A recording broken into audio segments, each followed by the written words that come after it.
Hey guys, welcome back to the channel. Today, we're starting part 1 of an awesome What If Deku had Cyborg Quirk story. If you want to see part 2, drop a comment below and tell me what you think. Don't forget to like, subscribe, and share. It really helps the channel grow. Now, sit back, relax, and let's jump into the story. Izuku woke up sweating and gasping for air. He lay in bed and regained his bearings. Judging from the fact his mom wasn't bursting into his room, he must not have screamed in his sleep. That was lucky. He didn't want to disturb her again over a stupid dream. Not a dream. After a moment he felt pain in his left shoulder. He winced and quietly cried as he gripped his left shoulder. His scarred, aching shoulder that was missing an arm. It hurts. Realizing the time, he quickly got up and got dressed.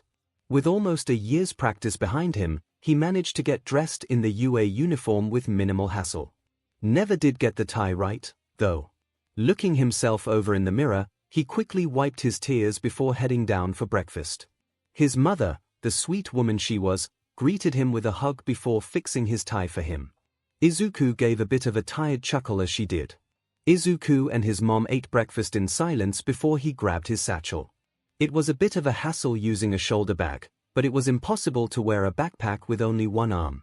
As he stood up from the table, 𝐭𝐽 noticed the pained look on his face. "Are you sure you want to go today?" she asked. "I'm fine with you staying home another day or two if today's the first D-day of school." Izuku laughed through his stutter. "I can't miss the first day, especially the first D-day at UA. That'd just be embarrassing." Giving his mom a quick half-hug, Izuku dashed out the door.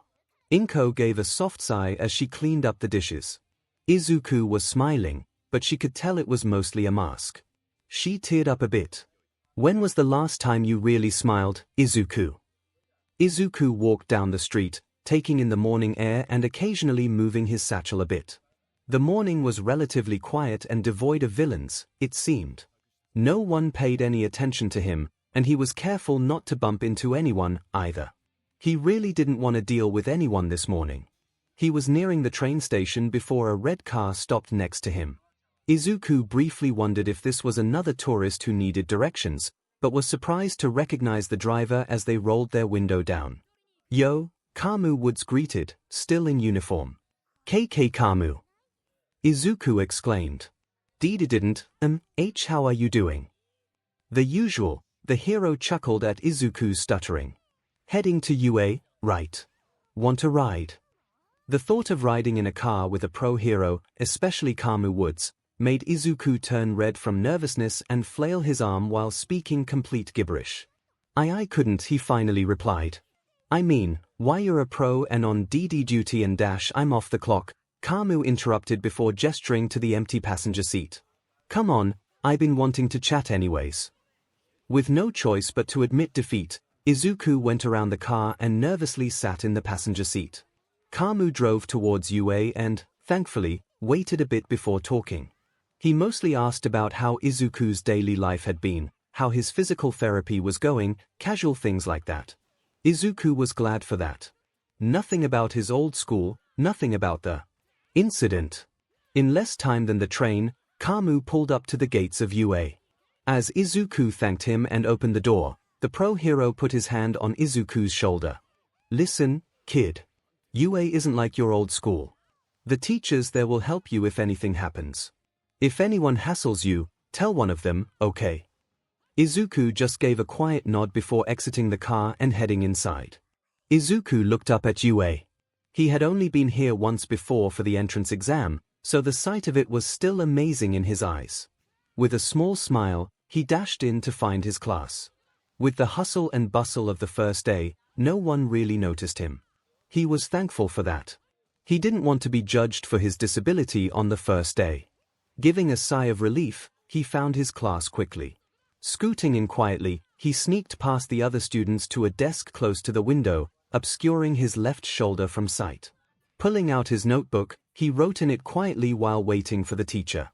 The wait wasn't long. There was a crack as their teacher smacked the podium to get everyone's attention. Izuku looked up in disbelief. He had heard UA's teachers were all pro heroes, but seeing it with his own eyes was something else. Though, he did wonder how this teacher got away with their current outfit. "Good morning, class." Midnight smiled as the students got to their seats. "Welcome to Class 1C, General Education. And that'll be your class schedule for the year." Midnight finished as she closed the folder on the podium. "Now, today is technically a half day, but we still got time before you kids can head home, so I'm giving you all permission to explore the school grounds. Stay out of trouble, stay out of the way, and if nothing else, stay out of the principal's office." "Good. Good. Dismissed." With that closing word, the students of Class 1C got up and shuffled for the door. Izuku lingered a bit longer to finish the current sentence in his notebook. Midnight's orientation to the class took a little more than an hour, but due to everyone paying attention, he didn't get to see too many quirks in use by his classmates. Some were more obvious, such as the small boy with mouse ears and a tail, but overall the kids in his class looked normal enough. Izuku was eager to see what their quirks were, but too nervous to actually approach any of them to ask. He'd just have to wait for them to be used. Closing his notebook, Izuku slid it into his satchel before getting up and heading for the door. "Wait a minute, kid," Midnight called out just before he stepped out. Izuku froze. Did he do something wrong? Was he in trouble? It was barely an hour into the first day. What could he wait? What if she knew he was quirkless? Was she gonna get on him for that? Was this gonna be a repeat of his thoughts were interrupted when he felt a pair of hands gently grab his shoulders and spin him around. He looked up into Midnight's scrutinizing gaze, frozen in fear. He watched as she looked him up and down. Then smiled. "You're Inko-san's kid, aren't you?" she asked. "Why you know my mom?" Izuku asked nervously. "Recognize those eyes anywhere?" Midnight smiled bigger. "And yep, I know your mom. We've been friends since she was a student here, though we haven't talked in forever, kinda my fault there." She stopped talking when she saw Izuku's eyes widen. "My mom attended UA." Izuku gasped, giving a deeper one when Midnight nodded her affirmation. This was news to the stuttering young man. His mom might not have spoken a lot about her past, but why wouldn't she talk about attending UA, knowing her son wanted to go there too? "You'll have to ask her the details," Midnight said as she quickly scribbled something onto a small note card before kissing it and giving it to Izuku. Bewildered, he accepted the card and gasped when he saw it had her signature and a phone number along with the lipstick from the kiss. "My personal number, kid. Anyone messes with you at all, call me. If anything bigger happens and you can't contact your mom, call me. Okay." She gently ruffled his hair as he nodded, tears in his eyes. Just like that, his first hour at UA was better than the whole 3 years at Aldera Junior High. Pocketing the note, he gave a deep bow before leaving the classroom. Midnight gave a smile as he left. "Don't worry, Shimu-chan," Midnight whispered to herself, "I'll help keep him safe." Izuku raced down the hall, his hand on his satchel. If he memorized the school map correctly, the support course workshop shouldn't be much further. He had filled out a request form for a certain object not long after receiving his acceptance letter. Due to the non-violent nature of the object, his request was accepted, and he was told it would be ready by the first day of school. He just had to grab it from the workshop himself. He smiled as he saw the metal double doors of the workroom. Both doors slammed open from a sudden explosion. The shockwave might have knocked Izuku off his feet had he not tensed up the instant he heard the noise. Only little smoke billowed out, but it was followed by a coughing girl with pink hair, soot-covered goggles, and singed clothes. "Okay," the girl laughed as she pushed her goggles up, revealing yellow eyes that seemed to have crosshairs in them. "Maybe a little too much juice in that one. Better tone it down for the next test." Then she turned and saw Izuku standing not too far from the door. He had not moved since the explosion occurred. "Hey there, little guy," she exclaimed as she hopped over to the shorter greenette. "Didn't see YA there. I didn't hit YA with any." Her words dropped as she noticed he didn't JRK or scoot back when she leaned her face close to his. Her smile dropped when she saw the look in his eyes. Those weren't the eyes of someone who was startled from a random noise. Those eyes, still focused on the doors, were the eyes of someone frozen in primal terror. "Hey," she said in a quieter, calmer tone as she gently tapped his shoulder. "Hey, are you all right?" The sudden contact on his left shoulder startled him from his stupor. He looked around a moment before his gaze settled on Hatsume. Wiping a few tears from his eyes, he looked up at her with a nervous smile. Sorry, he stuttered, I'm fine, really. She gave a frown, clearly not believing his words as her hand gently squeezed his left shoulder. She looked at his shoulder, clearly noticing it was missing something. Izuku winced as she did this, certain she was gonna say something about his arm. Instead, her eyes lit up and she looked at him with a bigger smile. You're Midoriya-kun, right? She asked. The one who requested that desk thing, right?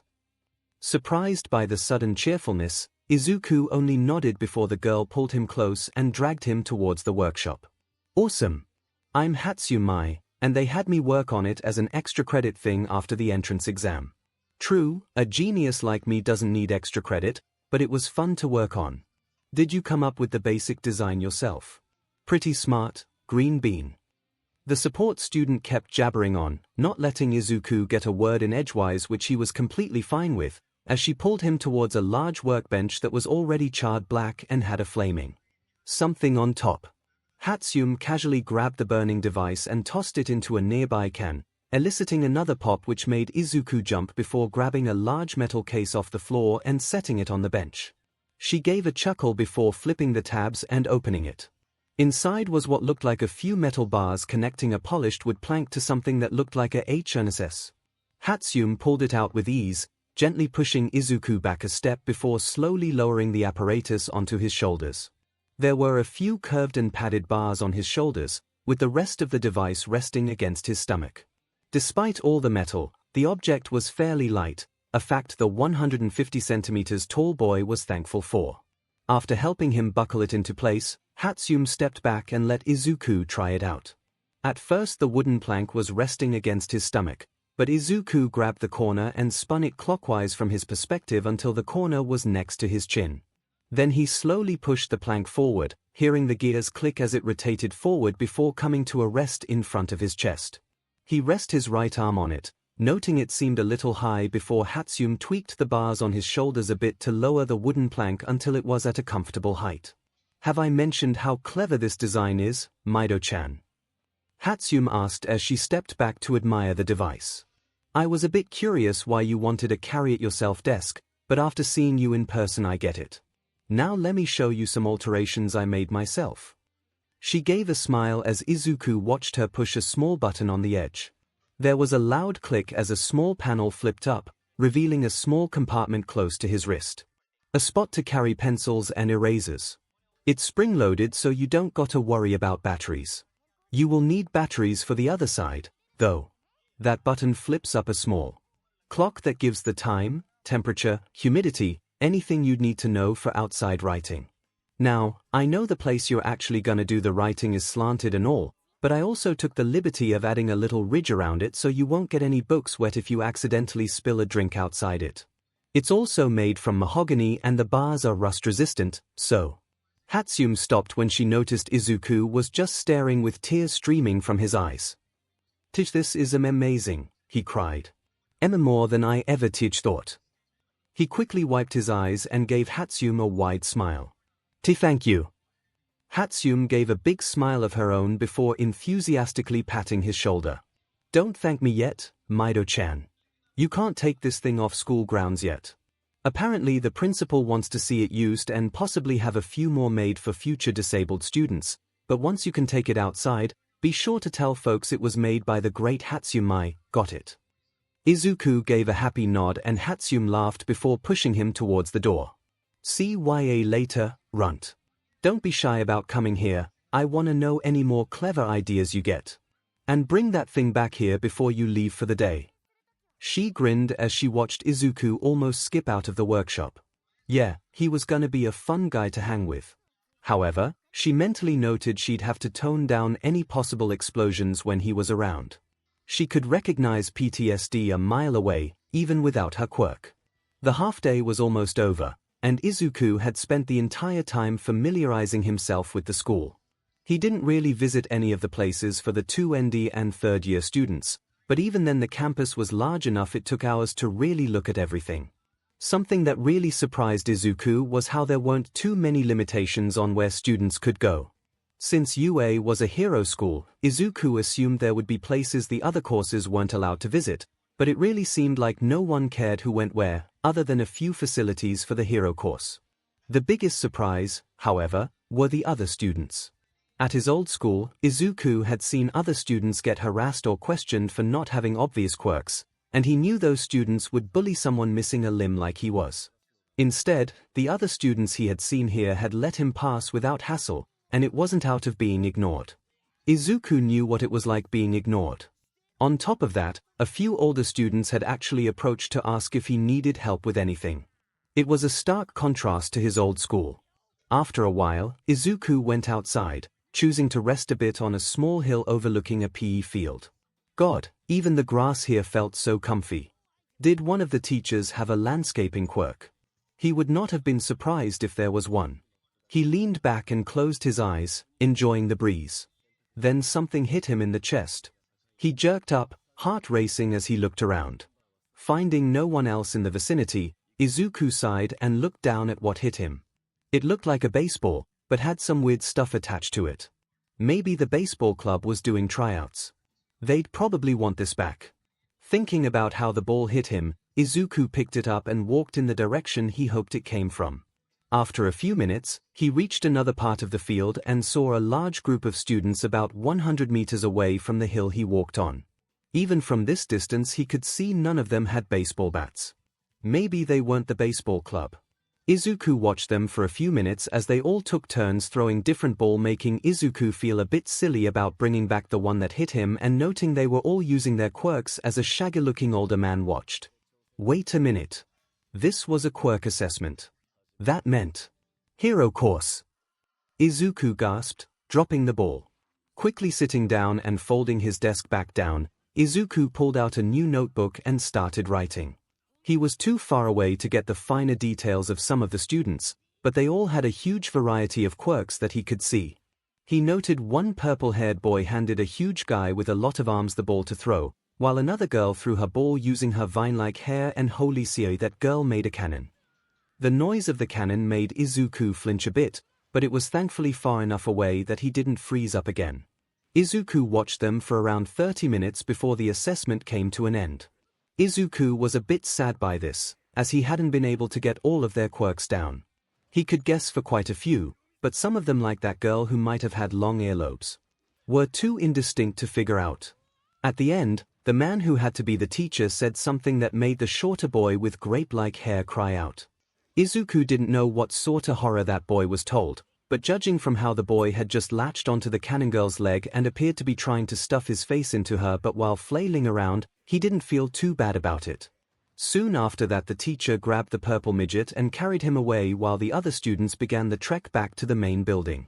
Izuku wondered which hero class they were. From what quirks he had figured out, he was sure he could devise a way for some of them to improve themselves.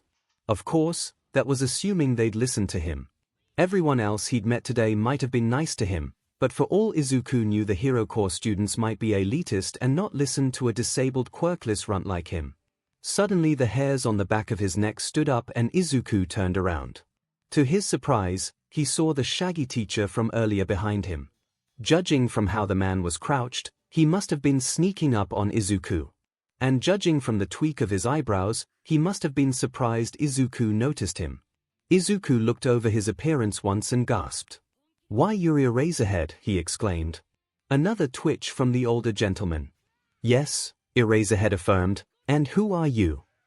Izuku quickly scrambled through his pockets and pulled out his ID, handing it to the pro hero. Midoriya Izuku, sir. CC Class 1C, General Education, sir. Eraserhead looked over the ID, making sure it was legitimate, before handing it back to Izuku. "All right, now what are you doing here?" The pro hero watched as Izuku slowly and shakily reached down to pick up the ball from earlier, holding it out. This hit me while I was resting on a hill over that away," Izuku explained. "I thought it might have belonged to a C club, so I came to return it, but saw you and your C class instead. I saw why you were doing a QQ quirk assessment and decided to take notes." "Notes?" Izuku quickly handed his notebook to Eraserhead, who took it and paged through it slowly. As he did, his eyes narrowed. Oh God, was he angry. It's a hobby of mine, Eraserhead, sir, Izuku quickly clarified. I like to take notes on heroes and their quirks. I originally did it to prepare to become a hero myself, but... He subconsciously rubbed his left shoulder and teared up. Am I in trouble, sir? I swear, I'm careful with my NN notes, and I never show 'em to people, and kid, breathe, Eraserhead finally stated.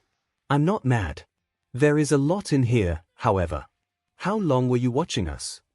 30 minutes, sir. The green-haired boy replied after checking the clock on his desk. And what's your quirk? Izuku looked down and teared up more at this question. I'm quirkless. There was a short, awkward silence. You're telling me, Eraserhead asked, that you're quirkless and managed to figure out this much in only a half hour? A nod from Izuku as more tears fell. Kid, cheer up.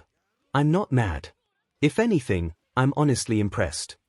Izuku looked back up at him as he flipped back through the pages. To get so much from such a short observation time from this distance without a quirk, it's impressive. He closed the notebook and read the title. Number 15. You have 14 more of these. Kinda, the greenette nervously chuckled. And number 14 D doesn't have much in it yet B because it's gonna be about my C classmates, B but I got 13 more F filled out. I said you could calm down. Eraserhead looked at him. No need to stutter. C can't help it. I've been stuttering since. Izuku rubbed his shoulder again. DD doctors said it's linked to TT trauma. Don't know how long it'll last. There was a few more moments of silence before the pro hero held up the notebook. Mind if I borrow this tonight? And think you could bring the first 13 to school tomorrow? Izuku's eyes widened before the teacher continued. No, you're not in trouble, stop thinking you are. I just know a teacher here who might like to see these. He likes brainy kids like you, even if he honestly terrifies half the staff. Why you think he'd wanna see my stuff? If anything, Eraserhead chuckled, he'd feel rather put out if he didn't see this. We won't damage the books at all, and they'll be returned at the end of the day. Sound good? Izuku quickly nodded in reply, and the hero gave a grin. Good. Now, get going, kid. Day's almost over. Also, for the record, you can call me Aizawa. Izuku's eyes widened more. Just how wide could those things go? Before nodding and running for the main building. The pro hero watched him go before flipping through the notebook again. Inko was busy setting the table for a late lunch. She knew Izuku would be home any minute, and would be needing either comfort food or celebration food. She was praying it was the latter. She didn't know how the staff would treat her son, since quirkless kids weren't allowed at UA when she was attending. She heard Kiyama Nemurai was a teacher there, but still. I'm home. Izuku called as he stepped into the apartment. Inko turned to greet him, but stopped when she actually saw him. This morning he was downcast and quiet. When he came home he had a shine in his eyes and a smile, a genuine smile, on his face. It was such a drastic difference Inko was almost brought to tears. How was your day, sweetie? She asked. It looks like you had a good one. It was amazing, Mom. He beamed as he gave her his trademark half hug. I didn't talk to too many people, but the people I did talk to were all so nice. And no one harassed me for being quirkless. Teach the teacher for the hero course is the Eraserhead. Inko smiled as Izuku continued to chatter about his day, just enjoying the honest smile on his face. Just one day, and UA had changed his mood so much. Maybe it would help him, after all. And my homeroom teacher is Midnight. Also, she said she knows you. Inko froze for a moment in surprise before laughing. Oh my, she is. Good for you both. And yes, I know her. I'll tell you all about it later. How is she as a teacher? She's pretty good. Izuku nervously chuckled as he fished through his pockets. Then again, it's only the first day. She also gave me her number FF for an emergency C contact. He held out the card in question and Inko took it. That's good. So long as she didn't kiss it like she does for Inko stopped when she saw the lipstick on the card. Izuku was confused as 𝐒𝐭 kept smiling while the air around her seemed to darken. Before long, she slowly looked toward the door. I'm gonna kill her. What? I'm gonna use my quirk to rip her dash, mom, stop. Izuku comically exclaimed. At the same time Izuku was trying to keep his mom from killing her old friend for reasons he still did not understand. Aizawa was sitting in a particular office. In front of him was the teacher he told Izuku about. Said teacher was carefully paging through Izuku's notebook, going over the notes he took on Class 1A, and he took all this down in 30 minutes. Nedzu asked. No quirk, either? Aizawa nodded. That kid has one of the most analytical minds I have ever seen. I'm honestly looking forward to the other books, Nedzu chuckled while sipping tea. Who is this student anyways? Closing the notebook, the principal read the name on the front cover. His face scrunched up a bit the instant he read the name. Midoriya. Small, green, missing an arm. You're familiar with him? Aizawa asked. His name has crossed my desk a few times in the past. The rat bear oi thing took another sip before handing the book back to Aizawa. The real question, though, is what you plan on doing if his other notebooks are just as good as this. Nedzu was certain of what Aizawa's decision was. If his as good as we think, Aizawa stated, I wanna put his name forward to receive Type 2 training. It was Izuku's second day of high school. He had taken the train to school today, and got a few pitying looks from other passengers, but he didn't notice. He was both excited and nervous about the oncoming school day. It would technically be the first time he and his class would be together, giving him more time to learn their quirks. And more time for them to learn his quirklessness. He knew yesterday was actually rather nice, but what if that was a one-time deal? He didn't really get to know his classmates yesterday, so what if they were like his old classmates? Izuku quickly shook his head. He knew his paranoia was well-founded, but he had to give them a chance. Besides, Midnight promised to help if things got dicey, and that made things immediately better than his old school. He just had to keep hoping things would stay better. Pushing past the nervousness of potential bullying, Izuku was now nervous over another matter. Inside the satchel that hung from his shoulder were his first 13 hero analysis books. This was the first time he had more than 2 on him at a given point, and he was gonna lend them all to Aizawa, aka Razorhead, to show to another teacher. What was gonna happen? He believed Aizawa when he said he wasn't mad, but what did he have planned for these books? The train soon came to a stop, and Izuku quickly disembarked and continued to UA. Rushing down the road, the quirkless teen reached the gates fairly quickly. To his surprise, Aizawa was waiting at the gates. The teacher was looking at the students as they came in, looking absolutely bored. The moment he spotted Izuku, his gaze sharpened a bit and he gestured for the teen to come closer. Izuku nervously approached as he opened his bag. Aizawa watched as he carefully pulled out the notebooks and handed them over. Please be careful with them, Izuku asked. Some have seen some action, if you know what I mean. Aizawa quirked an eyebrow as he saw the singed number 13, but decided not to ask. I'll be careful, he nodded. Head to class, kid. Depending on what the other teacher thinks about these, you might get called away during lunch. And before you think it, no matter what happens, you're not in trouble. Got it? With a nod from Izuku, Aizawa stepped aside and let him dash inside. And you got some free time before your next class, Midnight smiled from the podium, so you can use this time to socialize for a bit. I need to grab something real quick, so don't burn the classroom down. She gave a wink before stepping out. The instant the door closed, the students all turned to each other and began talking. Many students got up to walk around, but Izuku stayed at his desk, writing what he could see about his classmates. He was mostly working on finishing touches for some of the things he learned yesterday when he noticed a shadow overhead. Hey there, a boy said from above. I noticed you're kinda quiet. You alright? Izuku slowly looked up and saw the source of the voice was a normal-looking guy with short brown hair and blue eyes. He almost looked plain enough to be a slice-of-life anime protagonist. I'm okay, Izuku responded. Just writing. What's writing? The boy asked, not a hint of hostility in his tone. Izuku was nervous, but slowly moved aside for the boy to see. He read a few lines before his eyes widened. Holy Cio, you're writing about us. He might not have meant it, but the boy asked loud enough for some of the other students to hear. This made Izuku even more nervous. Please don't Gigi get mad. Izuku curled up a bit. Seeing their mistake, the boy waved his hands and scooted back a bit. No, we're not mad, I promise. I think it's actually pretty cool. Oh yeah, I forgot. My name is Tabata Shinichi. What's your name? Midoriya Izuku, the greenette replied, still a bit curled up as other students came closer. Hey, I remember that name, a girl with short black hair smiled.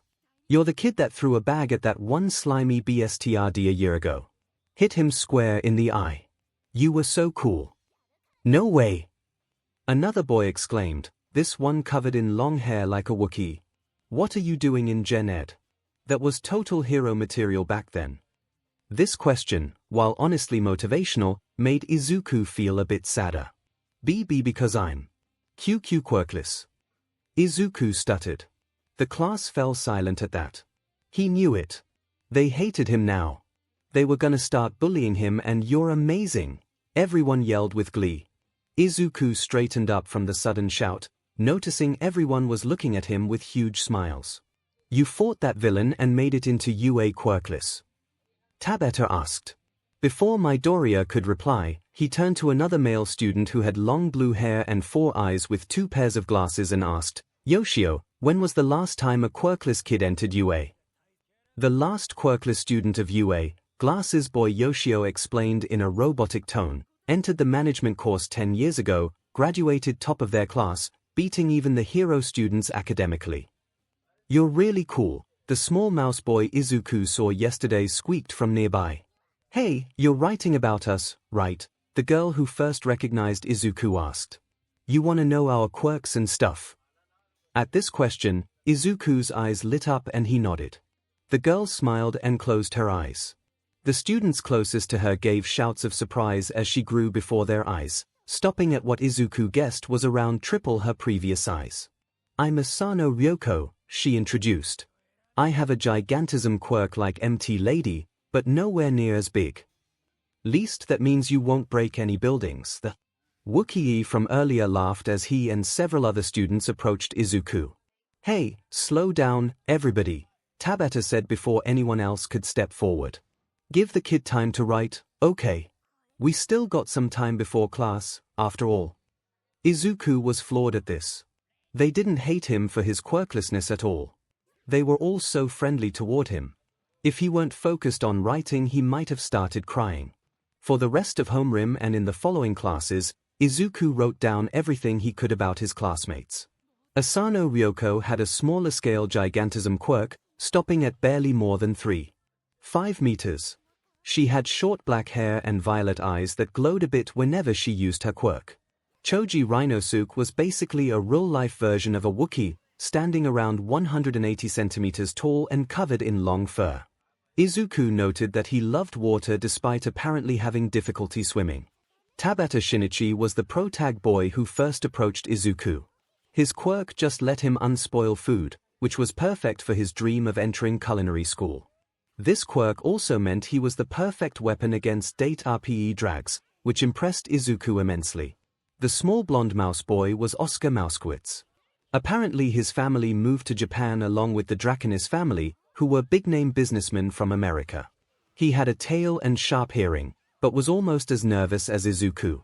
Yoshio Keiji had 4 brown eyes and was apparently Tabata's lifelong friend. His quirk let him read incredibly fast and retain that information with absolute clarity, which made it embarrassing to learn he scared at math. Sanada Kaeno was a fairly tall girl with green hair and amber eyes. Her quirk let her shape-shift her head and neck to look like any other individual, real or fictional. She demonstrated this by turning her head into All Mights and singing California Girl. Gakushu Hifumi was a fat boy with red hair and a quirk that honestly spooked Izuku. He could turn his entire body two-dimensional, letting him slip through the tiniest of cracks despite his immense girth. One of the more curious students was Sokai Hebi. He was a giant snake. Literally. No one knew if he was a human with a snake quirk or a snake with an intelligence quirk, But whatever he had still got him a 𝐻𝐸𝐽, even if he had to use his mouth to write. Izuku was most impressed at how he wore the upper half of the school uniform without having shoulders, looking a bit like an old feudal lord. Hyashida Magoichi was a purple-haired womanizer. Apparently he had flirted with over 20 girls on the first day of high school, and they all rejected him despite his quirk of constantly smelling nice. Moroboshi Ayame was a sweet yet snarky girl with long white hair kept in a ponytail. To Izuku's surprise, her quirk let her create and manipulate ice. When Izuku asked why she wasn't in hero course, she smiled, making Izuku blush a bit, and stated she had no longing to become a hero. The unofficial class mom of 1C was a fairly tall red-eyed girl named Kagero Kiona. Like Moroboshi, she had long white hair, but kept it in 2 braids instead. She had huge white wings and could fly with ease. The girl who sat behind Izuku was named Hojo Kimura. She had darker hair and green eyes, and her quirk was that her tongue could stretch out almost 3 meters. She couldn't shoot it out like a frog, but she could still control it like a tentacle. Kotsura Miki was a quiet brunette girl who went to the same middle school as Izuku but never really met him. She wore a scarf over both eyes due to being blind, but her quirk let her see shapes and colors in place of people and animals. She also had slight empathic abilities, but only so far as someone's color would change depending on their mood. Gorogoro Mamoru was a stocky boy with calcified outgrowths on his body, like small stony spikes. He was strong and fairly nimble, but failed the practical hero exam by a few points. However, he did not let this get him down. The last student in the class was Oyaniko Fujikuro. Tall and lanky with a mess of blue hair, Oyaniko's quirk let him erect an energy shield that could block almost anything. However, he could not move while using the shield. Izuku made sure to talk to everyone at least once before lunch to get their basics recorded in his book. His prior trepidation had all but disappeared before second period, replaced with enthusiasm and light-hearted smiles. Tabata and Yoshio had apparently taken it upon themselves to become Izuku's new bestest buddies after seeing his nervousness earlier, but everyone in Class 1C were friendly with each other. Between the students who failed the hero exam and those who chose not to take it altogether, a sense of camaraderie began to form. They might not have been heroes, but no one in class let that get them down. I just noticed something, Izuku stuttered Yoshio and Tabata at the end of present MIC's English class, just before lunch. Oh, our class only has SS16 students. Why do you think that is? We're Gen Ed, Sokai replied as he slithered by, carrying a book bag in his mouth. Gen Ed classes have always been smaller than the rest. I'm fine with that, though, Yoshio shrugged. 18 classmates is good for the other courses but too much for me. 20, Tabata corrected. 20 classmates. There was a short silence before Yoshio started chuckling, followed by the students around him. As they laughed, Present MIC checked his phone. What he read made him turn pale. Midoriya Izuku, he called out, silencing the classroom. Did you do something wrong? What? Izuku replied. And no, I been staying good. Why? Present MIC held up his phone, pointing at the message on it as though the students could read it from their seats. Cause the principal himself just requested to speak to you during lunch. Personally. Now Izuku turned pale. He remembered Midnight's warning the previous day, and how the principal's office was the last place any student wanted to be. Turning to his classmates, Yoshio and Tabata both made prayer gestures and Moroboshi used her quirk to make icy prayer beads. Standing up and taking a breath, Izuku grabbed his bag and stepped out. The walk to the office was quiet. He left before lunch PRD technically started, so the halls were thankfully empty. Of course, this also meant there was nothing to distract Izuku from his thoughts. Why did the principal want to see him? Was he gonna get kicked out? Why would he get kicked out? His thoughts were a chaos of paranoia and questions. Yes, everyone here had been nice to him so far, but 1.5 days of niceness could not offset a decade of abuse and trauma.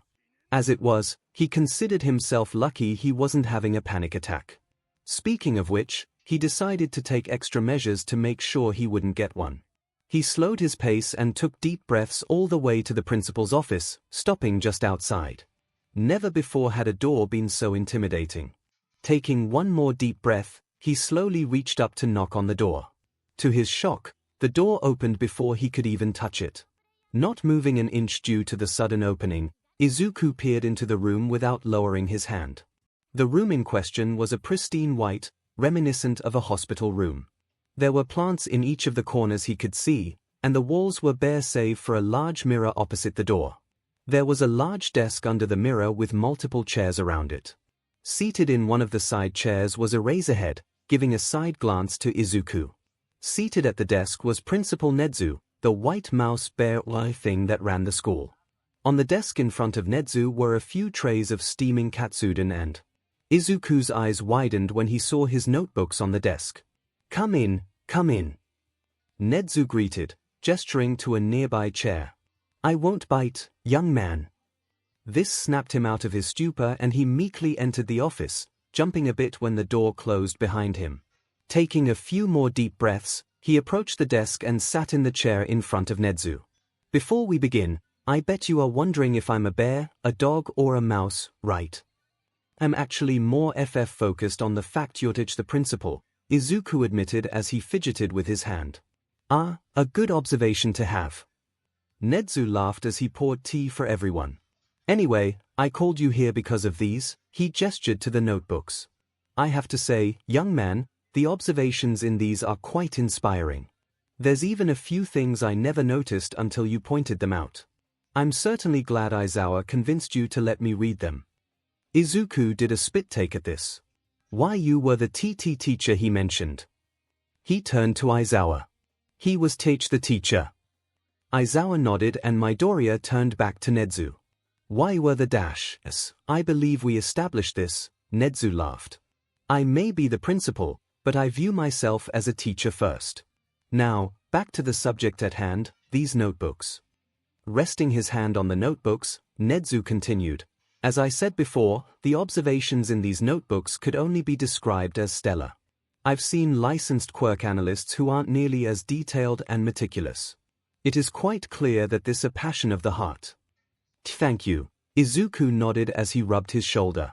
I admit, I started them as a way of preparing to become a hero, but..." He teared up a bit and squeezed his shoulder. "I didn't work out." "I see." Nezu nodded. There was a few moments of silence before Nezu leaned forward, resting his head on his paws. "Do you still want to be a hero?" Izuku jerked his head up to look at him. What? "Midoriya," Aizawa spoke up for possibly the first time since Izuku arrived. "Do you know what a Type 2 hero is?"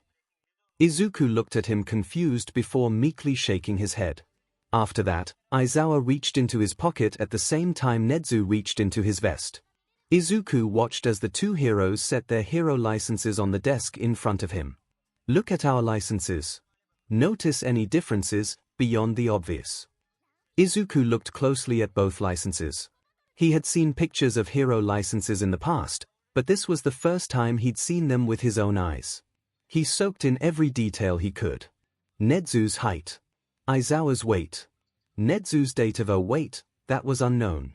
After a minute or two of intense scrutiny, Izuku pointed at the name line on Nezu's license. "There are TT2 lines behind your N name, P Principal Nezu. Aizawa-sensei's license only has one." "Good eye," Nezu smiled as he and Aizawa picked their licenses back up. "That is the only visible indication showing the difference between Type 1s and Type 2s, and we've worked hard to keep it that way.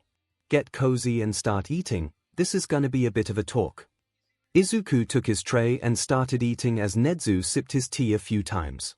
"You see, Midoriya, there are actually 3 different types of heroes out there, each with their own skill sets and privileges. Type 1s, aka Enforcers, are the variety you and the majority of people are most familiar with. They work with law enforcement to apprehend criminals, are the most common seen for press releases, etc. Type 2s, or strategists, are heroes like me. We focus more on intelligence and analysis, taking in information and sorting it out before relaying the most pertinent intel to the enforcers, though we do fight from time to time. Type 3s, otherwise known as fortifiers, are the heroes like Recovery Girl, who don't do any form of combat but still support and help from the sidelines." Fascinating," Izuku admitted, wishing he had an empty notebook right now. This was something he never even considered, and was definitely something he'd have to keep an eye open for. The reason we tell you this, Aizawa leaned forward, is because we want to train you to be a Type 2 hero. Izuku almost fell out of his chair at this statement. What? The stuttering boy exclaimed. Just what you heard. Nedzu beamed. We think you have the makings of a great Type 2 hero. WWWBBBY. Izuku asked. 𝐬𝐭𝐞𝐞 quirkless and kinda missing a little as something. He punctuated this last statement by grabbing his left sleeve and flipping it around. We are aware of both, Nedzu continued smiling, and we want you to be aware that both of those can be worked around. While having an intelligence-based quirk is useful for a Type 2, you've demonstrated you don't need one to do what you do. As for the arm, well, we'll cross that bridge when we come to it. Now that you know your two biggest detriments are nothing to be concerned about, I will ask you again. Nedzu leaned forward, smiling big as ever. Midoriya Izuku, do you still wish to be a hero? Class 1C was back in their homeroom for their afternoon study period. Each student studied their own subject, but each student also had the same question in mind. Anyone seen Midoriya? Midnight asked. Not since MIC Sensei's class, Gorogoro shrugged. You don't think he was abducted, do you? Who would abduct him? Kagero asked as she stretched her wings. I mean, I could see why he'd get abducted, but who in the school would? I bet it was some girl from the hero course. Hayashida leaned back in his chair. What do you think, Kotsura-chan? The blind girl turned her head toward the door for a minute before smiling. We have nothing to worry about. The moment she finished her sentence, the door opened and Izuku stepped back inside with a pile of folders under his arm. Some of the students tried standing up but were stopped by Midnight before she approached the shorter boy. Is everything all right, Midoriya? She asked. Izuku smiled and handed her a late note to read before turning to the class. Everyone, he announced with a smile bright as the sun, I'm still 𝐔𝐸 gonna be in this CC class, but I am also 𝐔𝐸 gonna be receiving PP personalized training from Principal Nedzu. BB because I am 𝐔𝐸 gonna be a hero. There was a brief, stunned silence before the entire class erupted in cheers. That's awesome. Tabata cheered. Good for you, Midoriya-kun. Moroboshi laughed. Chu can do it. Mousekewitz stood up on his chair to cheer. The class was filled with tumultuous cheering before Midnight smacked the podium with her WHP. Simmer down, kids, she laughed. Turning and winking at Midoriya and reveling at his blush, she continued, knew you had it in kiddo. Get to your seat. With his huge smile, Izuku skipped back to his desk and set the folders down. Nedzu had requested to keep borrowing the notebooks for a few more days, but had given Izuku folders covering both hero course classes so he could analyze each student in detail. With these folders and 2 fresh notebooks, Izuku had a lot of work ahead of him and was eager to get started. Oh hey, that one girl did have long earlobes. Go figure. Aizawa was giddy. Class 1A could see it. All Might could see it. He was helping supervise All Might's first class, and hardly derided the pro-hero about his lack of teaching skills. As the students were paired off and going through their hero trials, All Might took the opportunity to approach the grizzled hero. You seem to be in good spirits, All Might stated. Could you tell me what occurred? The principal and I found another hero student, he smirked. He can't be transferred to the official hero course, but God I wish he could. He has more potential than half the class. I wish he had been here instead of Mineta. Yes, I saw you expelled him yesterday, All Might nodded. May I ask who this particular student is? You'll meet him later, Aizawa stated. And when you do, be nice to him. He's had a rough past. A rough past? Does he have a difficult quirk? No quirk at all. No quirk. And he's going to get hero training. You say that like it's a bad thing, Aizawa glared. All Might sweat a bit at his glare. In my experience, it's not possible for a quirkless to be Finish that sentence and I will break your nose, Aizawa growled. This kid has potential, and that's all you should care about. All Might sweat even more, and simply nodded before stepping back. Now he really wanted to know who this student was, but was scared to ask. This wasn't possible. Izuku flipped through the folders of both hero course classes. He did so multiple times. There was something missing. Someone he knew, would have been accepted into the hero course. No matter what he did, Izuku knew nothing and no one would have stopped him from entering. So why wasn't Bakugo Katsuki in these folders? It was the end of the school day. Most of the students had already left their classrooms, eager to head home. In the workshop, however, Hatsumi was hard at work on a new device. Despite being serious about getting it to work, at this point she was mostly just fiddling around as her guest observed the framework for the second iteration of the walking desk, as she called it. "It is an ingenious creation," Nedzu said as he paced on top of Hatsume's workbench. "It can certainly make things easier for any other students we get who are also missing an arm." "You should be lauding Mido-chan," she grinned. "He's the one who designed it, I just added a few parts." The principal nodded and continued looking over the adjustments she had made. Hatsume felt giddy at having the principal look at something she crafted. She had a massive mental list of designs, but a lot of those babies were stuck behind a wall set by Power Loader. So if the principal himself liked what she made, maybe she could convince him to let her try some of the others. She smiled bigger as she took a soldering iron to her current project, and Nedzu's attention was diverted to the opening door. "Ah, good afternoon, Midoriya." "Oh, Midoriya must be here to drop off his desk." "Wait a minute, he was here while she was." Instantly set the soldering iron down and pushed her project aside. If she kept working on it, there might have been a chance of it exploding, and she did not need Midoriya around for that. She swiveled her stool around to greet the small greenette, missing the curious look Nedzu gave her.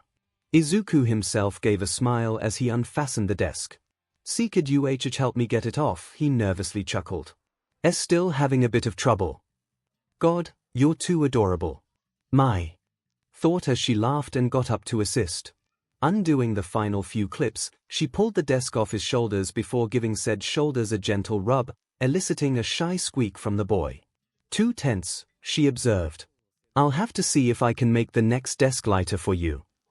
It's all right," he waved with his hand. I think I need some toughening up anyways." Turning to Nedzu, the small boy gave a small bow. Good afternoon, sensei." "Afternoon to you too," the small mammal smiled. "How are you enjoying those files on the hero students? Think of any improvements yet?" A couple, Izuku nodded, along with some outfit adjustments. Few of them are a bit. PP provocative right now." A few moments later, Hatsume stopped rubbing his shoulders and went back to her stool. "Also, sensei, I have a bit of a question." "Oh." Hatsume could hear the interest in Nedzu's voice. This should be good. "Well," the shorter boy stuttered, I was looking through the FF files and noticed something, or rather someone, was missing." "If you're referring to a purple midget," Nedzu smiled, "Mineta Minoru was expelled yesterday. He failed the quirk assessment, and his behavior was deemed inadequate." Guessed as something like that happened yesterday when I was watching teach them." Izuku rubbed his shoulder, but my question was about someone else. As someone I went to school with, who was gonna try for the hero course here, and Nedzu cut him off with a raised paw. "You are referring to a Bakugo Katsuki, correct?" Izuku nodded as Hatsume leaned forward. This might not have been her conversation, but she didn't want to risk working on anything while Midoriya was in the room. Plus she was curious. Was this a friend of Midoriya's? What were they like? Did they? "I'm sure it's obvious," Nedzu smiled, cutting off my train of thought, "but I guess you would need verbal confirmation from me for it to sink in. I can say, with absolute honesty, that Bakugo Katsuki is not only not a student in the hero course, but he is not even a student of UA." "Oh." Hatsume couldn't help but think the principal was a bit blunt there and turned to comfort Izuku on his former classmate's failure, only to see his face wasn't sorrowful. If anything, there seemed to be a glimmer of something in his eyes. Disbelief. Joy. She couldn't tell, but she wanted to know. He isn't?" Izuku asked. "Really? Biba, I know H's goal was to come to the hero course and Midoriya," Nedzu interrupted, do you know UA's policy on bullying? Bullying? Why would wait? If either of the males in the room were looking at Mai, they would have seen the spark of realization in her eyes. This Bakugo wasn't a friend, but a bully. Who would bully someone so small and sweet? Looking at Izuku, she saw him shake his head at Nezu's question. 2 words, Nezu raised his paw. 0 tolerance. He started pacing on the workbench again as he continued. UA's goal is to train people to become either heroes or upstanding citizens of society. As such, anyone who has a significant history of bullying isn't permitted to join UA, and I think we can both agree that, he pointed at Izuku's left shoulder, goes well beyond bullying. Hatsume's gasp of shock and horror went unnoticed by the other two. But it was a one-time occurrence, Izuku stated, and with the other teachers not punishing him for everything else, his record was empty. Officially, yes, Nezu nodded, and his application was one of those I personally looked into. You see, while I was going through a number of applicants looking for. Well, it's not important what exactly I was looking at them for, but while I was doing it I had a guest who was a mutual acquaintance. Kamu Woods. Izuku's eyes widened as Nezu continued, still pacing on the workbench. We were chatting up, casual as can be, when he spotted Bakugo's application and asked why it was even there. I noticed he seemed a bit hostile about it, and asked him about it. Now, I would have figured it out eventually, but having Mr. Woods there sped up the process. He pulled up the crime report concerning your last incident with him while I contacted Edshot, whom Kamu claimed was a second witness. With his testimony combined with the old report covering the incident, I decided to look deeper into things, and hacked into the cameras of your old school. You can imagine how appalled I was to see what he did to you simply because you're quirkless. With everything I learned that day, I personally made sure Bakugo Katsuki was barred from taking the entrance exam. Izuku stood there, slack-jawed and wide-eyed. From his expression and his prior question, it was clear he had expected to see Bakugo in the hero course no matter what happened. He was in such a stupor over what he heard he didn't notice Hatsume moving until she set her hands on his shoulders. He turned to her and was shocked to see tears in her eyes and an expression of rage. This Bakugo, she hissed, not even bothering to grace him with an honorific. Where is he? Everything was explained now. His stutter, his nervous shaking, his missing arm and his PTSD, it was all because of some brat named Bakugo. All because this sweet little guy was quirkless. Hatsume wasn't a fighter, but hearing what he did to this poor meek boy made her BLD boil. I dunno, Izuku stuttered. I haven't had anything to do with him since that day. Hatsume looked at Izuku for a few more seconds. I'm gonna kill him. I should remind you, Nezu laughed as he hopped to the floor, that if you are going to discuss murder, I would prefer you did it out of earshot so that I could claim deniability. Now, was there anything else, Midoriya? Izuku was silent for a few seconds, still stunned from Mai's sudden fury before replying. I'll have the files are ready by morning. I'll get here early, too. Excellent. Oh, allow me to walk you to the gates, Midoriya. Hatsume was working on something before you arrived, we should leave her to it. Nezu gave Hatsume a casual wave while Midoriya's was a bit more heartfelt before they both walked out. The instant they were gone, Hatsume ran back to her bench. Pushing her prior project off the table completely, she got to work adjusting the second desk. The hero students could wait for their equipment. She had a cinnamon roll to protect. The next day. So you're a venomous snake? Izuku asked Sakai as the two made their way to the classroom for morning announcements. Yep, Sakai nodded. It's just paralytic, though. Docs tested it thoroughly. Still cool. I mean, if you ever became a C-cop, you could just say F freeze, and B bite them to make them freeze. The two boys laughed at this last sentence before settling into a comfortable silence. At the start Izuku was afraid it would have been hard to get along with Sakai, but to his relief the snake was a rather jovial individual. Just had to be careful not to step on his tail. Or the rest of him for that matter. By the way, Sakai stated as the two entered their class, being greeted by the rest of the present students. I noticed you're not wearing your desk thingy this morning. Did it break? And no, Hatsume-san is just making some adjustments I think. Shishi said it'd be ready after lunch. After that, Midnight stepped into the room. "All right, class," she declared from the podium, "only got one real announcement this morning. You've all had a couple days to get to know each other, so." She smirked, and that worried the class. "It's time to pick a class president." The class was now less worried. "You can use whatever method you want," she continued. "You can put your names forward, vote for someone, or—" Midnight's words petered off when she saw everyone in the class excluding Sakai, who didn't have hands pointing at Kagero Kiona. The white-haired girl looked around in confusion, ruffling her wings. "Emmy," she asked. "Kagero-san," Tabata smiled, "you're basically the class mom already. I bet you'll do fine. And if you need help," Hojo said from behind Izuku, "you can always choose a vice pres." "Oh, that makes things so much easier." Kagero turned to Izuku with a smile. "I elect Midoriya-kun as vice president." "Woo. Oh, he'd be the perfect pick." Gorogoro cheered from his seat next to Ayanako. "He can use that awesome Liel brain of his to support the main pres, but not be in the main meeting so he wouldn't have to worry about being picked on." "You're right." Moriboshi smiled. "It's perfect. Don't I get a say in this?" Izuku nervously asked. "Sorry dude," Tabata smirked, "vote's been cast." But you didn't vote." "All for Midoriya-kun becoming vice president?" Yoshio bluntly asked as he raised his hand. His gesture was soon repeated by everyone else in class except for Sakai, who still didn't have hands. "Votes passed." "I hate all of you," Izuku sighed as he faced Dest. The class gave light-hearted chuckles at his reaction, and Midnight couldn't help but smile. Inko-san's little boy was gonna be fine.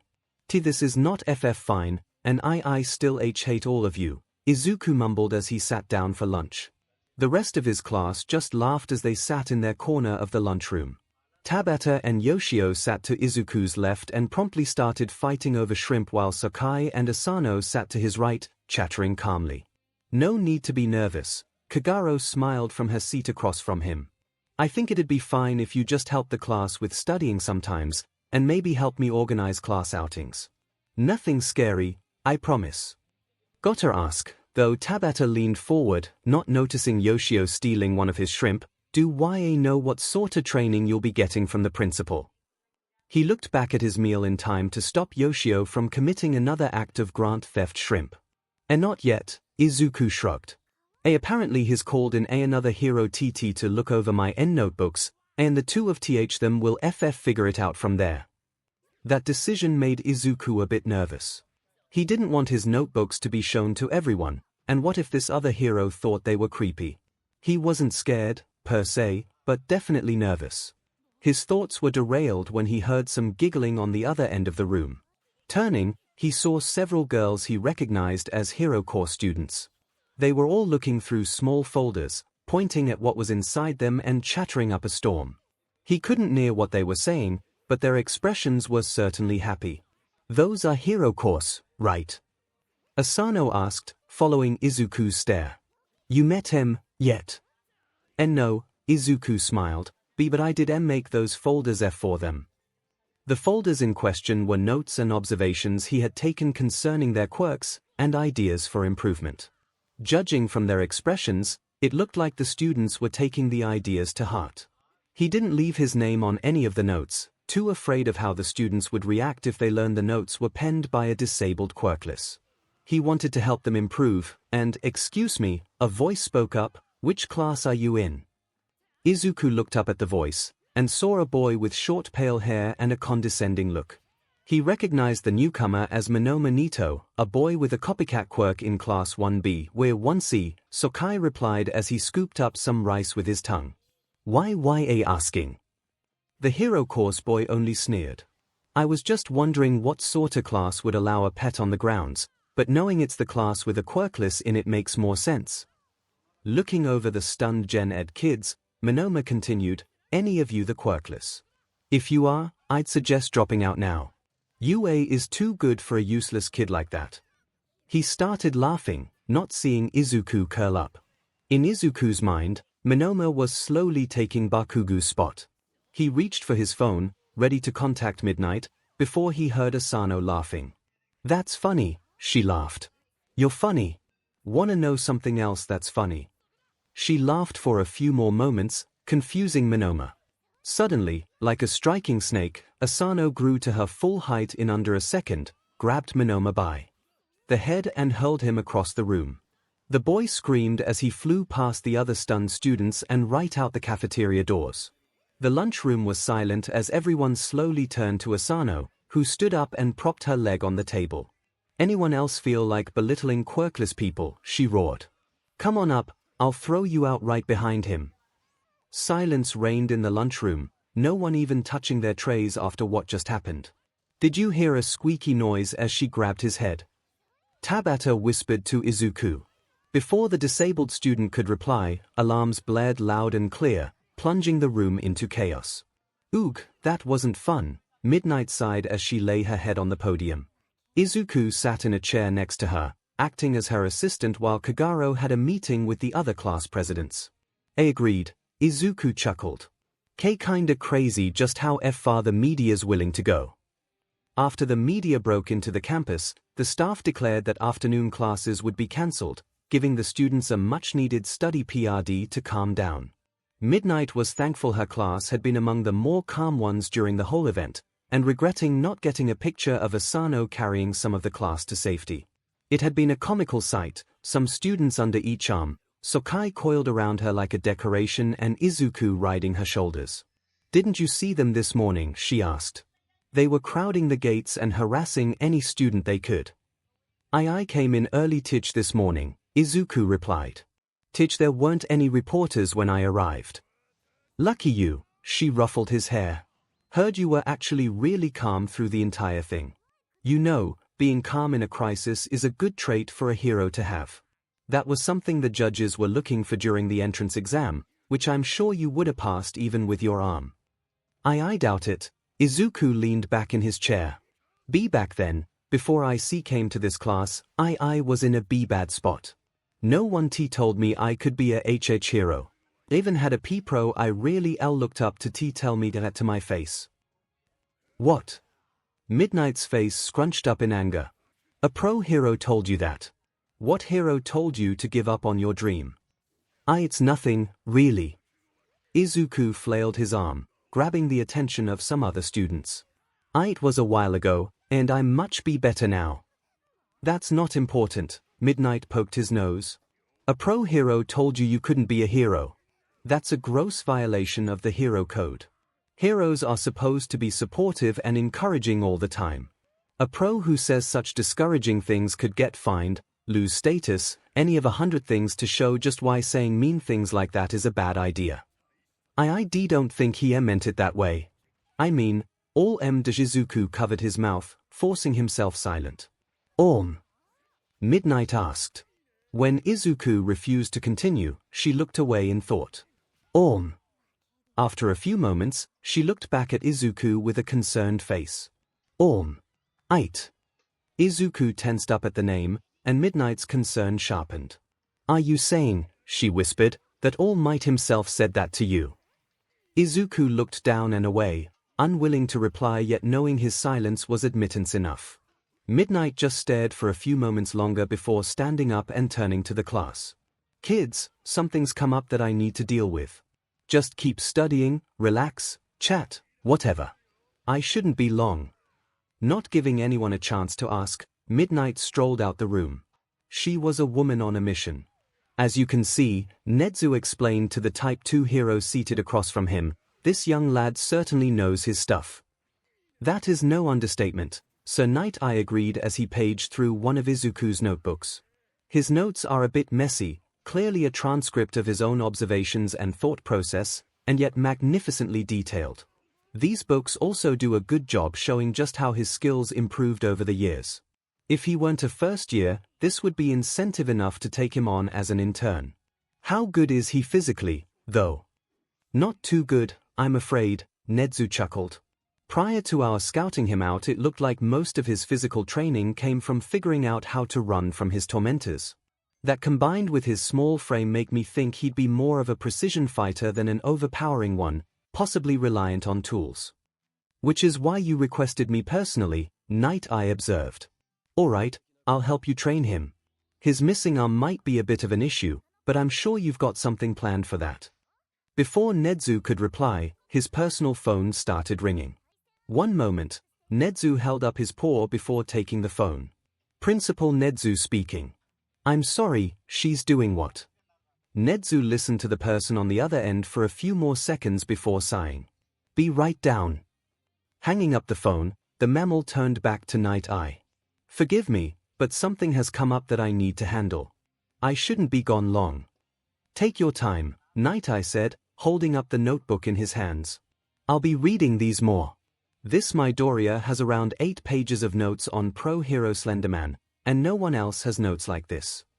𝐻𝐻𝐿 nodded and exited his office while 𝐼 read up on the cryptid of a hero. The trip to the teacher's lounge was a short one, and the principal opened the door and beheld a rather curious sight. He could barely keep from laughing, however, at the noise he was hearing, which was a series of /ong noises accentuated by someone saying idiot over and over. The principal watched for several seconds before announcing his arrival by clearing his throat, silencing the room. Midnight, 𝐻𝐻𝐿 smiled. I am aware you are a rather passionate person, but I find myself at a loss. What has transpired that compelled you to beat All Might over the head with a cardboard poster tube? All Might stared through a small window into the classroom for 1C. He could see Izuku, and could tell the boy had not noticed him. The pro hero saw the boy laughing with some of his classmates, but he saw their smile was smaller than it was when he first met the boy close to a year ago. He could hear the boy had a stutter that was absent in the past. He could also see Izuku's left sleeve hanging limp and empty. Seeing that sleeve hurt his heart more than Midnight's poster tube hurt his head. What you did, a familiar voice stated, was rather hypocritical, Yagi-san. All Might turned his head in surprise. 𝐼, what are you doing here? He had never expected to see his old sidekick again, let alone see him walking down a UA hallway. The hero stopped in front of All Might, regarding him coolly for a few seconds before holding up the charred notebook. You signed this, 𝐼 stated plainly. You saw the meticulous notes he took, saw how utterly brilliant they were. You heard he was quirkless, just like you used to be. His eyes narrowed. You told him no. All Might started. I thought it was the right thing. He looked back into the classroom and continued, I saw those notes, and was afraid that if villains learned about them, he and everyone close to him would be a target. I tried directing him to safer careers, anything to keep him and that innocence away from the trauma and horror of our profession.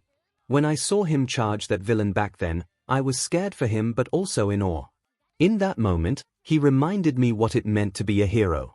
But he also reminded me of why I became a hero. To protect those who could not defend themselves. People like him.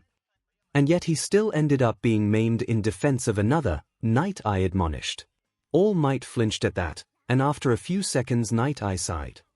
I thought you were a fool to disregard my warning in the past, Yagi. I never thought just how foolish you could be. He walked past All Might, leaving the hero by the door. After going a short distance, he stopped and turned his head. I will be training him as a type. I know you already chose your successor after Tagata turned you down, but try to imagine how great that boy would have been if he was given your quirk instead. Not even awaiting a response, 𝐼 continued walking. All Might was truly alone in the hallway, alone in his thoughts, until the final bell rang to dismiss the students. He quickly ran away, not wanting to be seen by any of the students. Especially the boy he failed. School had ended, and 𝐻𝐻𝐿 was taking one of his walks around the school. After the incident in the teacher's lounge, the principal needed a calm moment. Walking the empty halls after the day's ending would normally provide that. Normally. As he walked, 𝐻𝐻𝐿 happened upon Power Loader. The support course teacher was sitting on a bench in one of the atriums, his helmet on the ground by his feet. Even with his bangs covering his eyes, 𝐻𝐻𝐿 could see his fellow teacher had what could be described as an expression of depressed contemplation. It was quite unusual to see him like this. 𝐻𝐻𝐿 plodded over and hopped onto the bench, though Power Loader didn't seem to notice he was there until 𝐻𝐻𝐿 patted his leg. Forgive me, Principal, Power Loader bowed his head. I didn't see you there. I am a bit hard to spot sometimes, 𝐻𝐻𝐻 chuckled. However, it was easy for me to spot that you seem a bit distressed. May I ask the issue? It's the transfer student, 𝐼𝐺𝐻𝐿𝐿 replied. The third-year girl from America. I've been giving her the same assignments as everyone else, but is she lagging behind? No. If anything, she's shooting ahead. 𝐼𝐺𝐻𝐿 sighed and put his face in his hands. She's completed every project and assignment in record time, earning top marks for each one. She told me she transferred here so she could get a feel for actually helping heroes, but I'm afraid she'll regret it if I don't figure out some way to actually challenge her. The teacher sat like that for a few moments, but looked up when he realized 𝐻𝐻𝐻 had not responded. Looking at the mammal, he saw 𝐻𝐻𝐻 had a contemplative look of his own. Then he smirked and chuckled. 𝐼𝐺𝐻𝐿 had long ago learned to fear the chuckling principle. My Jima-san, 𝐻𝐻𝐻 referred to 𝐼𝐺𝐻𝐿 by name, your dilemma has given me an idea that could solve both your own dilemma as well as mine. Yeah, 𝐼𝐺𝐻𝐿 was scared now. As of this morning, Izuku had been a student of UA for 4 days. 4 days into the school year, and Izuku had actual friends, no one cared he was quirkless, and he was gonna be a hero. He almost wept with joy these past few days because of this. If one had told him a year ago that this would happen, he wouldn't have believed it. His giddiness had reached the point he was practically skipping down the hallway to Mai's workshop to grab the new desk she made. She promised it would be better than his first one, so he could only guess what she'd improved. Reaching the workshop, he gave a quick knock on the door. He knew he was the only one who bothered knocking, so Mai would know to put away any volatile projects before calling him in. Waiting for her response, he smiled and opened the door. As he stepped in, he opened his mouth to say something, only to stop. Mai was at her workbench with the new desk, and standing on the table next to her was 𝐻𝐻𝐻. That wasn't unexpected. What was unexpected was the other person in the room. He was an incredibly tall man in a white suit standing to the side. His hair was dark green with yellow streaks, his eyes a brilliant yellow. Izuku immediately recognized him as Sir Night-Eye, another pro hero he had idolized.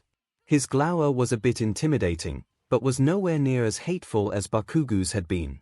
What was more intimidating was the notebook in his hand, which Izuku recognized as analysis book. Good morning, Midoriya. 𝐻𝐻𝐻 greeted. You've arrived at a good time. Come, come. I'd like to introduce you to a fellow Type 2 hero. I'm sure you recognize him. Notebook 3, I believe. Izuku gave a silent nod as he stepped closer. I've read through your books, young man. Sir Night-Eye held up the notebook in his hand. I must admit, I am genuinely impressed. You seem to have a good head for analysis. Good enough to be a hero, certainly. Thank you. Izuku bowed his head. I'm glad to have taken the privilege. Most K-kids would gladly give an arm and a leg for this chance. He gave a weak chuckle and rubbed his left shoulder. Guess I got my chance at a D discount. Night-Eye gave a smirk at the joke. I see you have your finger on humor, too. I think that was a bit of a reach, sir. Really? I guess I'll have to shoulder that embarrassment. I thought he had a good grip on it, the Mai piped up. Oh my god, 𝐻𝐻𝐻 laughed and buried his face in his paws. You guys are gonna get along swimmingly, I can tell. Your fault for putting us all in the same room, sir. Mai smirked as she tightened something on her table. Continuing, Night-Eye said with a smirk as he walked toward the stuttering youth, I'm here to help 𝐻𝐻𝐻 provide you with additional Type 2 training. 𝐻𝐻𝐻 will focus primarily on your analytical skills, along with strategic training. I'll be helping in those fields as well, but with a bigger focus on your physical form. He set his hand on Izuku's head. It's clear you're not a strong individual, so your training will help bolster that. I'll also be training you in the use of smaller weapons, primarily those usable with one hand, given your condition. In any event, I do look forward to working with you and watching your progress. Which begins this afternoon. For the record, 𝐻𝐻𝐻 smiled. You'll be busy all afternoon. Midnight will take the time to inform your class. I'll fill you in on the details during lunch. It's done. Mai shouted as she hoisted the walking desk into the air. Mido-chan, come on over. Before Izuku could even move, Mai shot over to him and slapped the desk on his shoulders. To his surprise, The desk seemed even lighter than the previous iteration. Made a few adjustments with your safety in mind, Mai proclaimed as she tapped the wooden part of the desk. Changed the wood to a harder, specially treated wood. The same sort that I used to construct desks for heroes with strength quirks.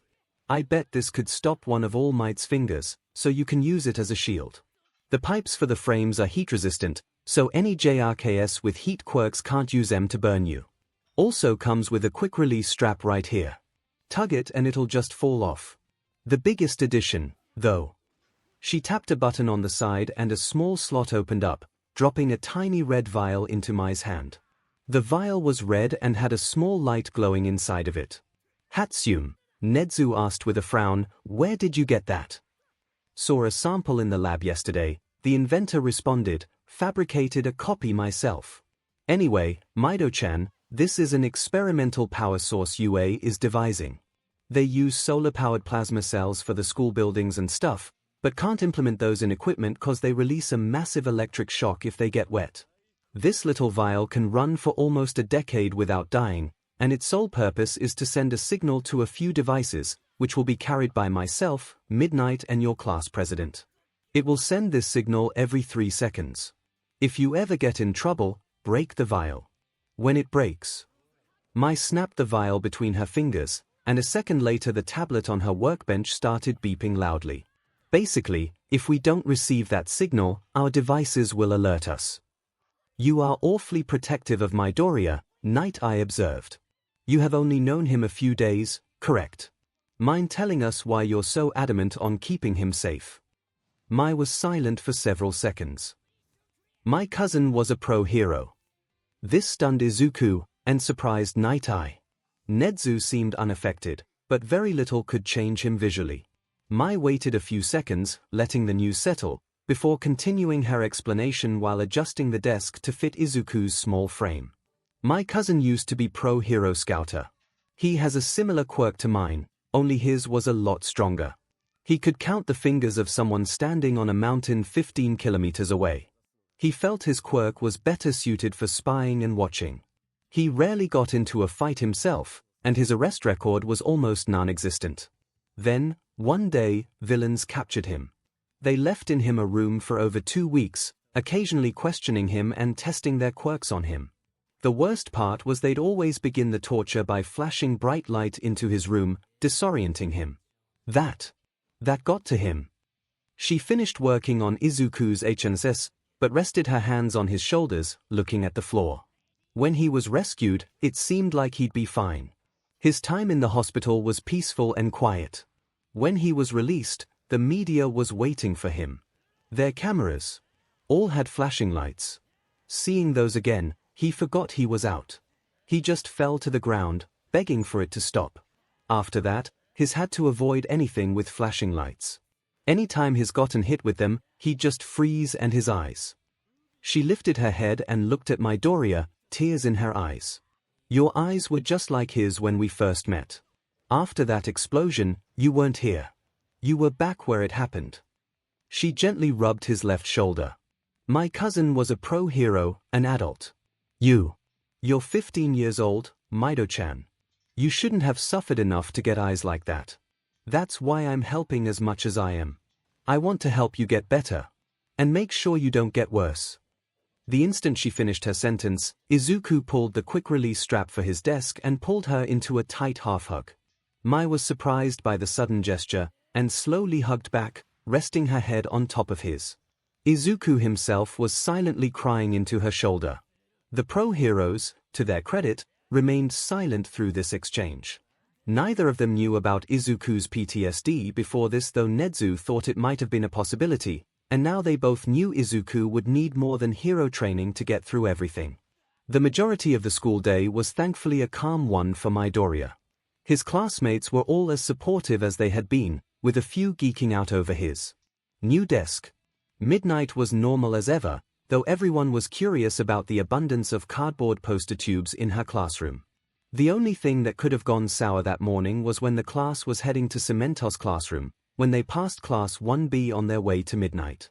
The JRK from before, Monoma, looked like he was gonna try something before Asano gave a glare so icy even Moriboshi felt the chill.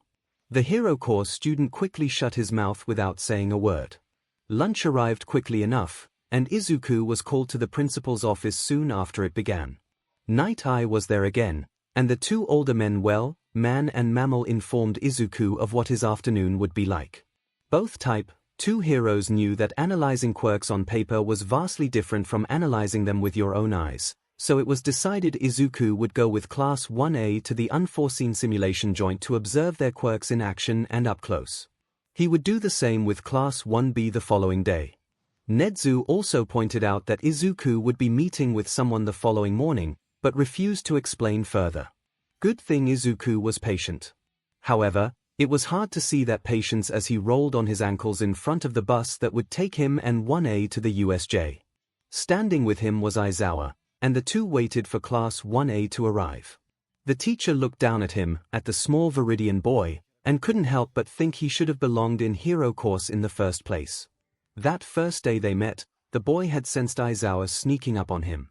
Most pros couldn't do that. Then he surprised Aizawa further by recognizing him on sight. That level of observation alone put Izuku above most of his current class. Unfortunately, they couldn't do an official transfer due to his physical condition, and they'd need the school therapist to map out his mental condition, so the best he could do is work with Nezu in teaching him to be a type. After a few more minutes, the two could hear the approaching students. Izuku smiled and took a step before Aizawa stopped him. "Wait here," Aizawa stated. "Something you need to hear before you reveal yourself." With that, Aizawa stepped around the corner and faced his class. Some students were excited, others were calm, and a few were antsy. He waited for them to quiet down before saying what he knew needed to be said. "Before we continue, class, I want to hear your opinion on quirkless people." This caught the class by surprise, some students looking at each other in confusion. Aizawa could see Izuku have a worried look around the corner of the bus. He knew that, despite his current smiles, Izuku was still worried about a lot of things. This would at least be one thing Aizawa could help with. "With all due respect, sir," a tall girl with a black ponytail raised her hand, "I don't understand the reason for that question. I mean, why would any of us have a negative opinion of quirkless?" "Quirkless people are people, dude," the excitable redhead declared. "And I'm not just saying that because that big girl from Gen Ed scares me." "Yeah," the tall brown-haired girl waved her arms.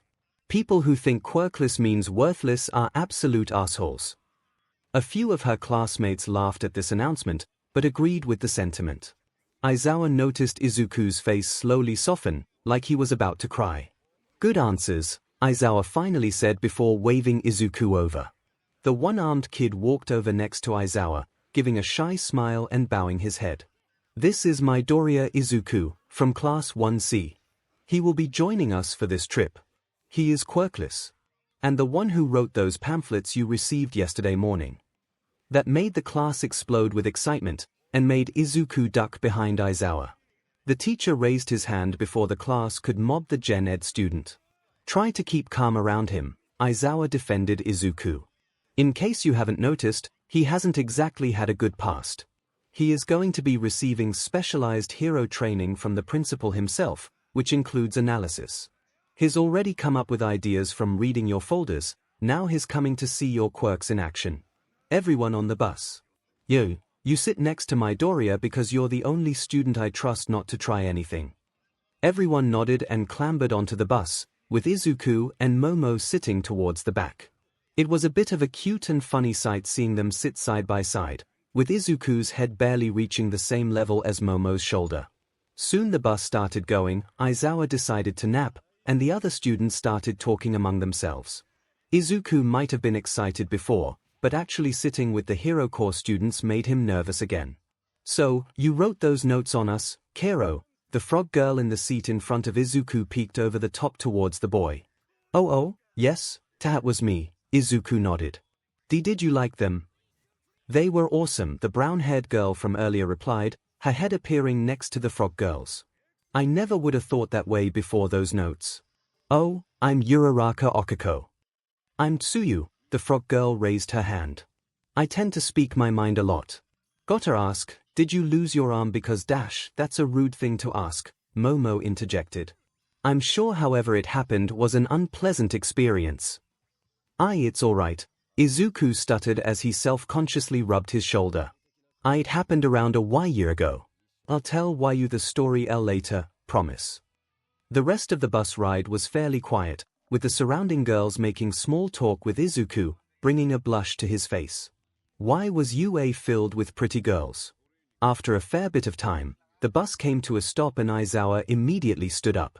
Izuku was uncertain if he actually slept on the trip because of that.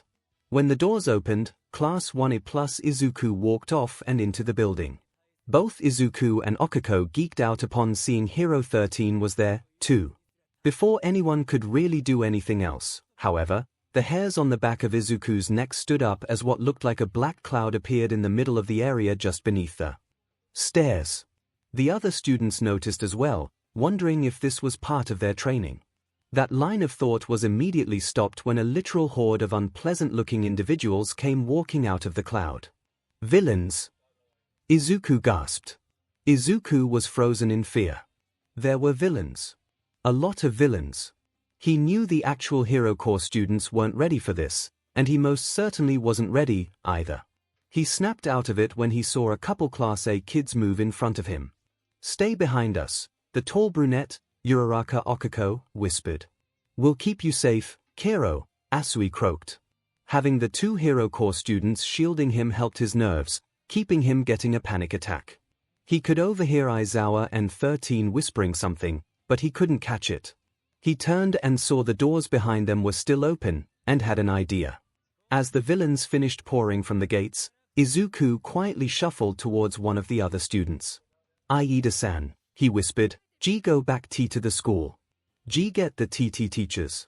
Why you're the fastest, why you should outrun anything that might be outside." Ida looked appalled at this. "I can't just leave you all here," he hissed back. "Why you're not leaving us," Izuku said with determination. "Why you are getting reinforcements. We can't handle that many on our own. Go." Ida's eyes narrowed, but even he could see the sense. Hunching down, he carefully walked back before dashing out the doors. "Back to the buses." Aizawa shouted. 13, keep them safe." The rest of the students turned to rush the doors, but were stopped when a man composed of black mist with bright yellow eyes appeared before them. "Sorry," he insincerely apologized, "but I can't let any of you leave." Everyone gave a shout of surprise when the floor beneath them disappeared, turning into the same black mist as earlier. Izuku himself screamed as he fell down. And down. And down. How far was he gonna wait? There was water underneath him now. Thankfully he spotted it quickly enough to take a deep breath before crashing into the liquid. Thank goodness it was deep water, it would have hurt to impact solid ground after a fall like that. Izuku was also glad his desk was lightweight, so it didn't pull him. Wait. Izuku facepalmed. His desk had that thingy made him. Even if Ida couldn't make it, he could contact help. The one-armed student started pulling himself up to get some air, but was stopped when he felt weight on his leg. Looking down in surprise, he saw a man had grabbed his foot. A man dressed in green, with blonde hair that looked like seaweed. He looked up at Izuku with empty black eyes and gave a reverberating laugh that Izuku could hear even underwater. The boy finally screamed in fear and kicked the man in the face, realizing too late he had just expended his air. Water rushed into his mouth and lungs, making him curl up as other aquatic villains gathered around him. Suddenly the villains found themselves repelled by a speedy green blur. Izuku tried swimming up as the villains were pushed back, but another one managed to grab onto his desk. Before he could do anything, the villain unintentionally pulled the quick-release strap, freeing Izuku in time for the green blur to grab him and fly up to the surface. He flew through the air before landing on a solid wood floor. Izuku curled up and coughed as someone rubbed his back. "Careful," said a female voice he didn't recognize. "Try to breathe slowly." "They're not coming aboard," a second voice he recognized as Tsuyu stated. "I think we got some breathing room." Izuku coughed for another minute or two before taking a deep breath and looking around. He was on a boat, he could see that now. With him were Tsuyu and a girl with long green vines for hair. He recognized her as Shiozaki Ibara, a girl with a plant quirk. "Are you alright?" Shiozaki asked, her face filled with worry. "Why got a nice VV voice?" Izuku coughed, making Asui sigh with relief. "Sounds like you're all right, Kiro." "Sorry about your desk, I didn't have time to grab it." Izuku froze at that, remembering what he had been doing before the villains attacked him. Holding his head, he gave a loud groan. Mai's vial was still in that desk. He had no idea how deep the water was, and didn't dare ask Asui to try retrieving it while surrounded by villains. He would have to think of something else. "Does this boat work, Ibara?" Asui asked their classmate. "No," she sighed. "There are no keys, and I couldn't hotwire it." "If you're religious, how do you know how to hotwire a vehicle?" "Asui-san," Izuku groaned as he stood up, "I think we should focus on teach the task at hand." He looked around, over the edge of the boat. They were in the dead center of the lake he had seen from the entrance. It wasn't too wide, but he could see over 24 villains floating around, including the freaky blonde one that grabbed his foot. No way they could swim to safety. "Any ideas, Kiro?" Asui asked. "I'm thinking," he replied. It's clear the villains don't know our Q-quirks, so they're not attacking yet. Asusan, how far can you jump while carrying people? If it's you two, I could carry us to the shore easily. You're not what I would call heavy, Kiro.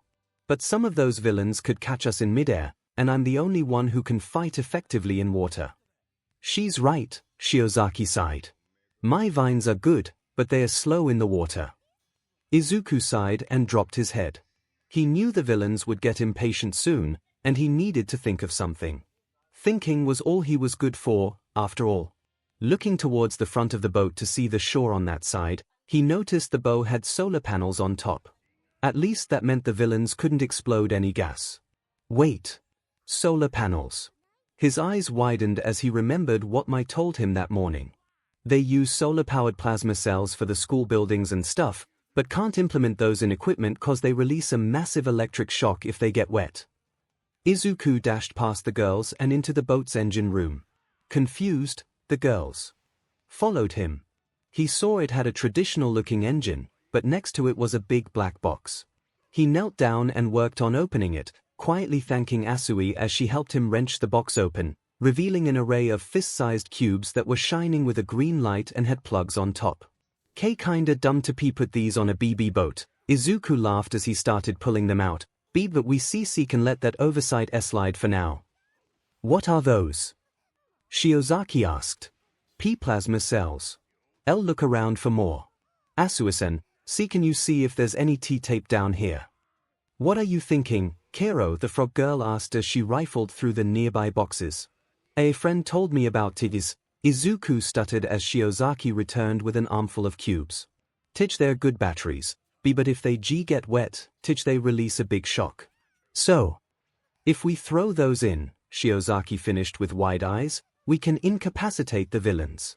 Truly, we've been blessed to land here." "Dunno if I could be considered religious," Izuku laughed. "But right now I'll take what I can get. Need to tape these together though." Thankfully, at that point Asui returned with a huge roll of duct tape, and the three students got to work arranging all the cells and taping them together into a single huge mass with all their plugs pointed out. "Are we gonna throw this then jump?" Asui asked as she hoisted the pile. "No," the one-armed boy replied. If we do, we could electrocute the boat. It needs to be de-dropped when we're airborne. Which means Shiozaki-san will need to carry it. I only got one arm, and I'll need to hold on to Asui-san, and she'll need to hold us both." The plant girl nodded and took the cells as the three ran up topside. Their timing was perfect, as the villains had grown impatient and began attacking the boat as they got on deck. Tsuyu quickly grabbed the other two students and jumped for the shore. As they flew, a single big villain leaped from the water to catch them. Before he could grab them, Shiozaki gave a battle cry and threw the massive batteries at him hard as she could. There was a satisfying crunch as it impacted his face, and both he and the batteries fell into the water. Izuku watched as the batteries' light turned from green to red before they exploded, releasing a literal flood of electricity through the entire lake. Asui landed as the electricity died down. They looked back and saw all the villains floating, defeated by the power cells. Hope we didn't kill anyone, Izuku grimaced. I doubt it, Tsuyu said as she released her passengers. Come on, we should get back to Aizawa-sensei. Todoroki was looking at the lake from his vantage point in the now frozen landslide zone. He was too far away to have identified the students flying through the air, but he certainly saw the lake light up. It was quite a sight to behold, watching the electricity arc across the entire lake. I wonder if that was Kaminari. Course not, I'm right here, you dingus. Todoroki turned to the noise and saw Kaminari was indeed close by. He was sitting on a nearby rock, glaring at Todoroki as one half of his chest was stuck in ice. He seemed to have been caught in the glacial strike that Todoroki used to both stabilize the terrain and disable the villains. It was actually a kind of comedic sight. Apologies, Todoroki approached the half-frozen classmate. I'll get you free in a dash. His sentence was interrupted when a very big fist sent him flying back into a different mass of ice. The impact stunned him a brief moment, barely giving him time to dodge the huge fist aimed at his head. Sliding away, he looked up and saw the villain attacking him was a huge man with spikes jutting from his shoulders and head. The man almost looked like he was covered in stone, though said stone was also glowing red like he was molten underneath. A rock man with a heat quirk. No wonder the ice didn't get him. Nice try, the man rumbled with a sneer, but you can't freeze lava. The man swung his fist again, this time missing Todoroki by a large margin. The UA student threw ice at him, but it melted the moment it contacted the villain. He laughed and charged Todoroki again, ignoring all the ice the student threw at him. Dodging another fist, the icy student glanced at his trapped classmate, who was waving him over with electricity arcing between his fingers. Understanding what he meant, Todoroki sent out an even bigger wave of ice to push the man in Kaminari's direction, but the man just laughed more and smashed through the ice. Todoroki tried to dodge again, but took a solid hit to his shin before collapsing to the ground. He tried standing, but the pain in his leg flared up. Must be broken. Pathetic, the villain gloated. This is why I hate heroes. You're all one-trick ponies. Normally I don't kill kids, but you ain't quite a kid anymore, so. The man laughed as he raised his foot, intent on smashing Todoroki's skull. The student raised his hand to conjure an ice wall, but stopped when a pink and black blur slammed into the villain's face, sending him flying. Stay away from my classmate. Uraraka Okiko screamed as she attacked the villain again. To everyone's surprise, Uraraka's fist sent him sprawling. The two boys knew Uraraka had some combat training, but to see her go all out against the villain was definitely an eye-opening experience. Giving a sidelong glance at Kaminari, the girl slammed her palm against the villain, negating his gravity and sending him flying at the electric kid. The villain gave a snarl when he impacted Kaminari, but that snarl turned into a scream when electricity coursed through his body. He fell to the ground unceremoniously as Uraraka deactivated her quirk. Is everyone okay? Uraraka asked. I think my leg is broken, Todoroki replied. I can't stand. I'm stuck in ice, Kaminari said with less anger than before. Other than that I'm fine. Good. Uraraka pulled Todoroki up, letting him lean on her shoulder as they stumbled towards Kaminari. Thank God I hit my growth spurt. Be kinda hard to do this if I was shorter than you. You used to be short. Kaminari laughed as the other got close enough for Todoroki to melt the ice holding him in place. Once freed, he dashed to Todoroki's other side to help hold him up. We should get back to the main plaza, Uraraka stated.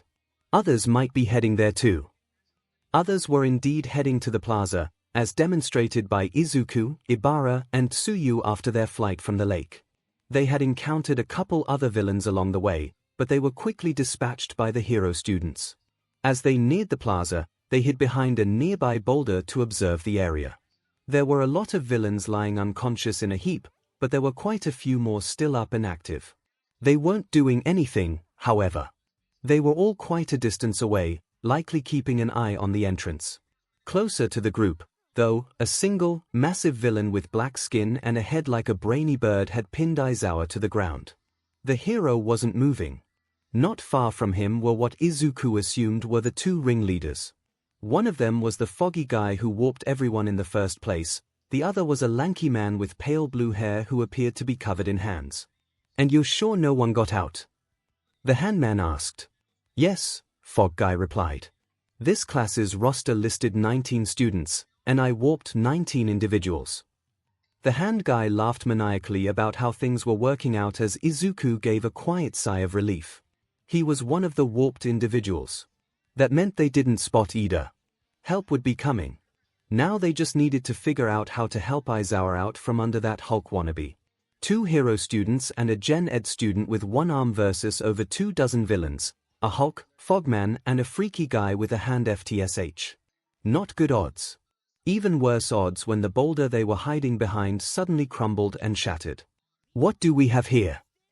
Hanzi asked as he peered over the rock. 3 little hero students, here. A frog, a plant, and a bush. Like your hair. The 2 girls took up fighting stances in front of Izuku. They knew he couldn't fight. He knew he couldn't fight, but he couldn't just stand there. As the man gloated and laughed, his eyes fell on a sharp-looking rock nearby. It was just out of reach, and Izuku knew the man would attack the moment he moved, so he waited. For once his past trauma helped here, making him completely still. "What are you doing here?" Izuku asked. "Why'd you attack us?" The man looked at Izuku, head ped to one side. "Hell's wrong with your mouth?" he asked back. "Talk normal, runt." It was at that point Izuku realized something else.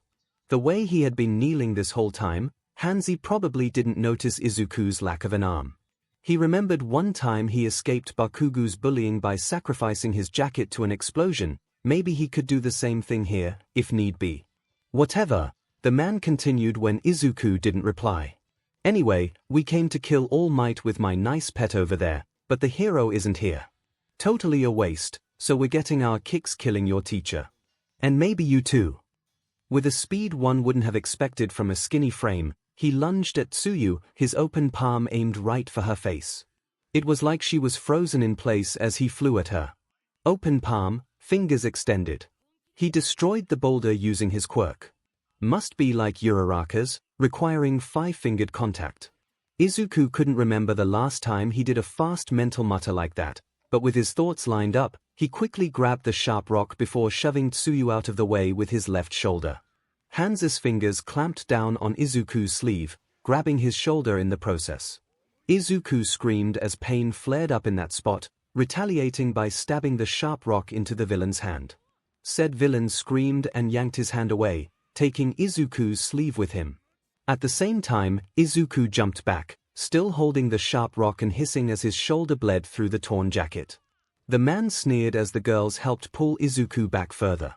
"At least I got your." His sneer fell when he realized his hand was gripped tighter than it should have been. Looking at the crumbling sleeve in his hand, he finally noticed there wasn't an arm inside of it. Turning back to Izuku, he yelled, "What the F happened to your in?" Long story. Izuku chuckled through his terror. Hanzi yelled in frustration at being tricked before the fog guy from before stepped up. "Shigaraki," Izuku heard him whisper, "that is not a Hero Corps student. They wouldn't allow a 1-armed child to be in heroics, but he is clearly one of those I warped. I fear this means a student may have escaped." Well, there went that surprise. Damn it, the man now known as Shigaraki howled. "Demon brat ruin things. Nomiu. Kill them." The moment those words were uttered, the Hulk that was pinning Aizawa disappeared and reappeared in front of Izuku. The beast roared as it swung its fist down. And missed. The Hulk, Nomiu, looked down at the vines wrapped around its arm. "Run!" Shiozaki yelled as she and Tsuyu rushed the villain. Shigaraki screamed again and reached for the vines before Tsuyu dropkicked him in the head.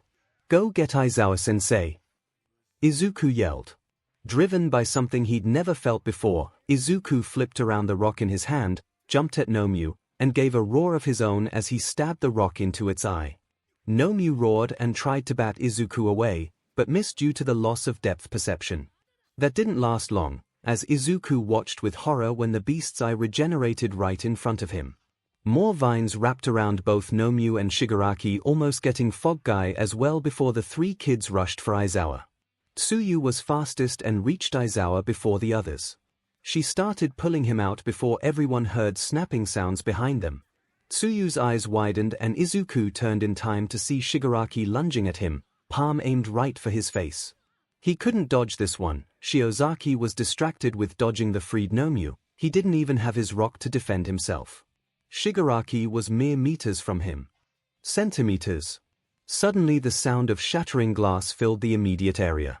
Before anyone could turn toward the noise, 3 fist-sized spheres of ice slammed into Shigaraki. Almost simultaneously, Izuku found himself lifted into the air as the area got very cold before he was pulled away from the villains. Before Shigaraki could recover from the ice that hit him, a very large foot kicked him into the fog guy, sending them both sprawling. What just happened? Don't worry, Midoriya-kun, a familiar voice spoke in his ear, we got you. Gasping, Izuku looked over his shoulder and saw the person that grabbed him was none other than Kagero Kiona, his winged class president. Looking next to her, he saw a massive ice floe like a giant slide forming from the ground with Moriboshi Iane standing on top. Next to her were a confused Shiozaki and Tsuyu, the latter of whom was holding Aizawa. Unfortunately, all this noise caught the attention of the villains in the distance, who came rushing back eager to fight. Why you two? He asked. How did not just us, Moriboshi smirked. She pointed further down the slide, and Izuku looked to see more of his classmates. Asano was standing at full height with Sakai looped around her shoulders. At her feet were the spiked Gorogoro Mamoru, Choji Rhinosuke the Wookiee and the rotund Gakushu Hifumi. They all looked cessed. Who are you guys? Tsuyu asked. We're from Class 1C, like Izuku. We lost the signal from him around 12 minutes ago, Kagero explained as she landed next to the Hero Corps students, wincing at the BLD on Izuku's jacket. We alerted the teachers, and opted to come ahead to help best we could. Izuku was confused since he didn't destroy the vial, but he was more happy that help was here. Hey hey hey! Shigaraki roared. No fair bringing in extra bosses. Shut it, finger FR. Choji yelled as he hoisted a boulder. If anything, you're the boss fight here. See careful.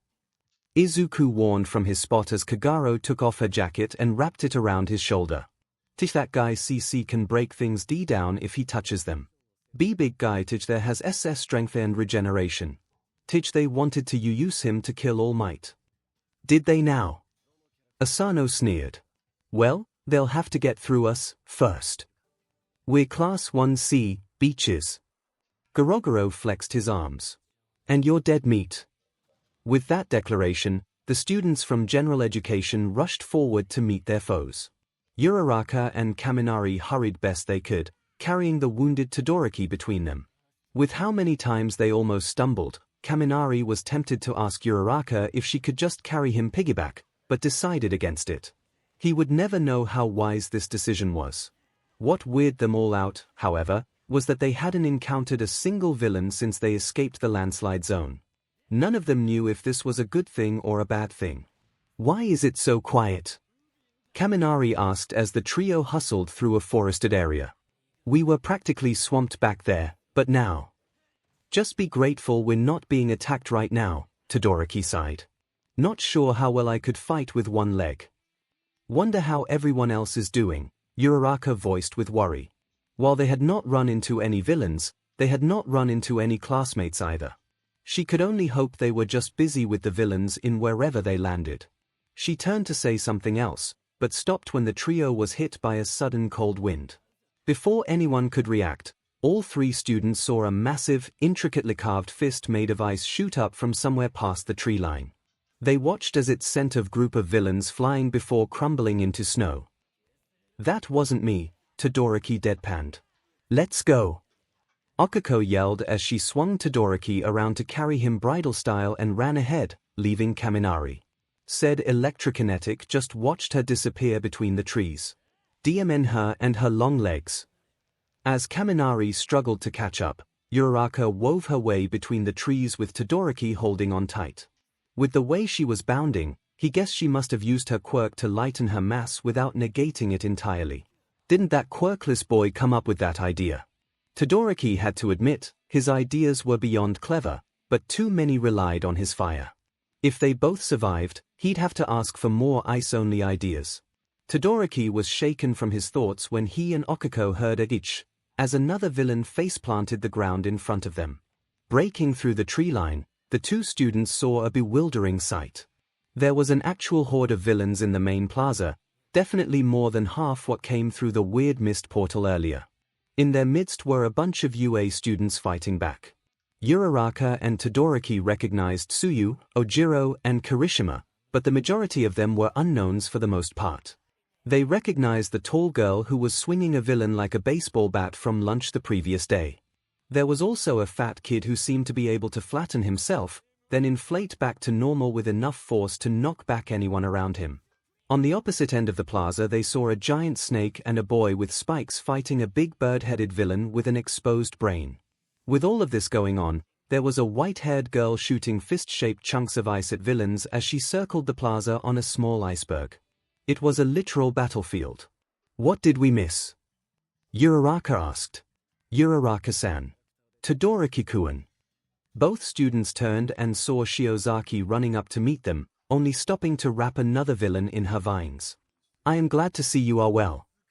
I don't think having a broken leg counts as being well, Todoroki replied. What is all this? A group of students from Midoriya's class came to render aid, the religious hero student explained. Somehow he was able to get a signal out to alert UA. She ducked her head to avoid a villain sent flying by Asano before continuing. Midoriya himself is on top of the tallest ice pillar over there, with Aizawa-sensei and another student from his class. Aizawa-sensei was wounded by the big brain villain and is incapacitated. As she finished, the group saw one villain was climbing the pillar in question and neared the top before a large white wing battered him off the side. Initially it was only Asui-san and myself aiding them, but Ojiro-kun and Kirishima-kun arrived a few minutes ago. That's a lot to take in, Uraraka stated. She kind of wanted to join in and contribute to the fight, but with everything going on and the wounded classmate in her arms she was having trouble finding a place she could actually help. She got her answer when she heard a youthful scream of pain. The three students turned toward the noise and gasped at what they saw. The big villain had laid a heavy blow on the Spike Kid, smashing him into the ground. The snake bit the villain's shoulder hard before being torn off and hurled aside. Uraraka noticed the villain slowed down considerably after that, but was still moving in for the kill. Put me down. Todoroki tried to push his way out of Okiko's arms. You two go help them, I can provide cover. The girl with the gravity quirk nodded and gently set her classmate down before she and Shiozaki began running towards the big villain. As they ran, Todoroki held his right hand to the ground. Working on one of the few ice-only tricks Midoriya had devised for him, Todoroki created a thin layer of ice a few centimeters under the soil and extended it out across the plaza. Using this layer, Shoto raised pillars of ice that slammed into any villain that got too close. There weren't too many villains that got close, though, as most of the villains were fighting the Gen Ed students. A couple villains tried going after Todoroki directly, but either met with more ice or were sent flying after getting bowled into by one of Asano's victims. After a minute the girls reached their target, in time to see the snake bite him again, this time in the leg. The villain slowed down further, giving Shiozaki ample opportunity to wrap them in her vines. Simultaneously, Okiko reached down and pulled the spiky kid out of his hole in the ground. The boy was unsteady and bled from multiple injuries, but managed to stay upright with the help of Uraraka and his serpentine classmate. You doing okay? Uraraka asked. What's the big guy's quirk? Quirks, Gorogoro said between breaths. Regeneration, super strength, Sokai listed, and during our fight we noticed his muscles were tougher than most, so we think he may have shock absorption as well. The snake looked back at the villain that was wrapped in vines. My venom slowed him down, but I think his regeneration is letting him adapt to multiple doses. We need a more surefire way to incapacitate him. I have a way, Uraraka nodded. Who here is the physically strongest? Before either boy could answer, there was a scream as a villain was sent flying into the nearby wall. Okiko turned and saw Asano still standing tall and sending the remaining villains flying. Okay, ha. Hey, big girl. Asano turned to Uraraka, holding an unconscious villain in her hand. Gonna need you to hit this guy hard as you can when I give the signal. Turning and dashing to the villain, she slapped his face hard before nodding to Shiozaki. The plant girl nodded back and released her vines. As she did this, Asano tossed aside the villain in her hand and turned to Moriboshi, who was still surfing around. Moriboshi, Asano called out over the remaining villains and the other hero students, I need a hammer. The ice girl nodded before sliding over to the ice pillar closest to Todoroki. This yours? She asked. Confused, Todoroki only nodded. Not bad. Borrowing it. She placed her hand against the pillar and closed her eyes. Todoroki watched in awe as his ice pillar slowly changed shape. It grew taller and more slender, gaining what looked like intricate carvings. He was so drawn into watching this process he almost didn't see a small group of villains dashing right for them. Fortunately, Ojiro and Kirishima slammed into them. Whatever you're doing, go faster. Ojiro hollered as he held one villain in a chokehold. It's harder using ice I didn't make. Moriboshi yelled back as she kept changing the ice. I'd make my own, but I'm iced out. As she reshaped the ice, Todoroki saw a familiar black cloud appear behind her head. His eyes widened as a hand emerged from it, poised to grab Moriboshi's head. He moved to stop the hand and gave a shout of surprise, not wanting to know what would happen if that hand got her. Unfortunately, he wound up learning as Moriboshi created a wall of ice behind her to stop the hand, only for the ice to crumble around it. Moriboshi looked back with eyes of terror, literally frozen in place. Todoroki staggered upright and lunged for the hand, trying to create his own ice to knock it away while Ojiro and Kirishima finally noticed what was happening and moved to intervene. It was too close. He was too slow. The hand was centimeters from touching her. Before he reached it, however, the gate suddenly closed and he could hear a distant scream as the arm fell to the ground at the ice girl's feet. The act of closing the portal had severed that arm. Both ice students stared at the fallen appendage in a mix of shock and disgust. Ojiro just stared with wide eyes while Kirishima straight up vomited. Todoroki almost joined him. He didn't know it, but Uraraka had also been watching the formation of the ice hammer while holding the zero-gravity Hulk in place above the ground. She had seen the portal form and recognized it. Looking around quickly, she saw the two head villains from before, including the one who could create the portals. Narrowing her eyes, she leaned down and picked up a large rock. With the sort of precision that could only come from spending years skipping stones across lakes, she held the stone at the portal guy hard as she could. Her finger hurt after the throw, but she was rewarded with a direct hit to his head, knocking him down and out. She did not expect the act to result in a severed limb. The sight of the villain bleeding like that, and knowing it was her fault, was almost too much for her, and she almost lost control of her quirk. Fortunately, at that same moment Moriboshi finished reshaping Todoroki's ice. The three boys stared at her creation in awe. It wasn't just a hammer, it was covered in precise and intricate carvings. It was a piece of art. They kept staring as Moriboshi used her quirk to send the ice hammer flying to Asano before falling to her knees. At that point Todoroki noticed her hair was matted in ice and snowflakes. Perhaps she wasn't completely immune to her own cold, either. In a moment of compassion, Todoroki set his left hand on her head and used a little bit of his fireside to help warm her up. Looking at him in surprise, she quickly nodded her gratitude as he warmed her up. Meanwhile, Asano caught the hammer and gave it a few spins before turning to the still-floating 𝐿. With a smile more befitting the villains she had spent the last 5 minutes beating up, she rushed at the Hulk and gave a battle cry as she swung with all her might. The resulting impact shattered the hammer, but also sent the beast speeding through the air. Uraraka negated her quirk after hearing it break through the glass of the dome. With her quirk released, Okako fell to her knees and took deep breaths. With the departure of the 𝐿, the fighting finally died down. The hand villain managed to succeed in rousing his portal-making compatriot, but they were met by the angry and determined glares of the students. No other villain was on their feet. I think we lost, the dismembered villain whined. Stupid heroes and their his words were cut off as the doors to the USJ were slammed off their hinges and sent flying across the plaza. Everyone turned to the source of the noise, each side hoping it wasn't an enemy. Everything is all right now. A massive form appeared at the top of the stairs. The students all gave smiles and sighs of relief as they saw who it was. Because I am here. All Might had arrived on the scene, and he was not smiling. If anything, he looked downright cessed. He saw the students, both Hero Course and Gen Ed. He saw they were injured and exhausted. He saw the two remaining villains, and how one of them was bleeding profusely. Looking to his left, he could see the pillar that Midoriya, Kagero, and Aizawa were huddled on top of.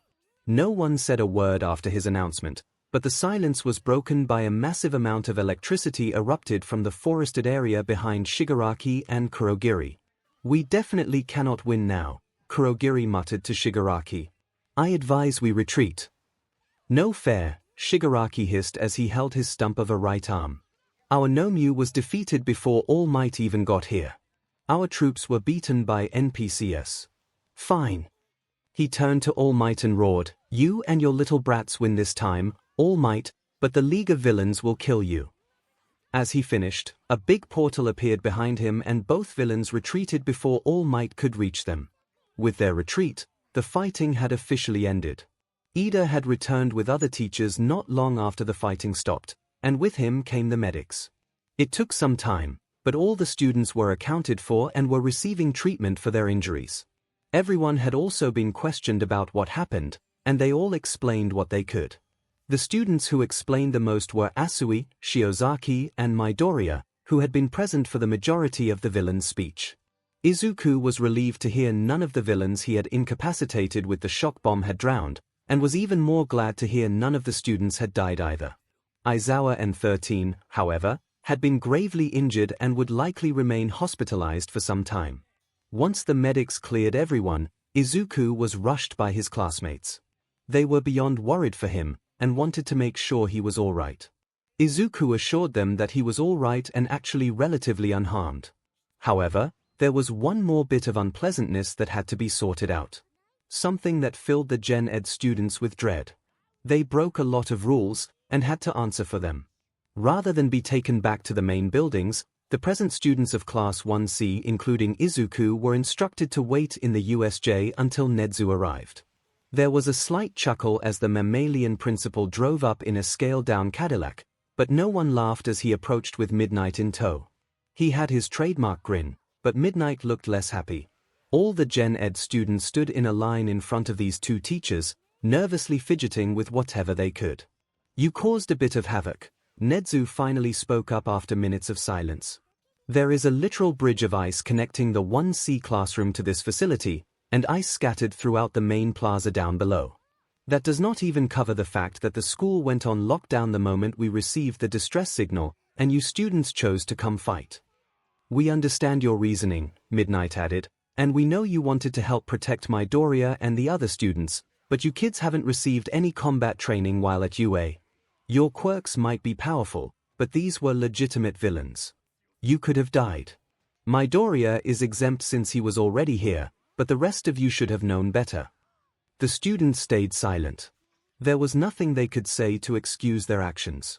Even Izuku was feeling particularly morose after that. He was worried what would happen to his classmates. He felt bad they came to rescue him, and now were going to be punished for it. None of you are being expelled, Nezu continued, but you will still need to be punished for this violation. Nezu went silent, clearly thinking of a suitable punishment. The students were afraid of what he was thinking, dreading what he would decide. After a minute, he turned back to the students with a smile.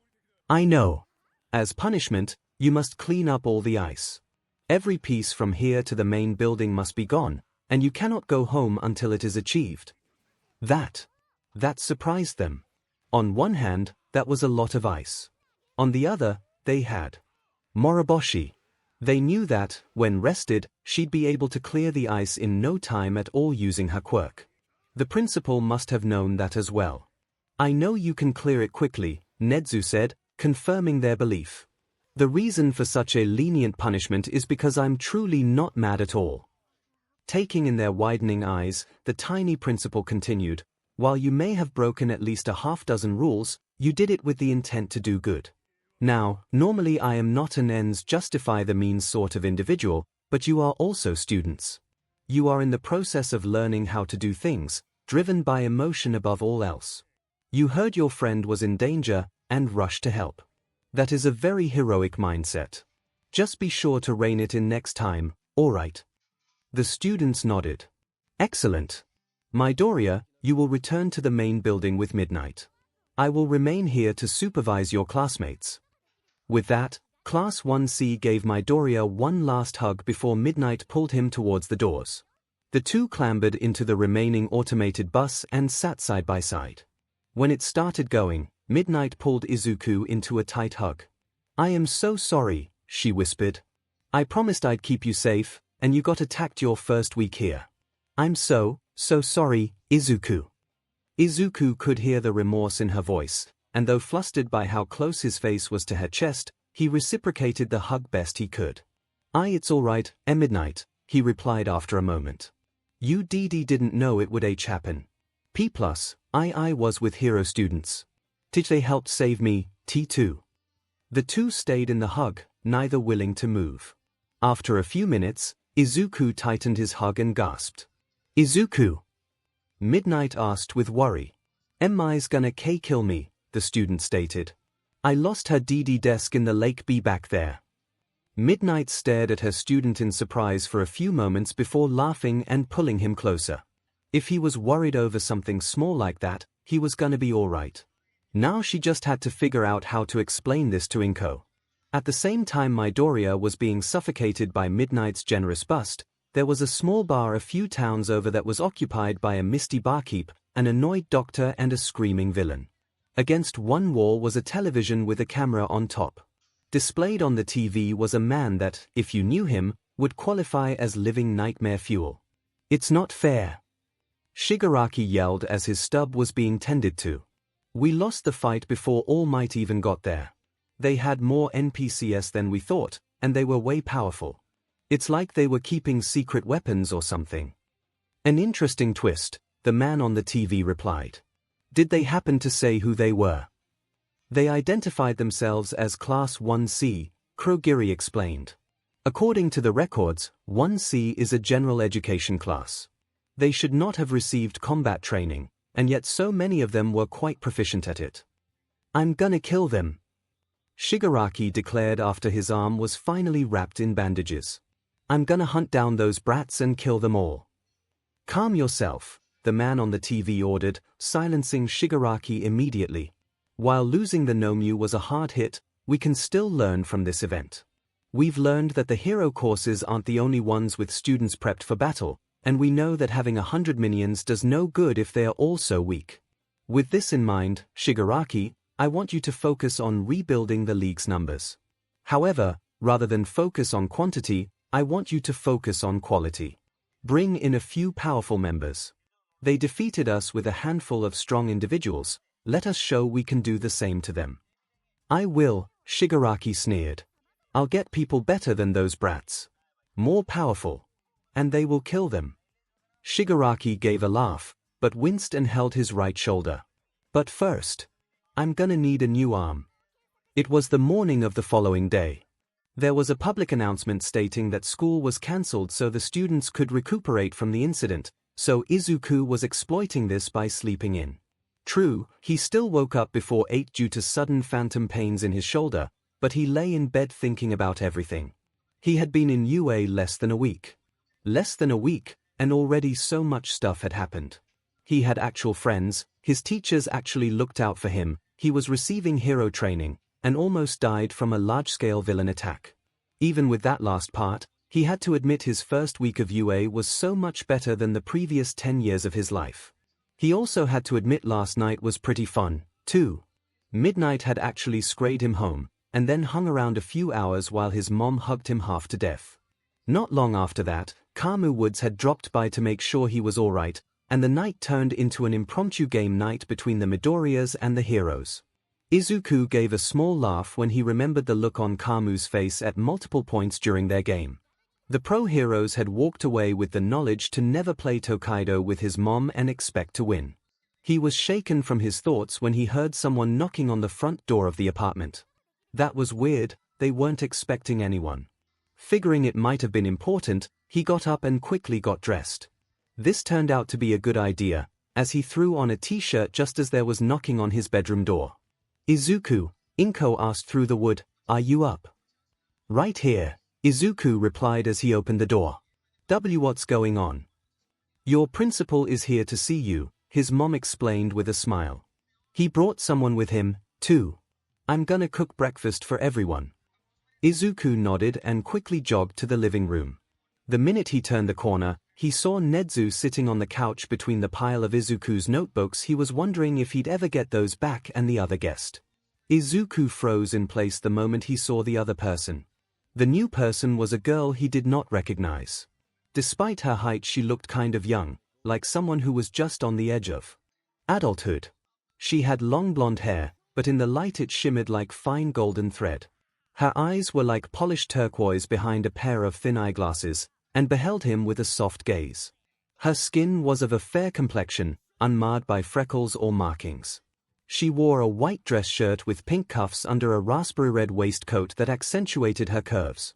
She also wore grey capri briefs, under which were plaid socks that matched colors with her shirt and waistcoat, along with sturdy-looking brown boots. Never before had 𝐒𝐬𝐽 seen what he could only describe as a paragon of beauty. Her eyes widened a bit as her gaze fell on his shoulder, but he was too stunned to notice.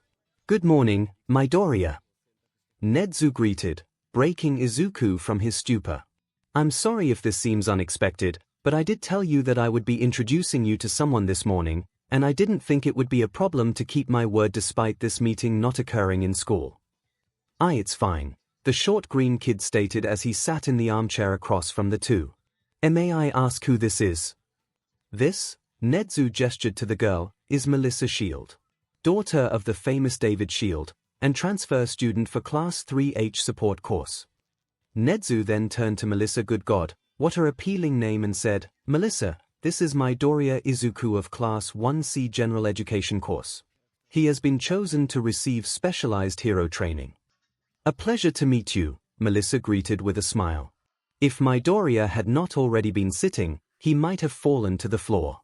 To his ears, her voice was like the chime of a glass bell, her smile as appealing as freshly fallen snow at night. 𝐒𝐬𝐽 could not remember feeling this flustered even around midnight. "Now, Melissa," 𝐒𝐬𝐽 continued as he hopped off the couch and walked towards 𝐒𝐬𝐽, "I've heard you've been acing literally every assignment Power Loader has thrown at you, correct?" This question caught both students by surprise, but Melissa nodded. "I heard you've been acing them in record time, too.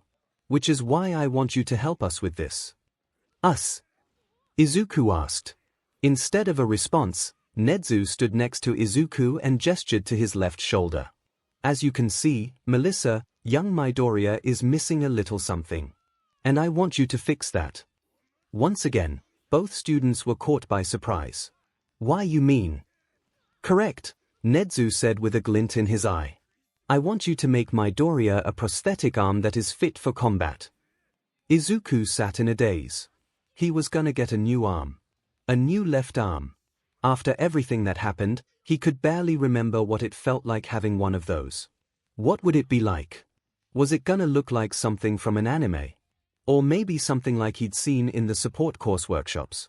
He hoped it wouldn't be too bulky. It would be awkward if it was so heavy he walked lopsided. There were more questions bouncing around his skull, but they were all derailed when he noticed Melissa had picked up his right arm and was looking at it very closely. "What are you?" 𝐒𝐬𝐽 meekly asked. His face felt very warm at just how close the tall American girl was. She looked up at him and gave a soft smile that made him more flustered. "Just giving your arm a close look," she replied with her glass bell voice. "I'll be taking more precise measurements back at school, where I actually have tools, but observations made here can give me an idea of what sort of arm to make you. Has to be combative, but not obtrusive." She gave his arm a slight squeeze, eliciting a shy squeak from 𝐒𝐬𝐽 before continuing, "You're not too muscular right now, so I can't make it too heavy. What sort of fighting style do you think you'll be using?" 𝐒𝐬𝐽 spoke through his blushing, and 𝐒𝐬𝐽 and Sir 𝐿 were talking about teaching me how to fight WW with weapons, and utilizing my SS speed. This seemed to pique her interest, making her look him in the eyes. "Weapons?" she asked. "Will they complement your quirk?" "No. Izuku turned away, looking down for a moment before looking back to Melissa. "Wait, may I ask what your Q quirk is?" Melissa looked at him, then gave a smile as she started writing in her notebook. "Take a guess," she challenged. Izuku looked at her best he could. Pushing past her beauty, he noted she lacked any form of physical alterations, so it was likely an emitter-type quirk. Since she was apparently acing her course. As something along the lines of technopathy, he asked after a minute. She smiled. And shook her head. High intelligence. Another headshake. G good vision. Denied. Elemental C command. A laugh and a denial. This continued for another minute or two, with Izuku going through his mental list of possible quirks and her denying it. Eventually he sighed and drooped his shoulders. What is your quirk?" he asked in defeat. Melissa simply smiled again, reached into her wallet and pulled out her ID card. Izuku looked at it, specifically the lower right corner. There was a small box in that corner that had one of two symbols in it. If someone had a quirk, this box would have a big green Q in it where the bottom line would turn sharply upward like a check mark. Next to the box would then say the quirk's name and a quick summary of its effects. However, if the person was quirkless, the Q would be red, and instead of a check mark the bottom line would go down a bit further with another short line going perpendicular through it, turning the bottom line into an X. It was a symbol Izuku was all too familiar with. It was a symbol he hated, knowing that so many people would think he was less than human because of it. It was the same symbol that was on Melissa's ID. Izuku stared in shock a few seconds longer before Melissa took her ID back, calmly putting it away. Then he stared at her in amazement. An amazing person, an appealing lady, and she was. Q quirkless. Yep, she smiled. I'm among the few without powers. Admittedly, America has a higher percentage of quirkless, and indeed many of our heroes are the same. That's why we've got a bigger focus on support. Gear and technology. Izuku vocalized. I wish quirkless H here in Japan were treated that nicely. He gave a weak chuckle and stopped, realizing he had subconsciously started rubbing his left shoulder. He quickly set his arm back down, but the look on Melissa's face said it all. With that sentence and gesture, she figured out he was quirkless, and lost his arm because of it. "Oh my god," she whispered. It's in the past." Izuku tried to explain it away. Really? Nothing to worry about." Melissa stared a bit longer before flipping to another page in her notebook and writing something really fast. Izuku was worried about what she was writing, but noted her face was one of grim determination. Hopefully it was a good thing. While Melissa and Izuku were in the living room going over things, Nezu and 𝐒𝐭 had moved into the kitchen. 𝐒𝐭 prepared tea for them both and sat across the kitchen table from the principal. "I have to thank you for doing this," 𝐒𝐭 spoke as she sat down. "Honestly, after everything that happened over the past year, I'm glad to see Izuku genuinely smile again." "Everything that happened over the past year is the failings of society," Nezu admitted. "With Japan's discrimination against quirkless, I knew a case like your son's would happen eventually. I had been keeping an eye out, catching what I could before any lasting damage was done." He gave an ashamed sigh. "I am truly sorry for what happened to your son." "You don't need to apologize," the mother smiled. "Izuku's dream has always been to be a hero, to help people. Just when he had given up on that dream, when he was at his lowest, you came and pulled him back up. I think you were the first supportive voice he had before now." She looked down in her own shame. "Even I wasn't as supportive as I should have been." There were a few seconds of silence as the two adults sipped their tea. "I'd like your son to see the school therapist," Nezu stated. "I know he had to undergo physical therapy after the incident, but I saw something yesterday morning that proved he needs more mental therapy as well. It's covered by the school, so you don't need to worry about payments." "I am grateful," 𝐒𝐭 set her cup down, "but I've been curious for the past week. Hero training, making him a prosthetic for free, now therapy. Does your school normally bend over backwards like this for students?" Nezu stared a moment before giving a laugh. "No," Nezu admitted, "but like I said, your son has suffered a lot and the best I can do is help him out of it. Plus, I kind of see myself in him." brilliant, noble, maybe a tad bit more modesty, and completely ostracized by society because of something outside of his control. It took me literally decades to get accepted by the hero union, and even nowadays some citizens refuse to accept the fact an animal like me can be a hero. So, if I can help someone who's also suffered get up faster, I most certainly will. Especially if they have the makings of a genuine hero. He took another sip, enjoying the flavor of his tea. This is quite delicious. You must tell me the brand. Family recipe, 𝐭𝐴 beamed. 𝐻𝐻𝑒𝐻 chuckled and the two adults continued drinking in silence. Todoroki lay on his futon, staring at the ceiling of his bedroom. His father was at work, and he was permitted to do only lighter drills today due to his healing leg. This is what gave him the free time he was currently enjoying. As he felt the ache in his leg, he thought back to the previous day. The USJ was his first actual experience fighting villains, and that one lava villain almost got him.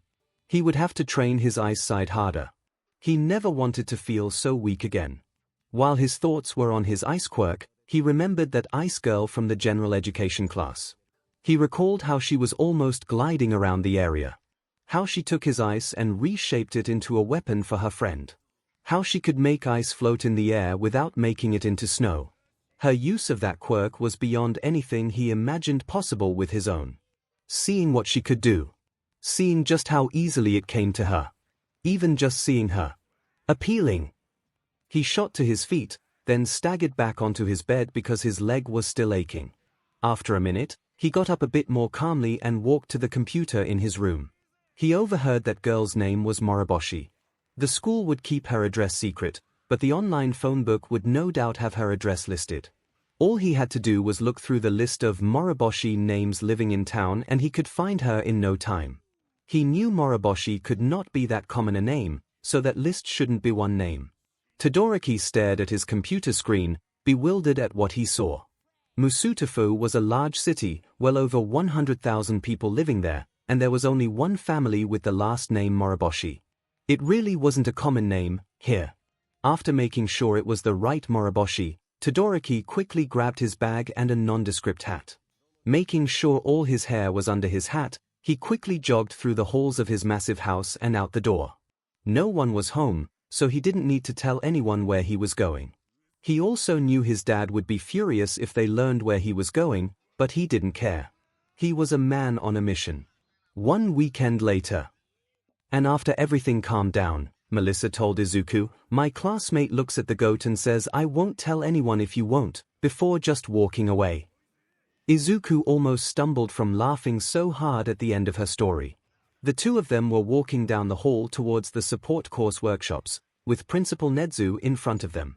Izuku was fully recovered from what happened in the USJ, though he wasn't able to get a replacement jacket yet, so he came wearing the one with some bloodstains and a disintegrated sleeve. Izuku was still laughing by the time they reached the workshops, and 𝐻𝐻𝑒𝐻 raised his paw to knock on the door before the door opened on its own. "Good God, Mido-chan," Mai smiled as she stepped out. "I could hear you laughing from." Her gaze fell on Melissa and she stopped talking. She slowly looked the American girl up and down before turning to Izuku while gesturing to Melissa. "Mido-chan, who is this titan?" "This," 𝐻𝐻𝑒𝐻 stepped in to explain, "is Melissa Shield, a third-year transfer student." "Melissa, this is Mai, the girl I told you about over the weekend." "Principal, why are you telling people about me?" Mai asked. "I don't even have any babies to demonstrate yet." "Babies?" the tall American asked. "Her inventions," the small boy explained. "Because," 𝐻𝐻𝑒𝐻 clapped his paws together, "Melissa here will be spearheading a particular project that I want you to help her out with. She is going to be making a combat-capable prosthetic for Midoriya." At the conclusion of his words, Mai stared at Melissa for a few seconds before turning and staring at Izuku. After a few seconds of silence, Mai gave a happy scream, startling everyone before pulling Izuku into a tight hug and spinning around. "Congrats, Mido-chan." Mai cheered as she kept spinning Izuku around, his head held tight into her shoulder. "You're getting a new arm, and I'm gonna help make it. It's gonna be so awesome. I'll add blades and a tripwire and maybe a hack module and dash me, please."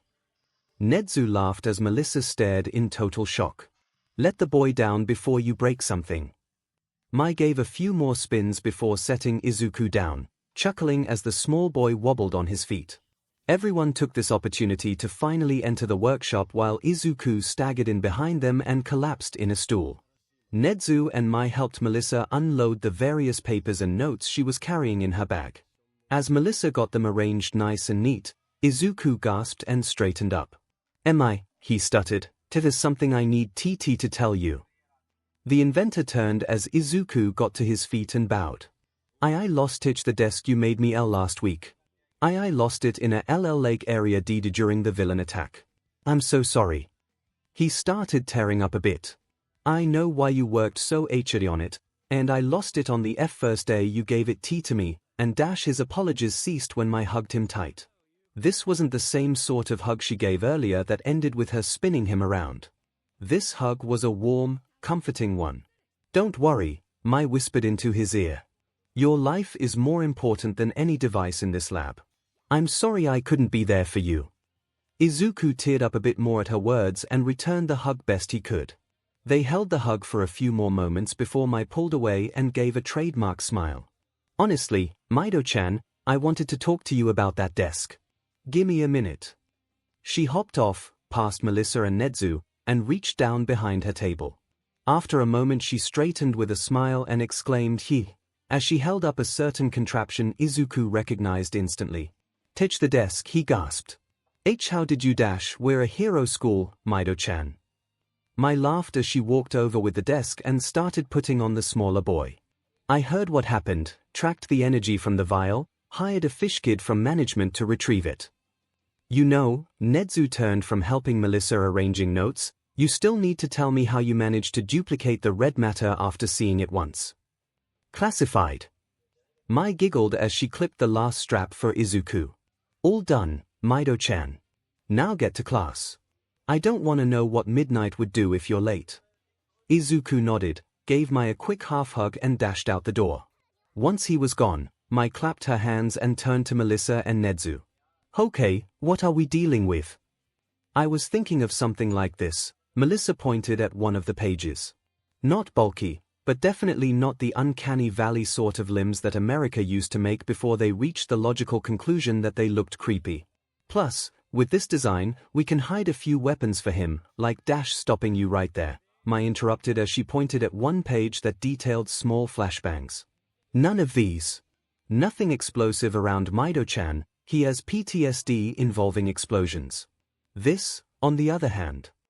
It was almost lunchtime, and Izuku had spent the last hour and a half with Class 1A.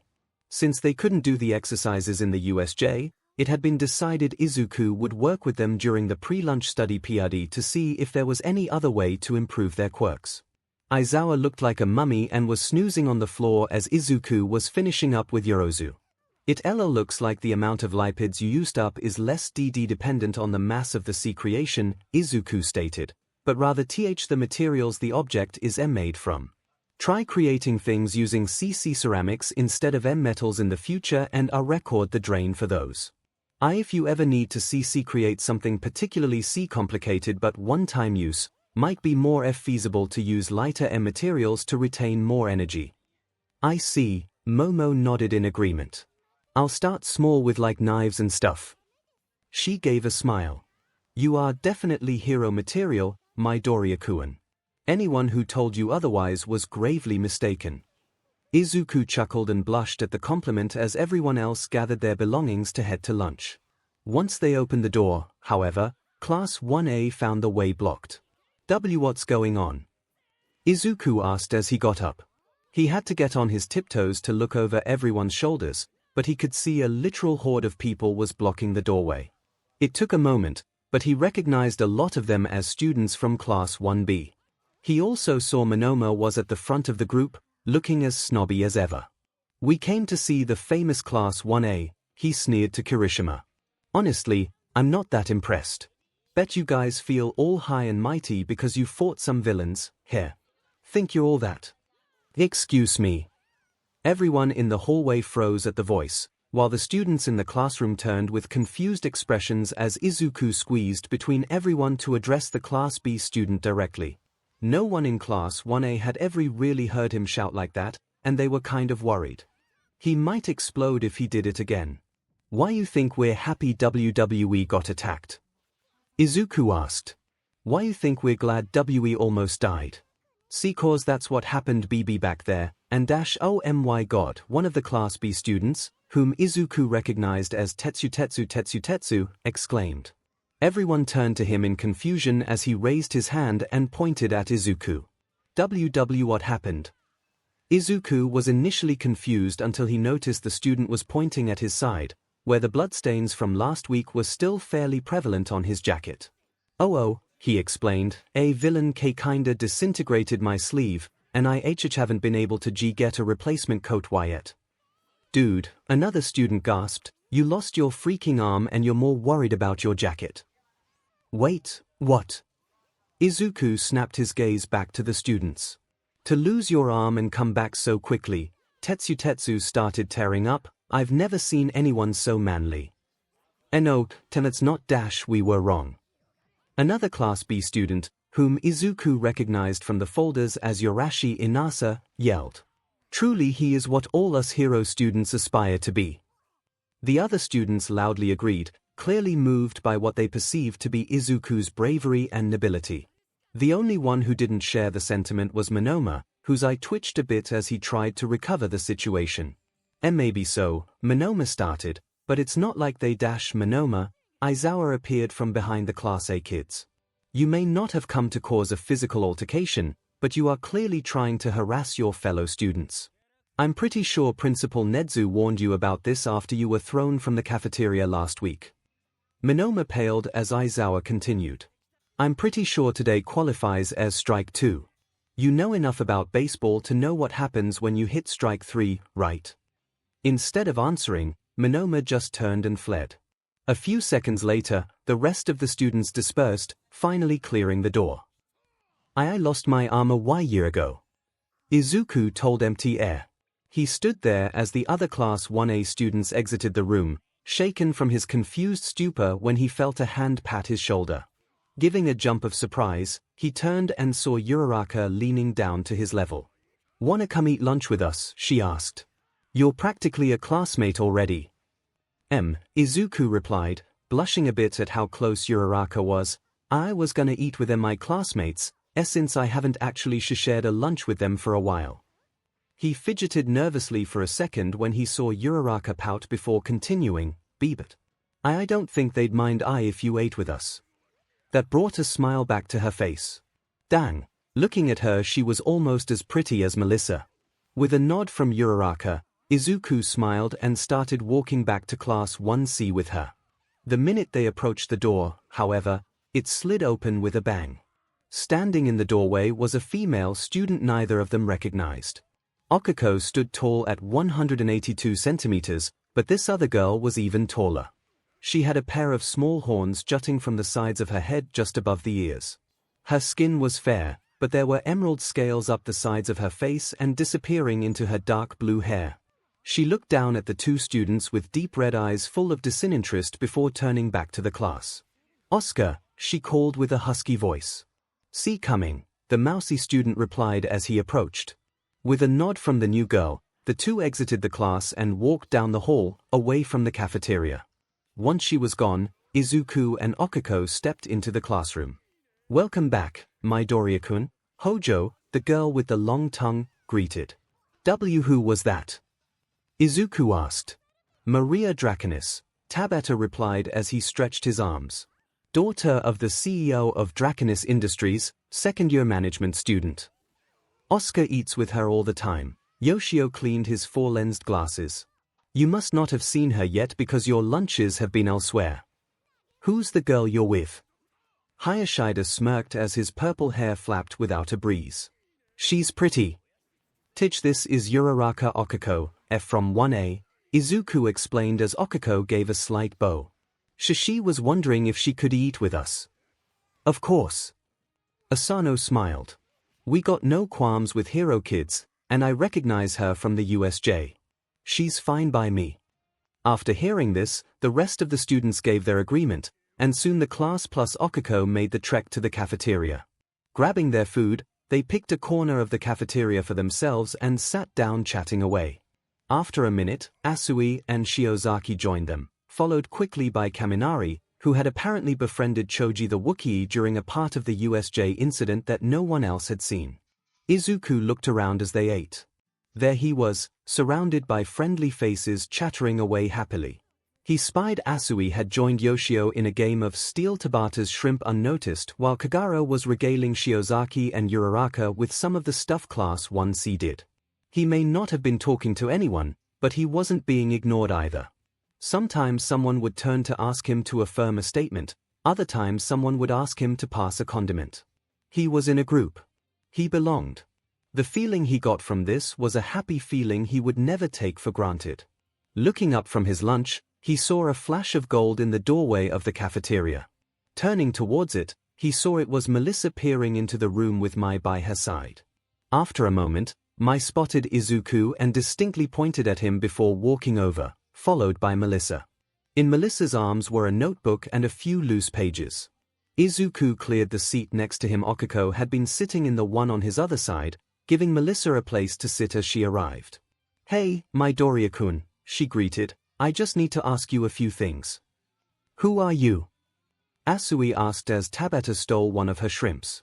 Melissa shield. Mai smiled as she sat in a chair across from Melissa. "I'm Hatsu Mai.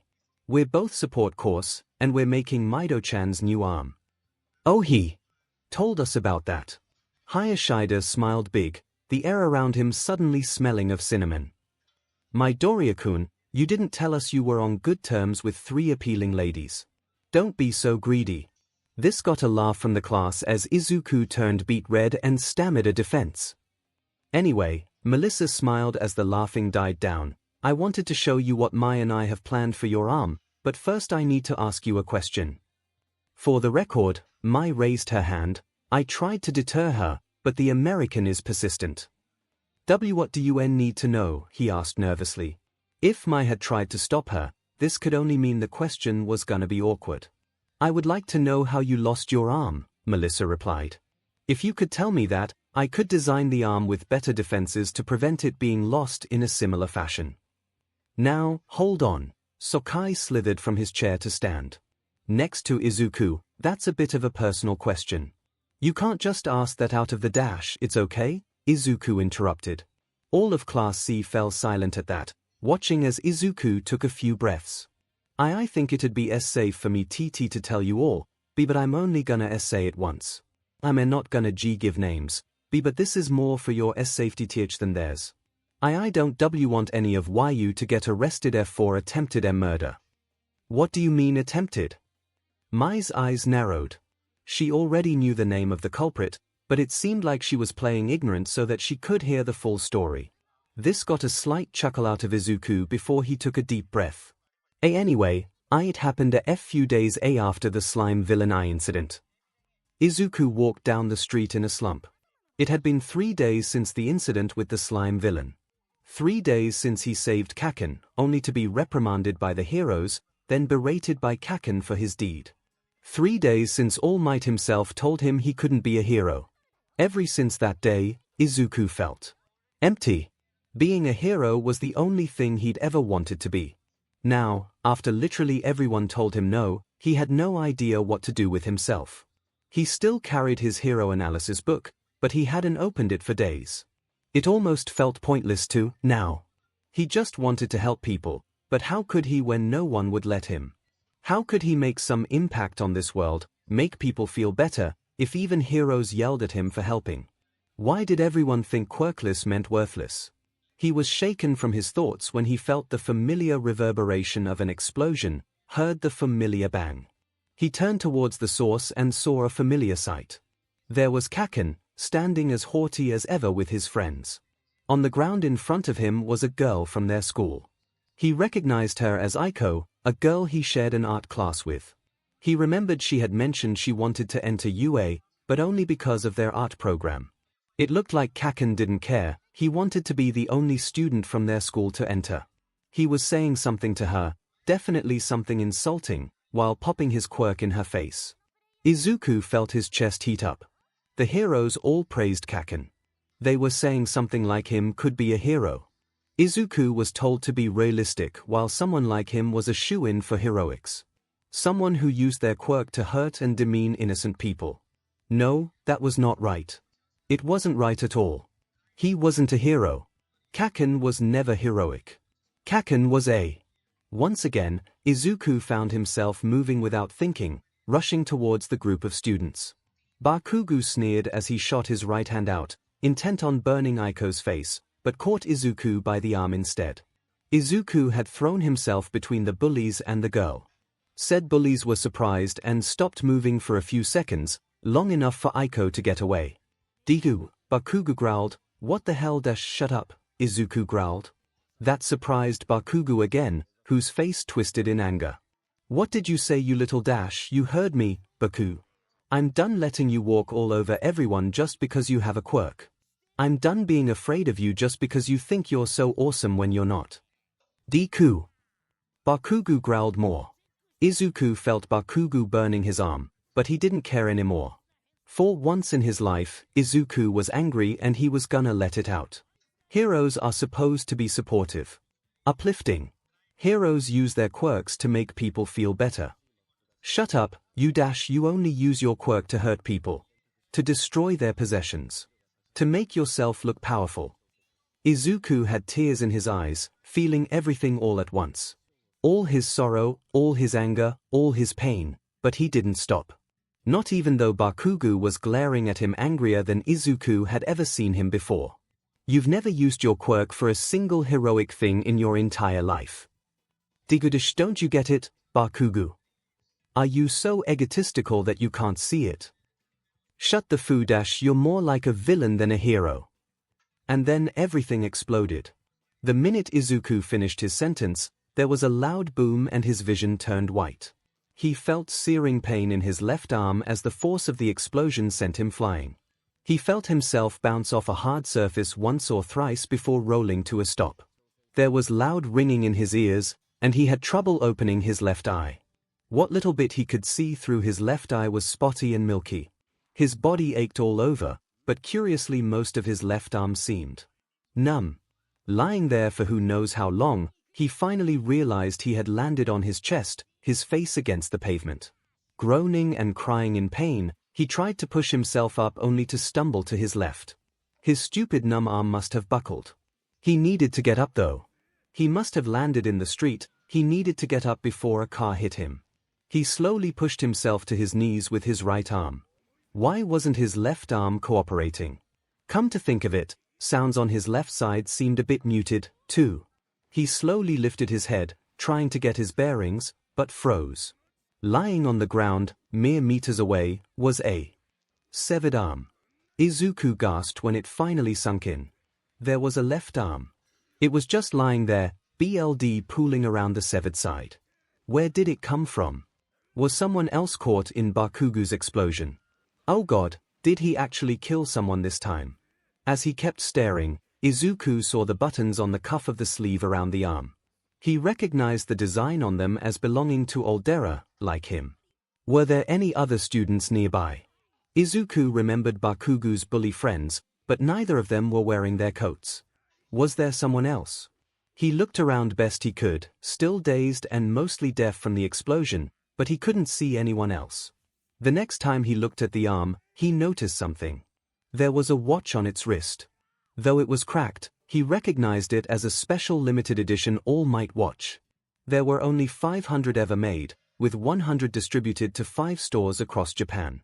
Izuku remembered how he had gotten up before sunrise to get in line for one. He was one of 100 people in Mustafu to have gotten that watch. And he knew for a fact he was the only one in 𝐒𝐪derer to get it. Izuku gave a pained gasp at the indication. Did that mean? No, it couldn't be. He turned his head to his left, not noticing the shouts from his right. He moved slowly, not wanting to see what may have been there. Or rather, what may not have been there. He felt someone grab his right shoulder and shake him softly, trying to get his attention, but Izuku was focused on what he saw when he finally looked at his left shoulder. It was gone. His arm was gone. There was a stump in its place, slowly dripping blood from what veins hadn't been cauterized shut by the heat of the explosion. The flesh was uneven and looked like a burnt steak. Izuku gave a quiet gasp when he noticed he could see a bit of bone poking out from the middle. It was his bone. That was his blood. It was gone. He kept staring at his bloody stump, completely oblivious to any pain. Whoever came to check on him was now carrying him and his severed arm away from the scene. Said individual yelled something to someone else before whispering something to Izuku, trying to get the boy to respond. Izuku didn't respond except to slowly grab his stump with his right hand. It was gone. The person carried Izuku into a bright building, his right eye wincing from the sudden light while his still kinda blind left eye remained focused on his stump. The person set him down on something soft and he heard other voices. He couldn't catch what they said. He didn't even realize they were there until someone gently pulled his hand away from his stump. It was gone. His arm was gone. His arm was gone. Izuku gripped his stump again. The pain came flooding back, and Izuku screamed. It was a scream of complete agony. A scream of horror and loss. The scream of a destroyed child. Izuku stopped to take a few breaths. It had been a year, but it was still exhausting and painful to remember that day. As he breathed, he looked around to his audience, students of Class 1C with a handful from 1A along with Mai and Melissa. Every single one was dead silent. Even the students who weren't part of the audience seemed muted. He spotted a few people, such as Melissa and Uraraka, were outright crying. Mai had a look of absolute fury. She was the only one who knew the name of the culprit, and Izuku could only hope she wouldn't commit murder after lunch. Continuing, he breathed as he rubbed his left shoulder. I later learned that it was 𝐂𝐭𝐲 Woods who carried me to the clinic. The doctor there was able to use his Q quirk to repair my eye and ears. He also lessened the burn scars around my head, and now they are kinda hard to see under my hair. He couldn't fix your arm, though, Tabata stated. Nope, Izuku sighed. The heat from the explosion cauterized the wound too much for him to reattach it. The only quirk doctors who would have needed to operate within a certain time limit, and they were too far away to help. In their end, it was decided that the stump would be amputated. What happened after that? Sokai asked from his spot on the floor next to Izuku. Did the douchebag get punished? After chuckling at how the snake used that word, Izuku continued, he was sent to juvenile detention for a few months. Since this was a first-time offense on a spotless record, he got off easy. Spotless? Gakushu scoffed. He blew your frickin' arm off. Didn't your school do anything? Choji asked from behind Melissa. They moved me to a different class. Even after the principal and teachers were intent on getting him into UA, and didn't want me distracting him. Several students exclaimed their displeasure at this, getting loud before Izuku raised his hand. It's alright, though. The principal himself barred him from the entrance exam. On top of there was a huge investigation of the school at the end of the year that affected the entire school. What happened at the end of the year? Yoshio asked. Was the school shut down? Please tell me it was shut down. Izuku gave a nervous chuckle. It was obliterated. The Death Star Agency investigated the school due to rumors of discrimination and corruption. I was called to testify about the quirkless discrimination going on there. As a result, more than half the teachers lost their teaching licenses, and most of them went to jail, too. The remaining teachers resigned, and the school was shut down. After what Principal Nedzu's told me, I wonder if he had a hand in it.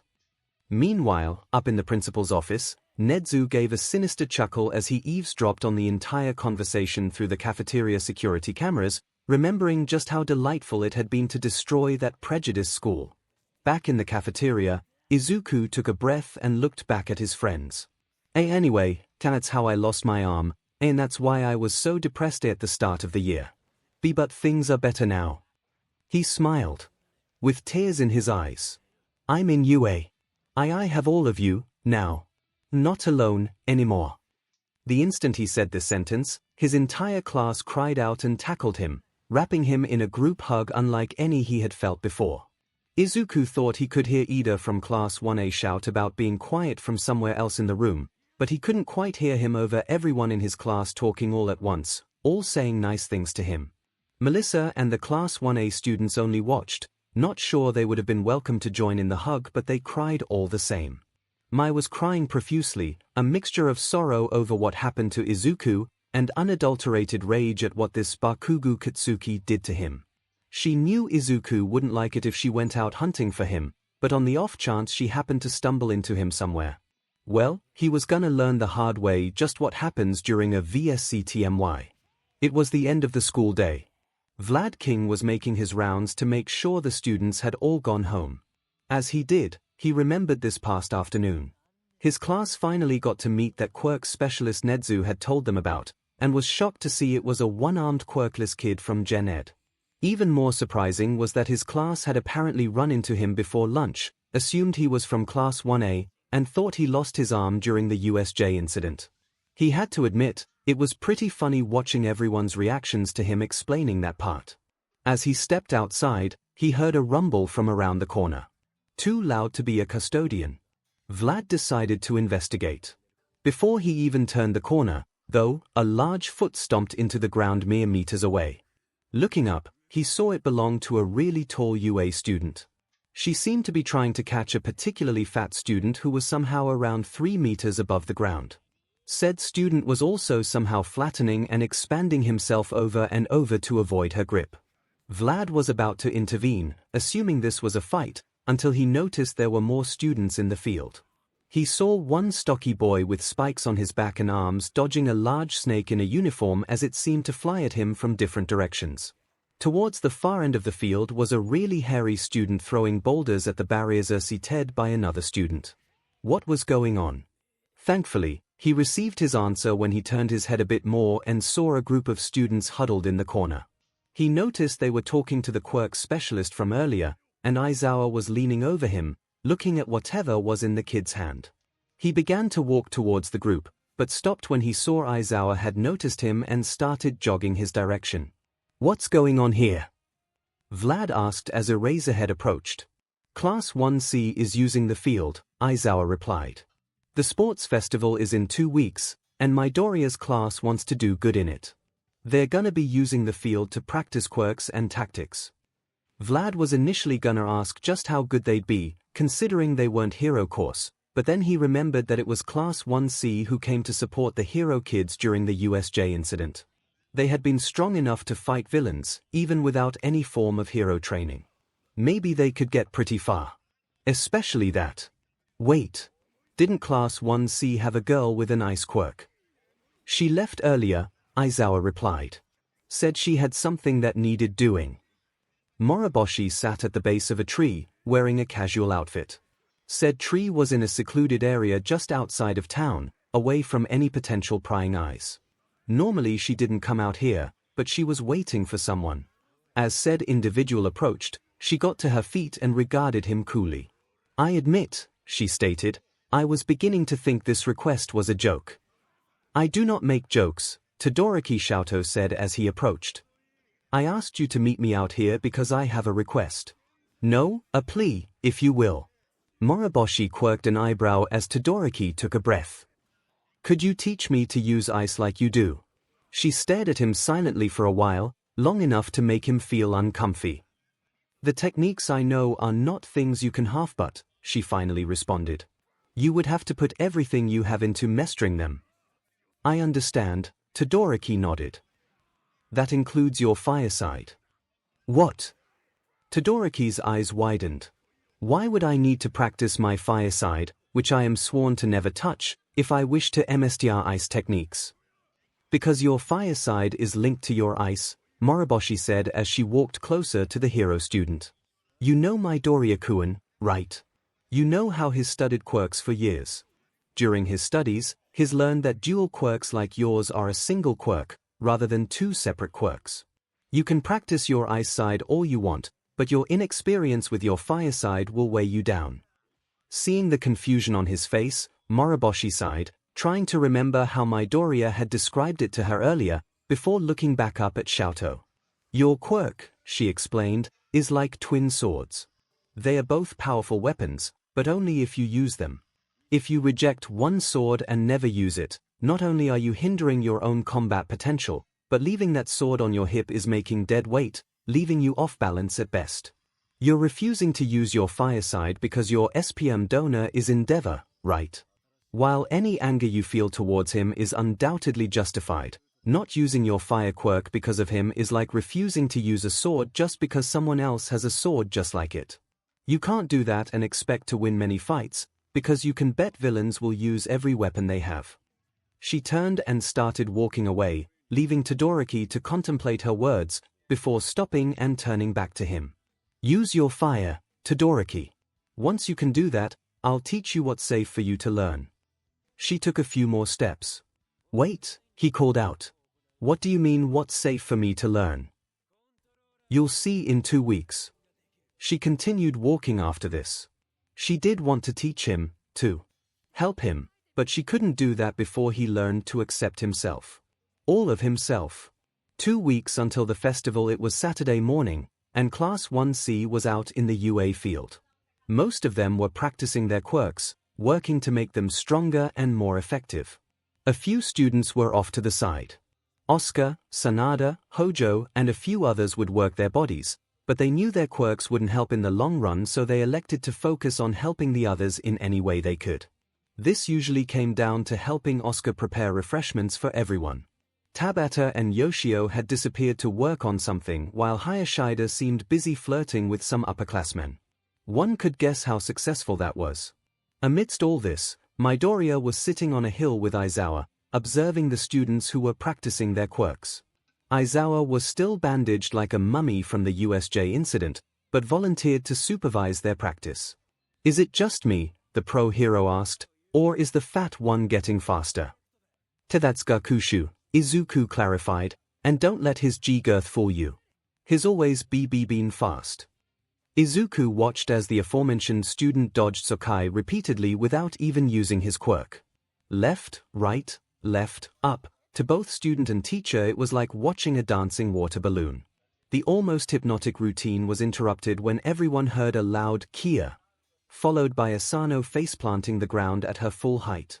She had been sparring with Moriboshi, who had dodged a kick and froze the bottom of Asano's shoe, making it very slippery. There was a brief silence before half the students collapsed in laughter. I need some coffee. Aizawa got to his feet. Don't break anything vital while I'm gone. As the mummy instructor hobbled toward the school, Izuku turned his attention to his class. Asano had gotten back up and was doing post-exercise stretches before shrinking back down to her normal size. I. A voice shouted from the direction of the school. Turning to the newcomer, Izuku and the others saw Tabata and Yoshio running up. Hey guys! Tabata hollered, waving a thick brown folder over his head. We got it! 12 days until the festival. Izuku gave a pained grunt as he hit the padded floor of the school dojo for the 17th time that afternoon. Sir Night Eye had just demonstrated a masterful judo flip with the kid without breaking a sweat. After so many flips, Izuku was sore all over, but it wasn't the sort of soreness he was suffered in middle school.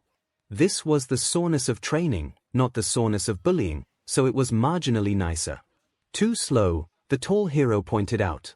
You're getting better, but you need to get better faster, young man.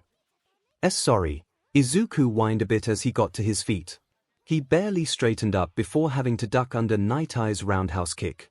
He shot forward and tried to kick the back of Night Eye's knee before he could regain his footing from the quirk, but narrowly missed as the hero simply jumped using that leg before bringing his other leg back down to knock Izuku back into the mats.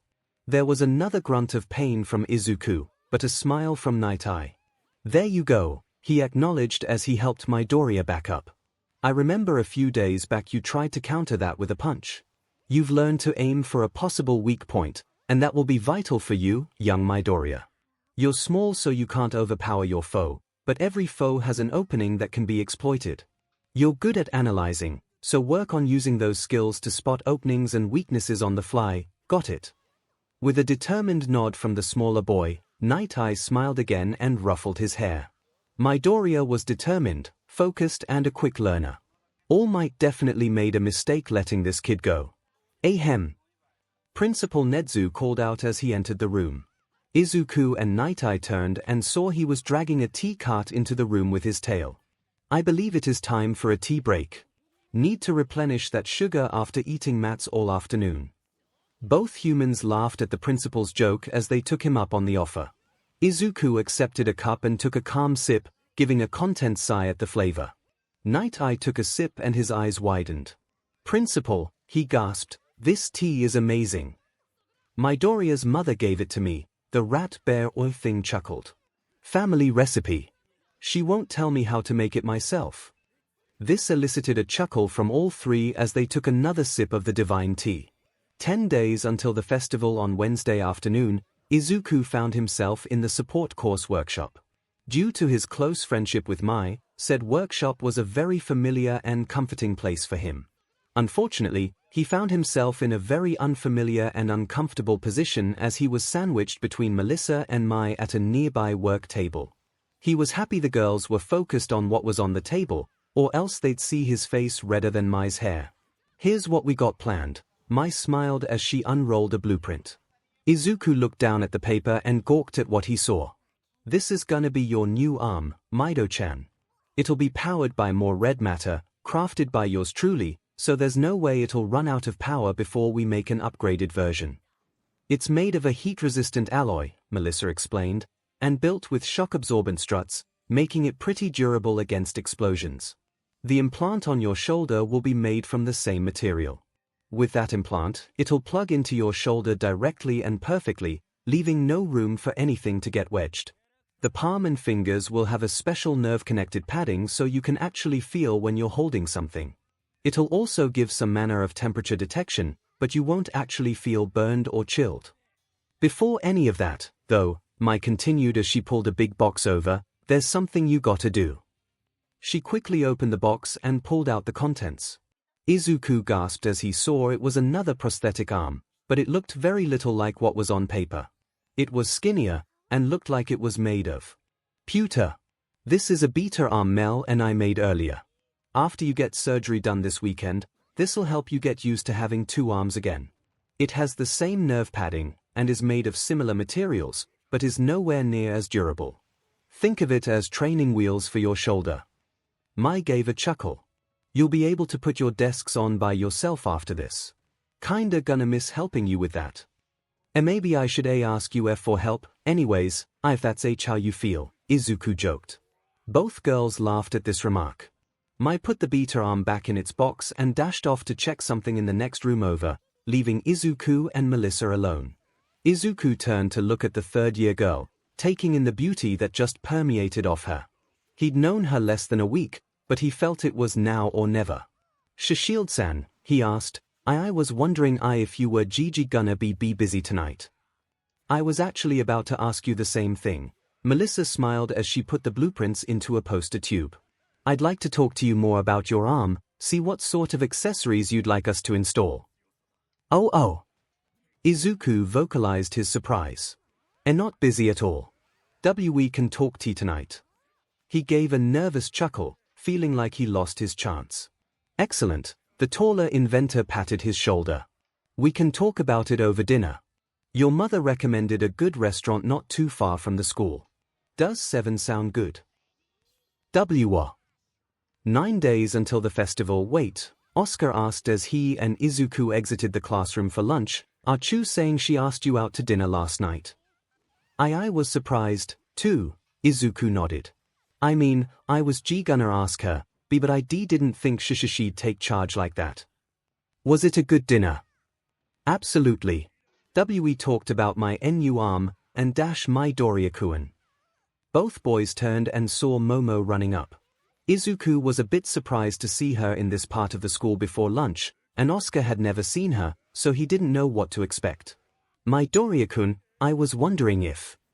Her gaze fell on Oscar, who suddenly felt nervous. Who is? Oh, Midoriya gestured with his hand. This is my classmate, Oscar M. Mouskowitz. He's a nice guy. He can climb walls and... Wait, off track. What was it you needed? Momo stared at Asuka for a few more moments before shaking her head and looking back at Izuku. I wanted to ask if you knew where Ectoplasm Sensei was. He wasn't in his classroom.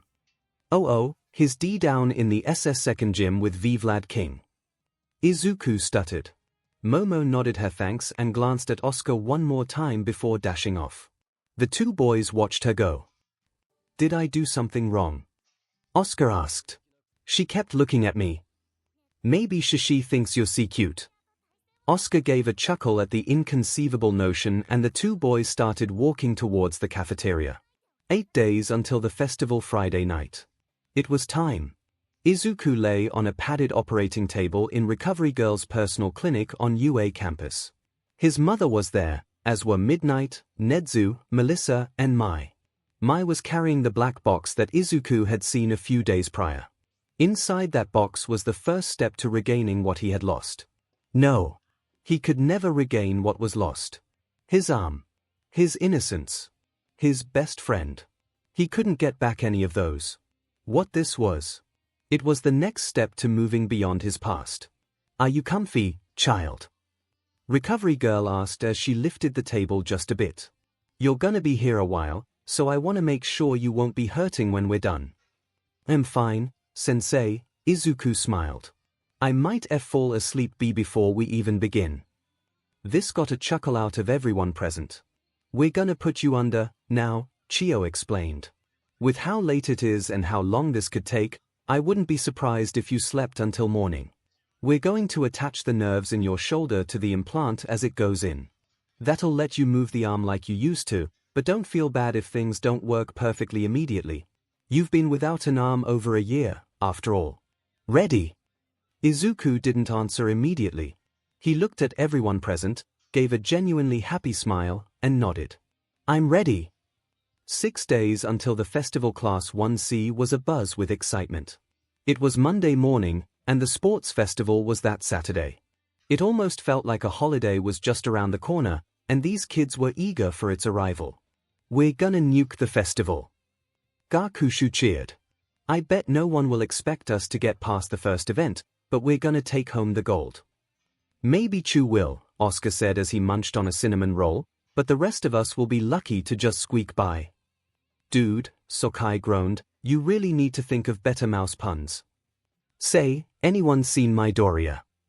Kagero asked as she preened her wings. I tried to call him over the weekend, but his mom picked up and said he was busy. Wonder what he was busy with, Choji stated. When Choji finished, the doors opened and Midnight stepped into the room. Everyone turned to her expectantly, but were met with a silent glower from Midnight. After a few moments, her glower turned to a smile and she stepped aside. Midoriya stepped in behind her, his bag over his shoulder like normal. He took a single step inside before turning to the class. Without saying a word, he smiled and waved at his classmates with his hand. His left hand. The gears in the metal prosthetic whirred as he moved the elbow, and clicks were heard as he moved his fingers. It was slow and somewhat clunky, but Izuku now had a left arm. The class stared in shock for several seconds before they all screamed in excitement. A few even leaped from their seats to glomp the small boy, so happy they were to see him like this. Midnight giggled at the display of affection, deciding the class would be fine if she let them express it for a minute or two. 4 days until the festival, it's official, Yoshio stated Wednesday afternoon, Asano's definitely gotten taller. Said student was standing at her full size next to a wall, with Hojo standing atop a ladder holding a tape measure. 4.75 meters. She called out. Over a full meter in under 2 weeks, Tabata said. Wonder why it's going so fast. Quirks are like muscles, Gorogoro said as he did stretches next to his classmate. Asano probably never stretched her tall time to its limit before coming here. This keeps up, she could become the next Mount Lady before her 3rd year. You could not pay me to wear a leotard like hers, Asano grimaced. There were a few moments' silence before she glared at Tabata. Stop thinking it. At the same time Asano was getting measured, Moriboshi was working on her ice with Izuku.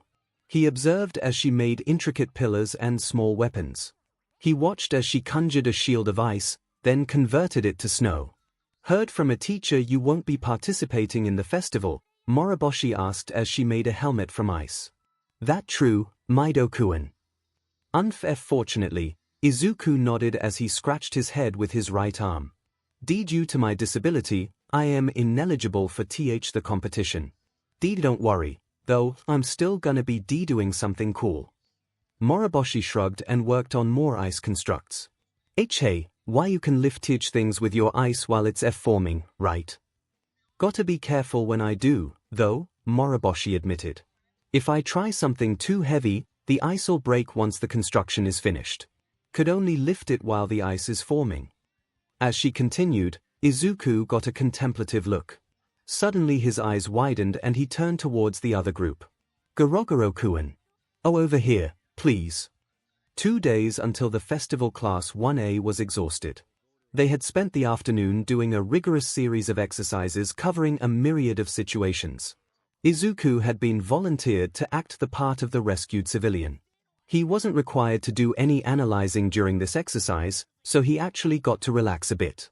Only a bit, though. In the end, he was just as sweaty as the rest of the class, and joined the boys in the changing room. However, he waited until the others had finished and left before changing on his own. At least, he thought everyone had left. Due to his current exhaustion, he didn't notice Todoroki was still in the room, having a bit of trouble with his shoe. The dual quirk student was also looking at Izuku. He was waiting for him to finish changing before asking about the possibility of figuring out more ice-based techniques. He remembered what Moroboshi told him over a week ago, but still wasn't sure he could ever use his fire. It still reminded him too much of his father, and he didn't want to be anything like Endeavor. His train of thought was derailed when Izuku removed his shirt, and Todoroki gaped at what he saw. Izuku's body was covered in scars. He spotted a few scars made by cutting instruments, but most of them were rounder and more familiar. Xiaoto could recognize burned scars instantly. Even worse, though, were the multitude that were shaped like open palms. Seeing those scars, Todoroki put his hand on his waist, where one such scar from his father rested. He remembered getting that scar was one of the most painful things he'd ever experienced.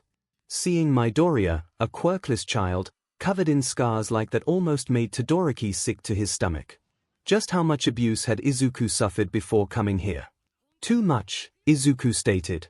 Todoroki realized too late he had said that last part out loud. The Viridian kid looked at him with a sad smile. I got all these scars from my classmates and peers throughout elementary and middle schools. One person in particular. Same kid who blew off my arm. Why? Todoroki gasped as he got to his feet. Why would they do such a thing? Because I'm quirkless, Izuku stated plainly while looking down. Because I am part of the 20% who wasn't born with a power.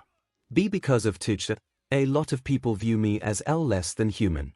Classmates, teachers, and neighbors, too many people who'd let me suffer and not care. He turned his gaze back to Todoroki. And now you know why I just don't get why you won't use your fire side.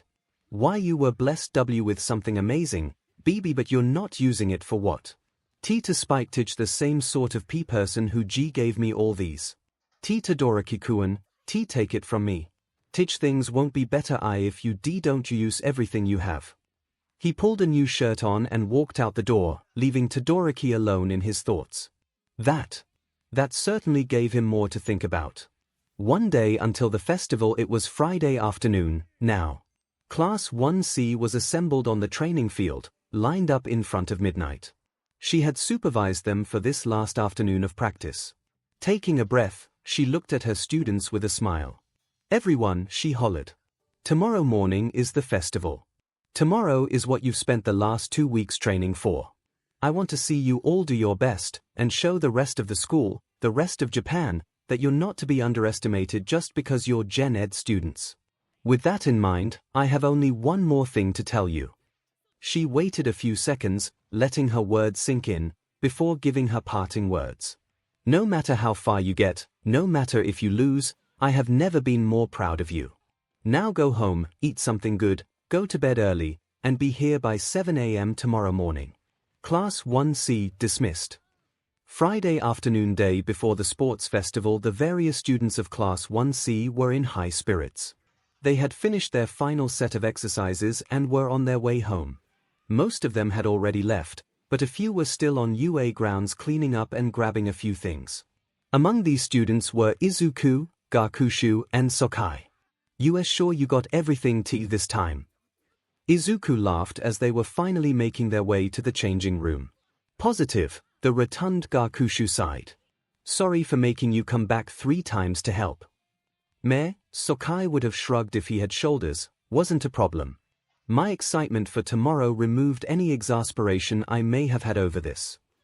Same, Izuku smiled. "True, I'm not gonna be working with you. But I've got another role." "What will you be doing anyways?" Gakushu asked, only to be met by Midoriya smiling and holding a finger over his mouth. "Oh, you but." The 3 boys laughed as they walked, but stopped when they heard a grunting noise. After a few moments they figured out it was coming from the weight room. "Someone still working out?" Sokai asked. "Let's go see," Gakushu said as he approached the door with Izuku. The smaller boy pulled the door open and the 3 students stepped inside. They didn't see anyone at first, but the grunting persisted. "Hello," Izuku called out. In here, a familiar voice called from further in. "Todoroki-san," Izuku voiced as the 3 boys entered. "Still WW working out?" "Not me," the dual-quirked boy replied. As they got closer, Izuku realized the grunting sounded feminine. The Gen Ed boys turned the corner to a side alcove and saw the source of the noise. All their jaws dropped and Sokai's outright unhinged when they saw it was Uraraka lifting weights with Todoroki spotting for her. What was surprising about this was just how much she was lifting. Reading the numbers he could see and counting the weights on the bars, combined with the weight of the bar itself. T200 TT25 kk kilograms. Izuku stuttered. "She's not even using her quirk," Todoroki pointed out. At that point, all 3 Gen Ed students knew their class really had their work cut out for them. Saturday morning, the day of the sports festival, dawned bright and clear. Class 1C was waiting with the other general education classes to be called out. They were more excited than nervous, all feeling eager to get started. This was partly due to the event itself and partly due to what Izuku told them before he left the class. Looking around, it became clear they were the only ones who seemed excited. "Got a bit of a mopey crowd with us," Sokai whispered. "Find more cheer in a morgue," Hojo chirped as she liked 4 lollipops at the same time. "Why should we be cheerful?" one student whined. "We're just fodder for the hero courses to beat." "Oh my god," Garogoro groaned, "who the hell spat in your hot dog this morning?" "Quiet," Kagero pointed at the speakers. "It's getting started." "Good morning, listeners." Present MIC's voice roared from the PA system. "Can I get a year?" Even from the waiting room, Class 1C could hear the cheer from the crowds. "Rock on. Welcome to the UA Sports Festival, the biggest event in all Japan.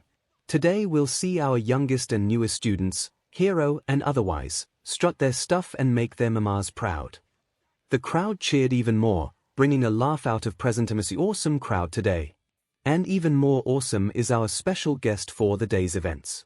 Normally we have a fellow teacher up here with me, but today we got a student whose analytical skills are so awesome that Principal Nedzu himself took this kid on as a personal student.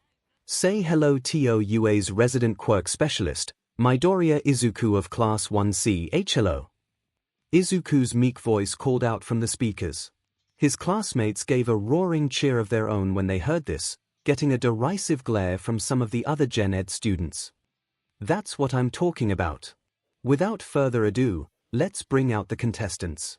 Starting things off with the hero class that fought villains their first week, Class 1A Heroics. "More like Class 1A twats," the student from earlier muttered. Several other students groaned, but Moriboshi was the picture of calm as she quietly froze his feet to the floor. After a few moments, Class 1B was called out. Then, following our hero course classes is our esteemed general education course.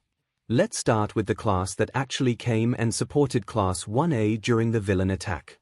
The class where each student is strong as any hero student, Let's give it up for Class 1C. The doors opened and Class 1C marched out, followed by the other Gen Ed classes except for the one kid Moriboshi froze to the floor.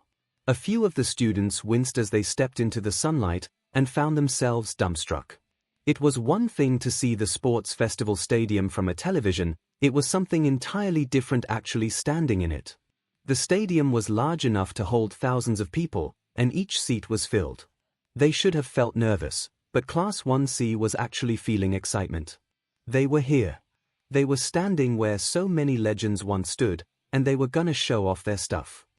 There they are. Camu Woods roared as he pointed down at Class 1C from the stands. Oh wow, Midnight, you weren't joking when you said you had a fat kid in your class. I never said that. Kiyoma Nemurai laughed as she reached over and smacked Camu upside the head. You hearing this guy, Inko-san?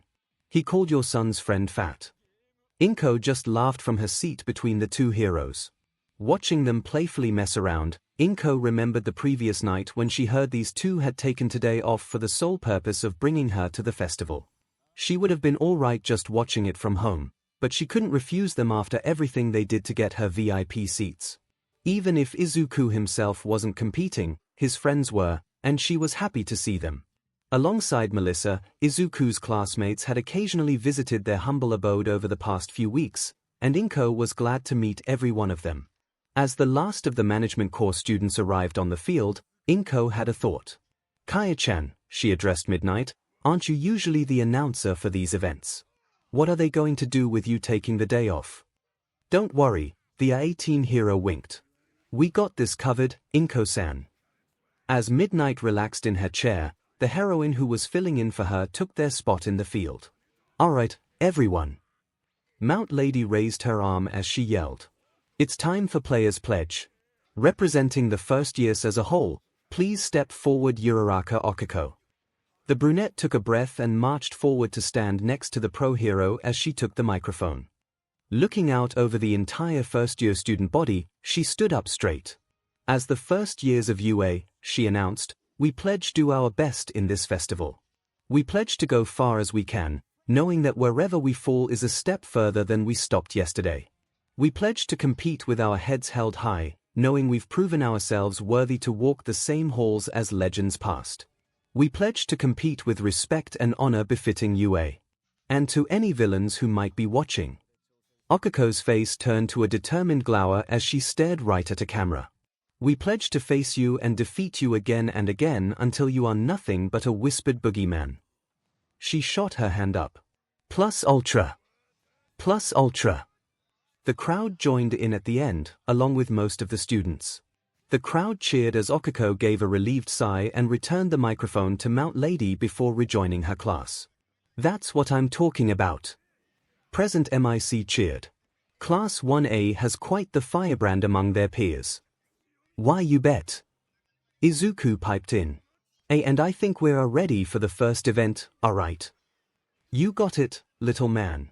Take it away, MT Lady. With pleasure. Mount Lady smirked at the student body. The first event we have lined up is, well, I guess you could call it a qualifier for later rounds. Let's see how many of you can beat. The obstacle race. As she shouted this, the words obstacle race appeared on the large screens around the stadium. All 11 classes across the 4 courses will participate. The course in question follows the outside wall of the stadium. All in all, a 4-kilometer foot race. A meager distance for someone like me, but let's see how you kids fare. To accentuate her point, Mount Lady grew to her full size as she shouted, one of UA's biggest selling points is its freedom of opportunity. Stay on the course, don't gravely injure your fellow students, but otherwise anything goes. Everyone ready? She asked this question with a wink, flustering many who witnessed it, before turning to the gateway to the outside. With a thunderous clap of her hands, Mount Lady roared, begin. And they're off. Present MIC shouted as the students rushed for the gate. Ready to give your views, little man? Why up? Izuku meekly replied. Awesome. Let's get started. Anything we should take notice of at this point in the race? Anyone you think has an advantage this early on? Honestly, Izuku chuckled, Anyone who G gets through the G gate quickly H has an advantage here. His statement was proven true as the mass of students got wedged in the narrow gate. Before Izuku could continue, there was a huge cloud of dust from the ground close to the Gen Ed students, followed by roaring laughter as a 5-meter-tall Asano Ryoko emerged from the cloud and rushed the gate. She seemed a bit hunched over but was still moving pretty fast. Alongside her was Moriboshi Iam sliding on a tall block of ice, and above them both Kagero Kiona flew with her magnificent wings. Whoa, looks like Class 1C has an idea. Present MIC cheered. Everyone watched as Asano jumped over the students, and then jumped between the walls until emerging out the other side. Moriboshi abandoned her ice block upon reaching the gate, leaping up against the wall and creating a slide of ice above everyone's heads to move through unhindered.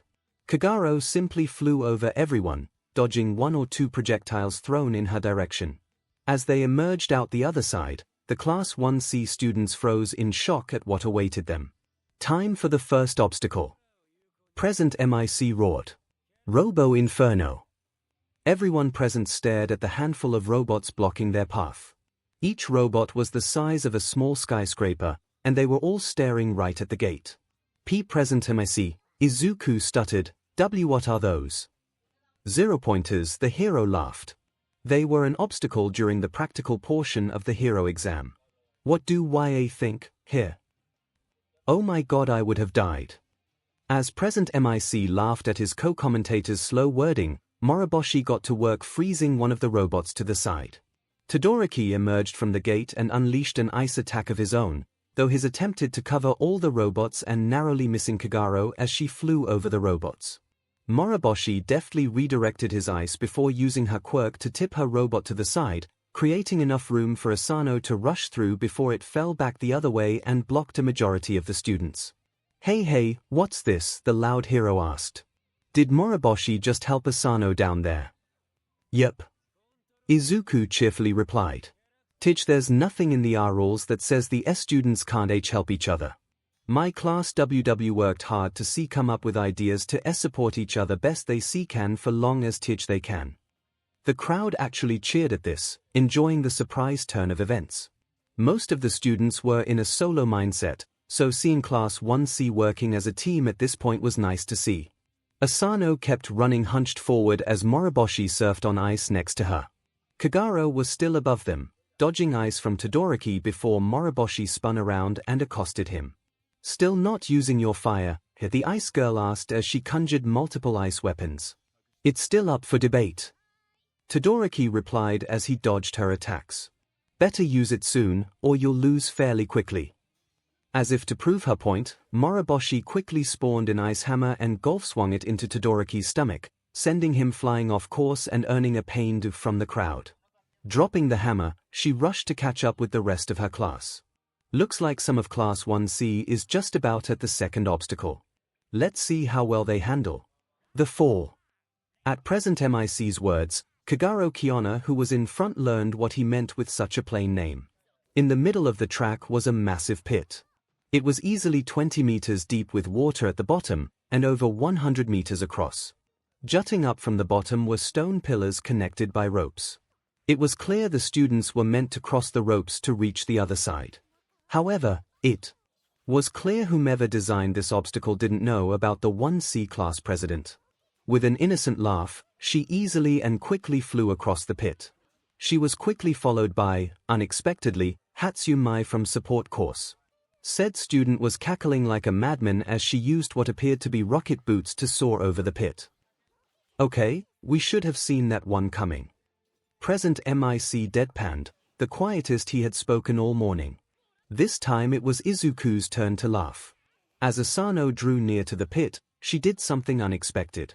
Without slowing down, she quickly yet carefully removed the top to her gym uniform, thankfully wearing a black tank top underneath, and just as carefully balled it up.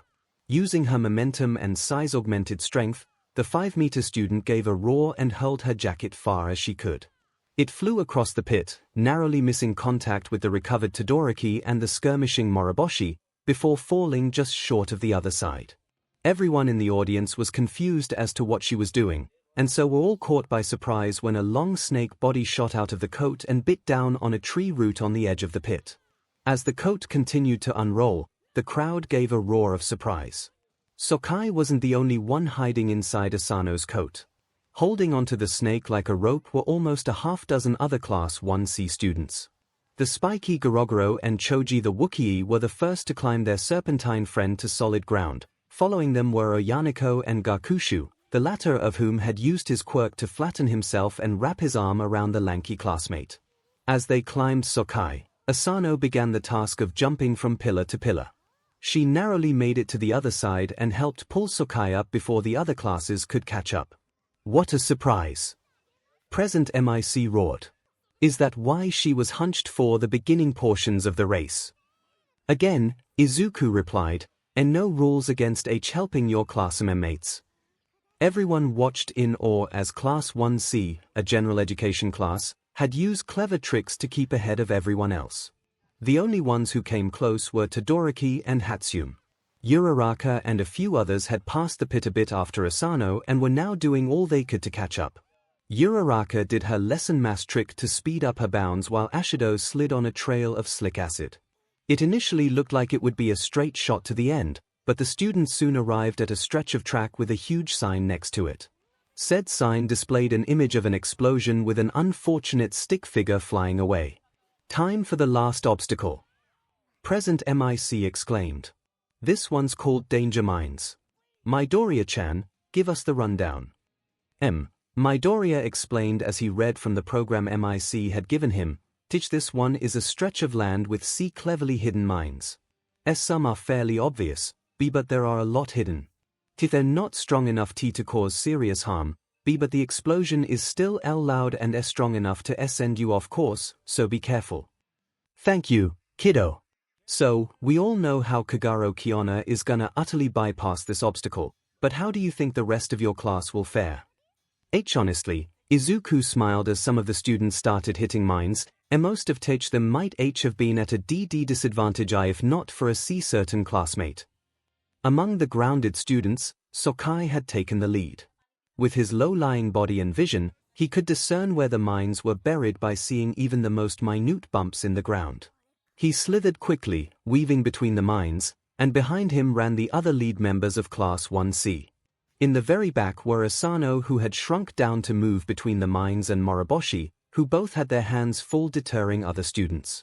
Todoroki himself had been proving himself quite the challenge to fend off, even if he was still only using his ice. As Moroboshi tried pushing him and some other students back, Asano got an idea. Though he didn't say anything, Izuku recognized the face she made, denoting an evil idea. As Moroboshi wrestled with other students, Asano got down and started digging. In no time, she pulled up one of the mines. Present MIC tried to ask what she had planned, but Izuku could only shrug. Turning back to the others, Asano gave a sinister smile and slowly grew to her full size. To the shock of the audience, the mine in her hands grew with her. Suddenly it became quite clear what she had planned. With roaring laughter, Asano threw the mine hard at the ground behind her and Moroboshi.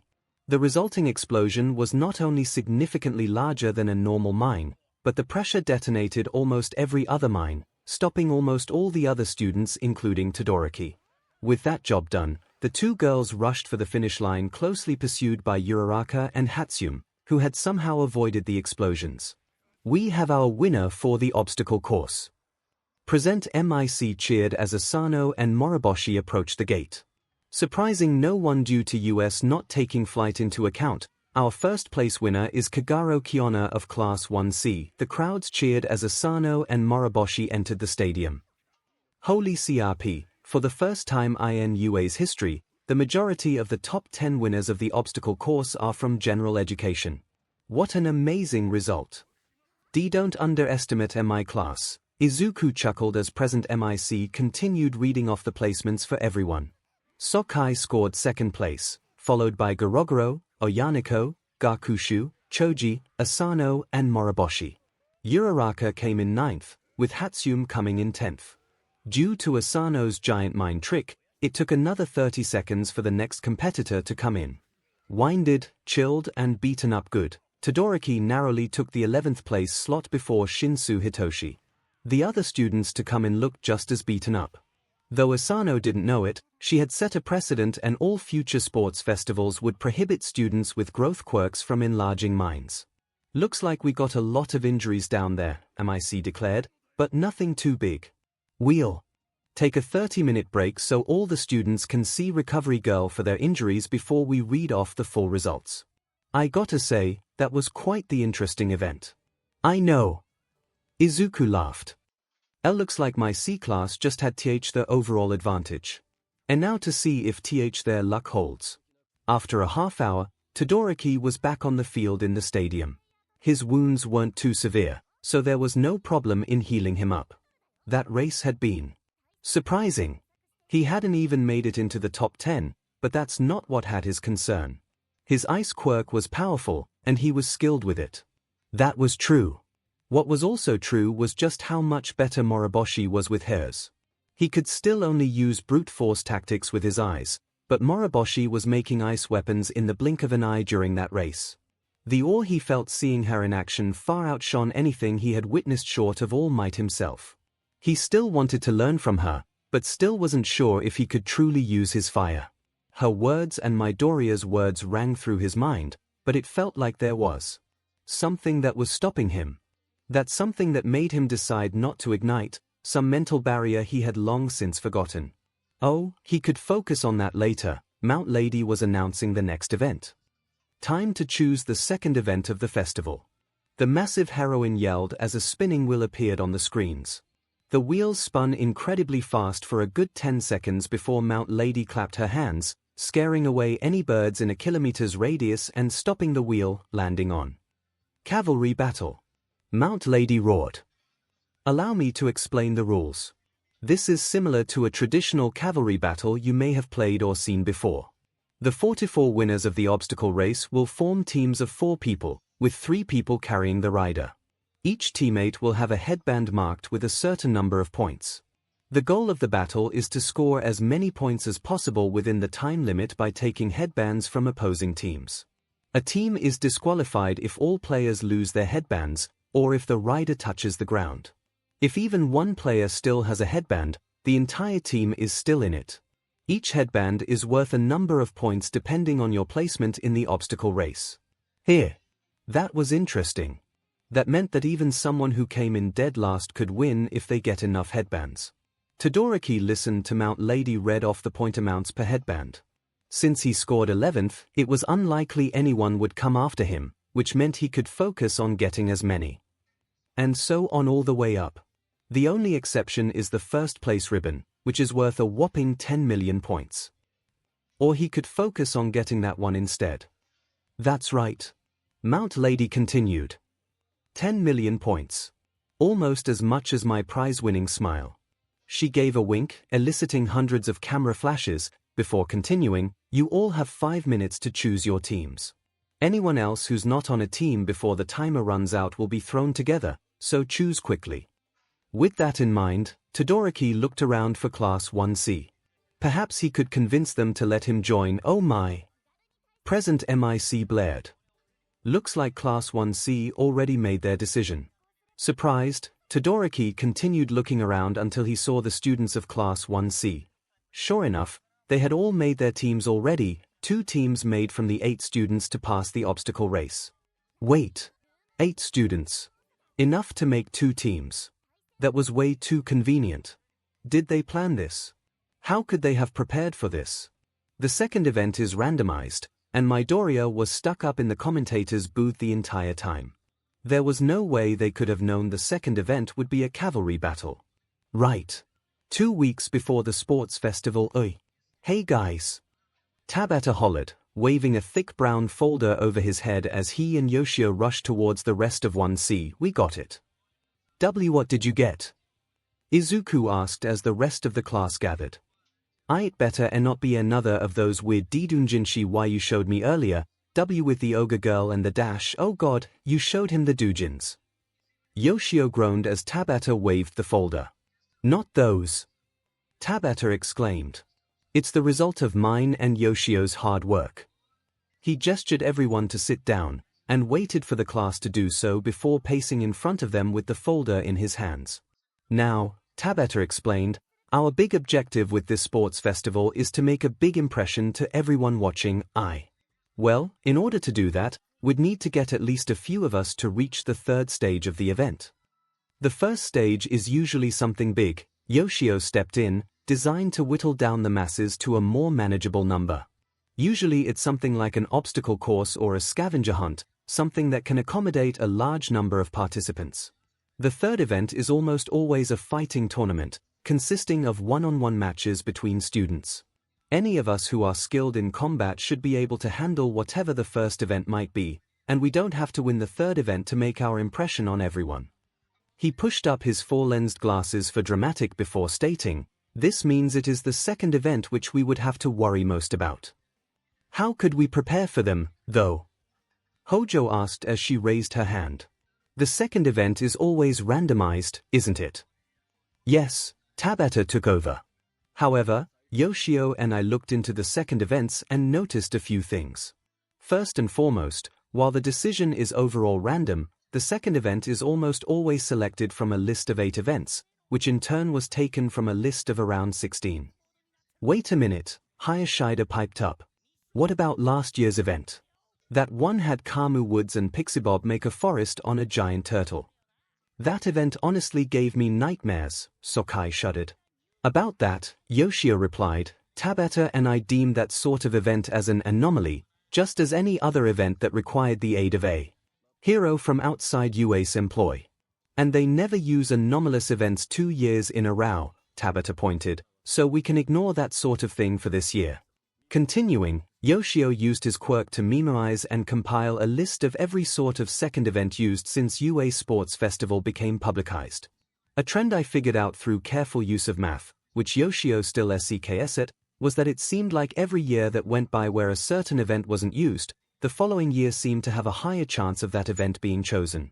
Figured this out by seeing that some events that hadn't been done for several years straight would appear on the second event spinning wheel more often, rather than being changed out like the rest. On top of that, the spinning arrow would stop moving faster some years than others. Using such information, Yoshio nodded, Tabata has managed to calculate that, excluding anomalous events, this year's second event has a roughly 78.3% chance of being a cavalry battle. There was silence following his words as everyone processed what they had been told. Some students were nervous, some were excited at the prospect. After a few moments, Asano stood up. So that means we gotta practice formations and stuff, right? She asked. Why, though? Oyaniko asked back. I mean, there's still more than a 1 in 5 chance of it not being that sort of event. What if we practice and it's not a cavalry battle? Then we're still at no more a DD disadvantage than everyone else, Izuku smiled. P+, as several of the other events have mechanics as similar to a sea cavalry battle, so tactics and stuff can still be utilized. Yoshio, Tabata, why you two are geniuses. Kagero was thankful the class had decided to practice for this event during their training the past few weeks. They had decided on the 8 champions of Class 1C who would focus the most on getting to the third event, who would be the riders for the battle, and what each person's role would be. She watched as Sokai was a rider. His headband was technically wrapped around his neck with Gorogoro serving as the right horse, Choji as the left, and Asano in front. She herself sat with Oyaniko on the right, Gakushu on the left and Moriboshi in front. Class 1C watched as everyone else gathered into their groups. The group they paid most attention to was the group with the biggest troublemaker from last round. Todoroki was sitting as a rider, with Hatsume on his left, Tokoyami on his right, and Uraraka in front. His gaze was searching between Kagero and Moriboshi. No doubt he was thinking of how to get the 10 million point headband from Kagero, just like everyone else. The rest of his team were no pushovers. Midoriya had given Class 1C a detailed rundown of everyone in Class 1A, and everyone was just as familiar with Hatsumai and her devastating yet non-explosive gear.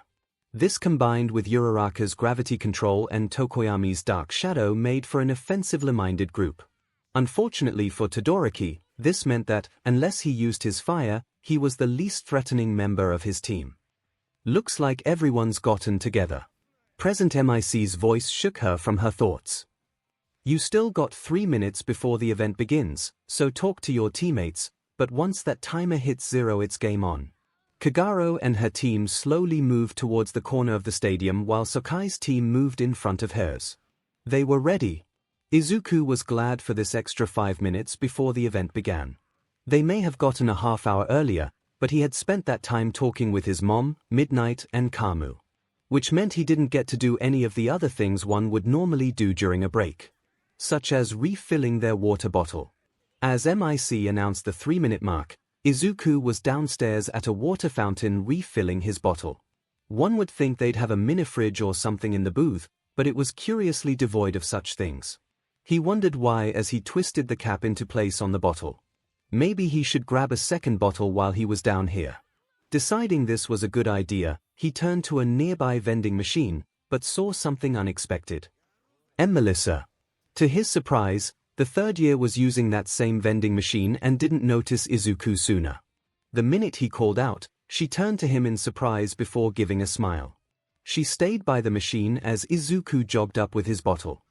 What are you doing here? Izuku asked. The third years D don't compete until T tomorrow. And miss you strut your stuff, the taller American said with a wink and enjoying the blush she put on his face. I know you're in the booth, technically, but I still wanted to be here for you. Plus, wanted to make sure the arm wasn't messing up. Oh, my arm. Izuku held up the prosthetic. Working pretty good. Yes. Working good. Melissa giggled at the statement and not missing his error there. Glad to hear it. Hey, got anything planned tonight? Actually, Izuku raised his finger. And my mom wanted to know if you wanted T to join us for dinner. She usually makes a lot of food during the F festival. Oh, I'd love to. Melissa gave another angelic smile. Your mom makes the best food. Izuku blushed and opened his mouth to say something else before Present MIC's voice rang out from the speakers. 1 minute, little competitors. Get ready to rumble. I gotta get back to the B booth, Izuku stuttered. Before Melissa could say anything else, Izuku took a breath and gave her a quick hug, careful not to put his head anywhere near her chest. See you later. He dashed off before she could respond, his face flushed red. He hugged a girl. He actually hugged a girl he liked. As he ran off, Melissa watched him go with a smile. Looks like the little man's getting braver. Everybody ready? MIC shouted. Well, too bad if you aren't cause it's go time. Most points in 10 minutes wins. The starting alarms blared, and immediately most of the teams charged for Kagero's team. And as expected, almost everyone's rushing 𝐭𝐽𝐻 team. How will she handle this onslaught? I think you'll find my Class H handles it pretty well, Izuku chuckled. True to Izuku's words, none of the groups got within reach of her headband. Many in front were met by a wall of ice, and more on her right ran into Ayanoko's barrier. The few groups that charged from the left found themselves thrown back by the shockwave from Gakushu's 3D quirk. Kagero herself didn't move, instead wrapping herself in her wings. As this happened, several of the groups who tried to charge Kagero instead found themselves wrestling with Sokai's team. The large snake struck left and right, yanking the headbands of riders and horses alike, and he struck fast. The few who tried to take Sokai's headband were met with empty air, and usually lost their headbands in the process. A few teams actually lost their riders due to how hard Sokai was pulling their headbands. What a mass of mayhem. Present MIC announced. It's like no one can even get close to the 10 million headband. What do you mean like, sensei? Izuku stuttered. No is G getting close. They might be better off G going for different T teams. Todoroki, meanwhile, watched Class 1 CS team intensely. No one had gone after his team, but Hatsune and Tokoyami had exploited the chaos and snatched some headbands from people who got too close. One team who came from the other side were just sent flying by Uraraka with a flick of her fingers. Shoto noticed this, and was curious how she did that, but figured he could ask after the battle ended. In the meantime, avoid Class 1C, Todoroki stated. You sure? Uraraka asked as she knocked back another team. Look at their arrangement, the icy hot boy pointed. 𝐭𝐻𝐼𝐲's team has their backs to a wall. She's hiding inside her wings, and all her horses are on the defensive. They got an energy barrier, that flattening guy, and Moroboshi. Heck, Moroboshi could keep the headband safe by herself. Meanwhile, the Snake's team is playing aggressively, intercepting teams and whittling down their numbers. They're on bodyguard duty, working together just like with the obstacle course. Still not sure how figured out their plan so quickly, but it would be best if we focused on the others. His team considered his words, and all gave their assent. Hatsune was a bit bummed out she couldn't test some her babies against Izuku's classmates. They turned to pursue other teams when a voice caught their attention. Giving up so quick. Todoroki ducked his head in time to avoid Monoma's grasping hand, preserving his headband. How did that Class 1B mook get so close? The snide hero course student and his less memorable teammates rushed Todoroki's team again. This time, Todoroki repelled them with his ice while Mai stole another headband with one of her devices. You got such a powerful quirk, and you're not even trying to get the goal. Monoma laughed as he continued trying to steal Todoroki's headband. To think the illustrious Class 1A was full of dash, his sentence was cut short when a blue blur grabbed the back of his headband and yanked, sending him flying and relieving him of his headband. Todoroki's team stared in surprise as Sakai slowly coiled back up on his riders. Always hate that guy, Sakai said with a mouthful of ribbons before his team ran off. Todoroki nodded his gratitude and rode off with his team, snatching more ribbons and avoiding Class 1C entirely. 5 minutes left, and almost half the teams are already disqualified. Present MIC roared. What a surprise! I think it's clear who the W winners of this round are gonna be, Izuku chuckled. This is one serious furball, Kamu stated with wide eyes. He remembered cavalry battles were chaotic, but this was something else. My class sure has things handled, Midnight giggled as she held 𝐭𝐻𝐼𝐲's hand. They're making Mama proud. 𝐭𝐻𝐼𝐲 herself was smiling alongside Midnight. Just as it was fun watching her son's classmates practically dominate the field, it had also been fun to reconnect with Midnight. Before Izuku's attending UA, it had been years since they had spoken. 𝐭𝐻𝐼𝐲 looked up at the pro-heroine, honestly feeling happy at how far she'd come from the crying child she had first met back when she was a management student. Suddenly 𝐭𝐻𝐼𝐲's cell phone buzzed. Couldn't have been Izuku, he was busy stuttering the progress of the cavalry battle. Curious, 𝐭𝐻𝐼𝐲 pulled up her phone and checked the ID. She glowered at the name that was displayed before sending the caller to voicemail. This person had been calling since the entrance exams, and 𝐭𝐻𝐼𝐲 didn't want to hear any of it. Who was that? Midnight asked, having noticed the buzzing phone and 𝐭𝐻𝐼𝐲's displeasure. A telemarketer. 𝐭𝐻𝐼𝐲 smiled up at Midnight as she responded, someone who's not worth thinking about. Midnight looked at her for a few more moments before turning back to the cavalry battle. 𝐭𝐻𝐼𝐲 looked back at her now silent phone before slipping it back into her pocket. She had no idea why she hadn't blocked that number yet. Maybe she'd do it after the festival. For now, she wanted to focus on her son's friends. The timer was about up. Stoop. Present MIC shouted, bringing the entire stadium to a standstill with almost 2 minutes left on the timer. I know we still have time left, but due to either fallen riders or loss of headbands, we are down to 4 teams on the field. This event W was gonna end with 4 W winning teams, Izuku announced. As such, it has been decided the event is done early. W wanna call off the winners, sensei. But of course. MIC yelled. In first place, being the only team to remain on the defensive and still victorious, is Team 𝐭𝐻𝐼𝐲 and her team of Class 1C students. 𝐭𝐻𝐼𝐲 slowly unfurled her wings at this announcement, her 10 million point headband still secure on her forehead. Her team was looking a bit winded, but were ecstatic at the call.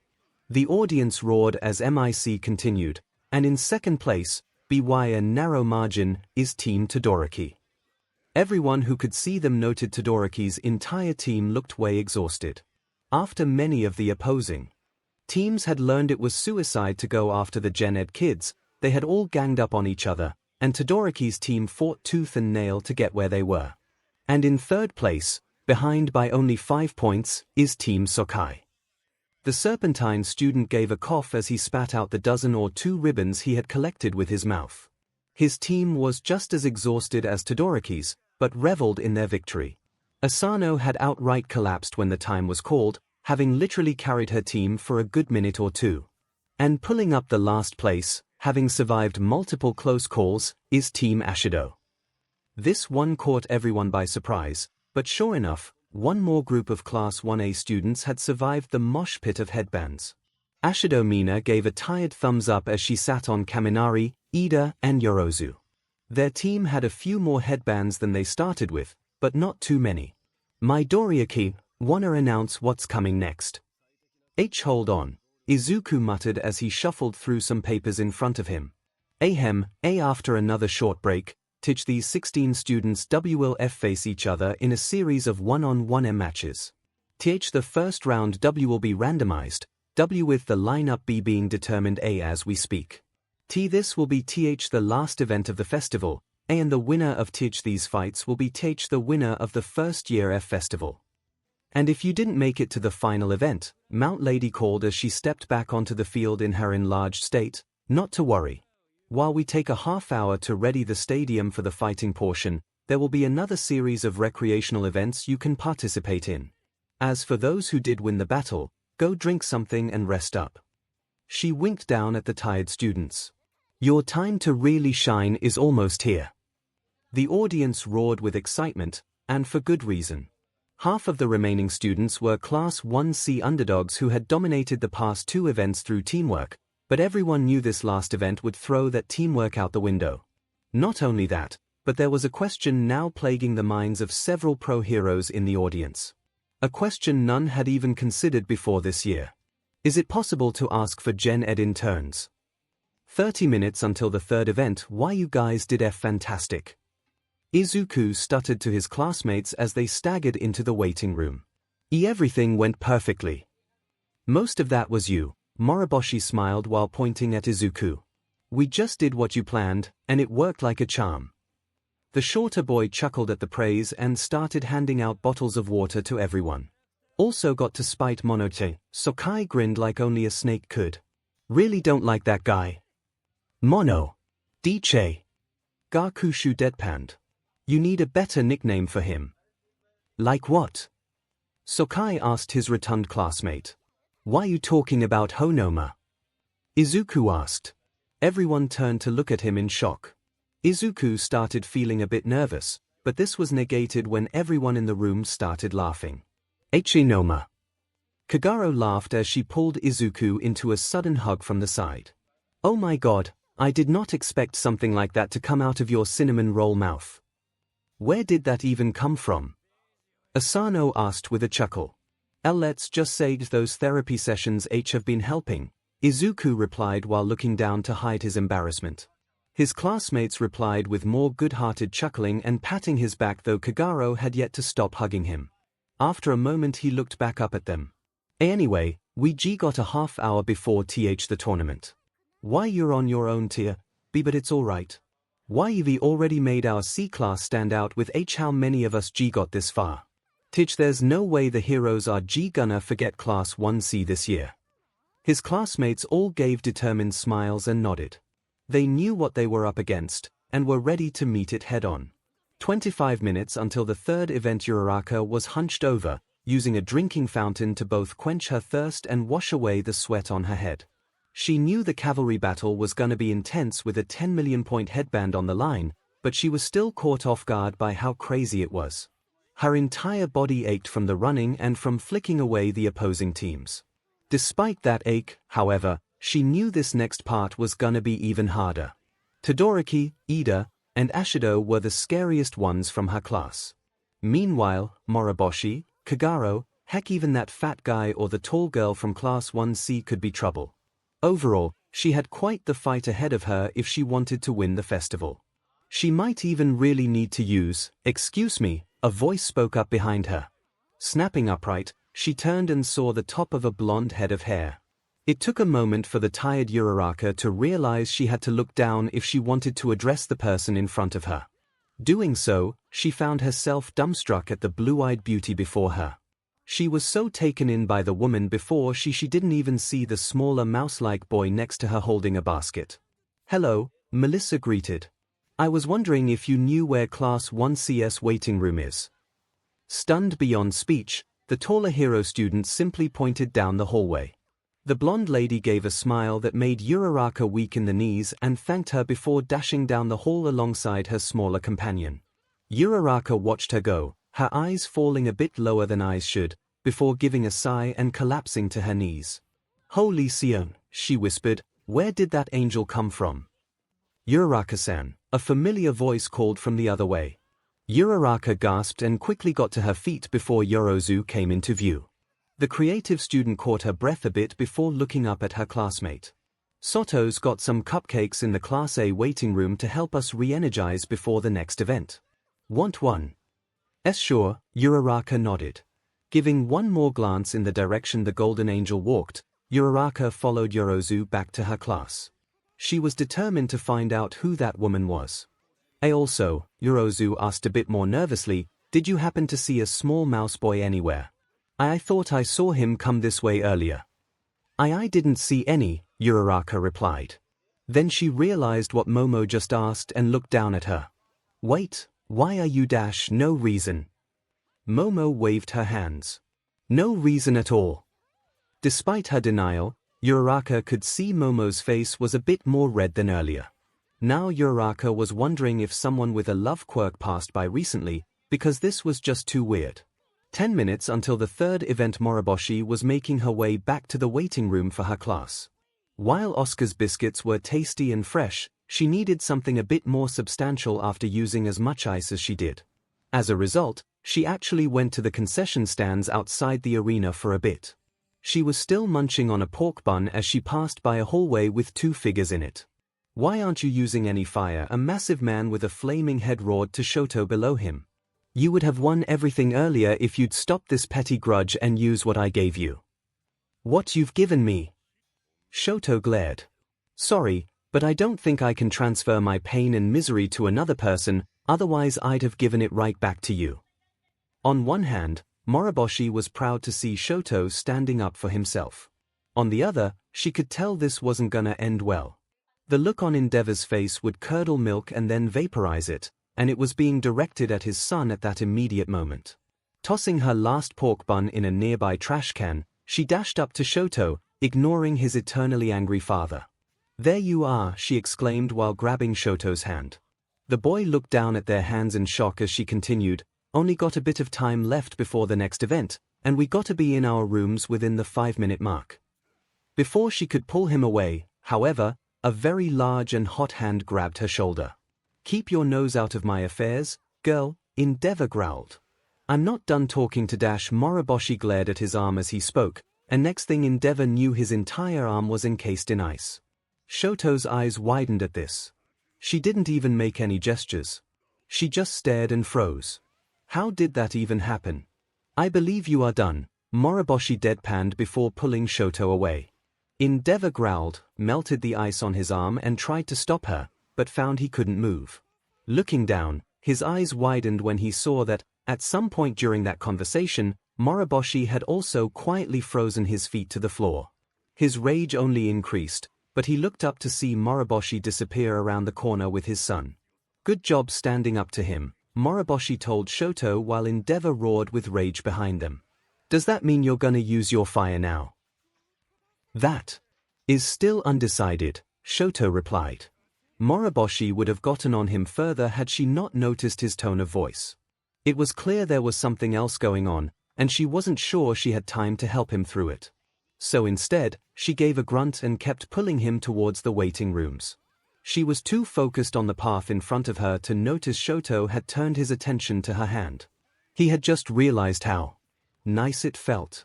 It was really nice, to the point he felt somewhat depressed when she finally let go. "Here's your classroom," the pale-haired girl gestured. "See you in the tournament." Then she dashed off to reunite with her own classmates, leaving Shoto at the door. He watched her go, his face a light shade of pink, before looking back at his hand. "What is this?" 5 minutes until the third event. While 7 members of Class 1A were preparing for the next event, The rest of the class was up in the stands. While the majority of the class had lost, they were not in low spirits. The reason for this? That was so much fun. Kirishima cheered as he stretched. Certainly a big difference between watching the festival and actually participating, Shinsu sighed. Thought I'd do better, though. You did plenty well, Ibara reassured the purple-haired classmate, gently rubbing his back. We were simply caught by surprise. No kidding, Jiru groaned. I know those Gen Ed kids helped out during the USJ, but I had no idea they were that good. Certainly better than any of you. The massive Class 1A turned to see Monoma hanging out at the edge of his class seats, sneering at Class 1A. You're supposed to be Class A, the elites of the first years. The ones who defeated actual villains, and you lost to some general education bumpkins. Pathetic. Good God, 𝐂𝐿 groaned, don't you have anything better to do? Why? Monoma continued. Can't handle a bit of heckling. How do you think you can be heroes if you dash, young man? Everyone turned to the voice and watched as All Might's head appeared over the edge of the opposite side, from the walkway. None of them knew All Might was gonna be here, so everyone was caught by surprise. What gave them all the jitters, however, was that he wasn't smiling. If anything, All Might looked furiously at Monoma. All Might, the Class 1B student greeted while sweating.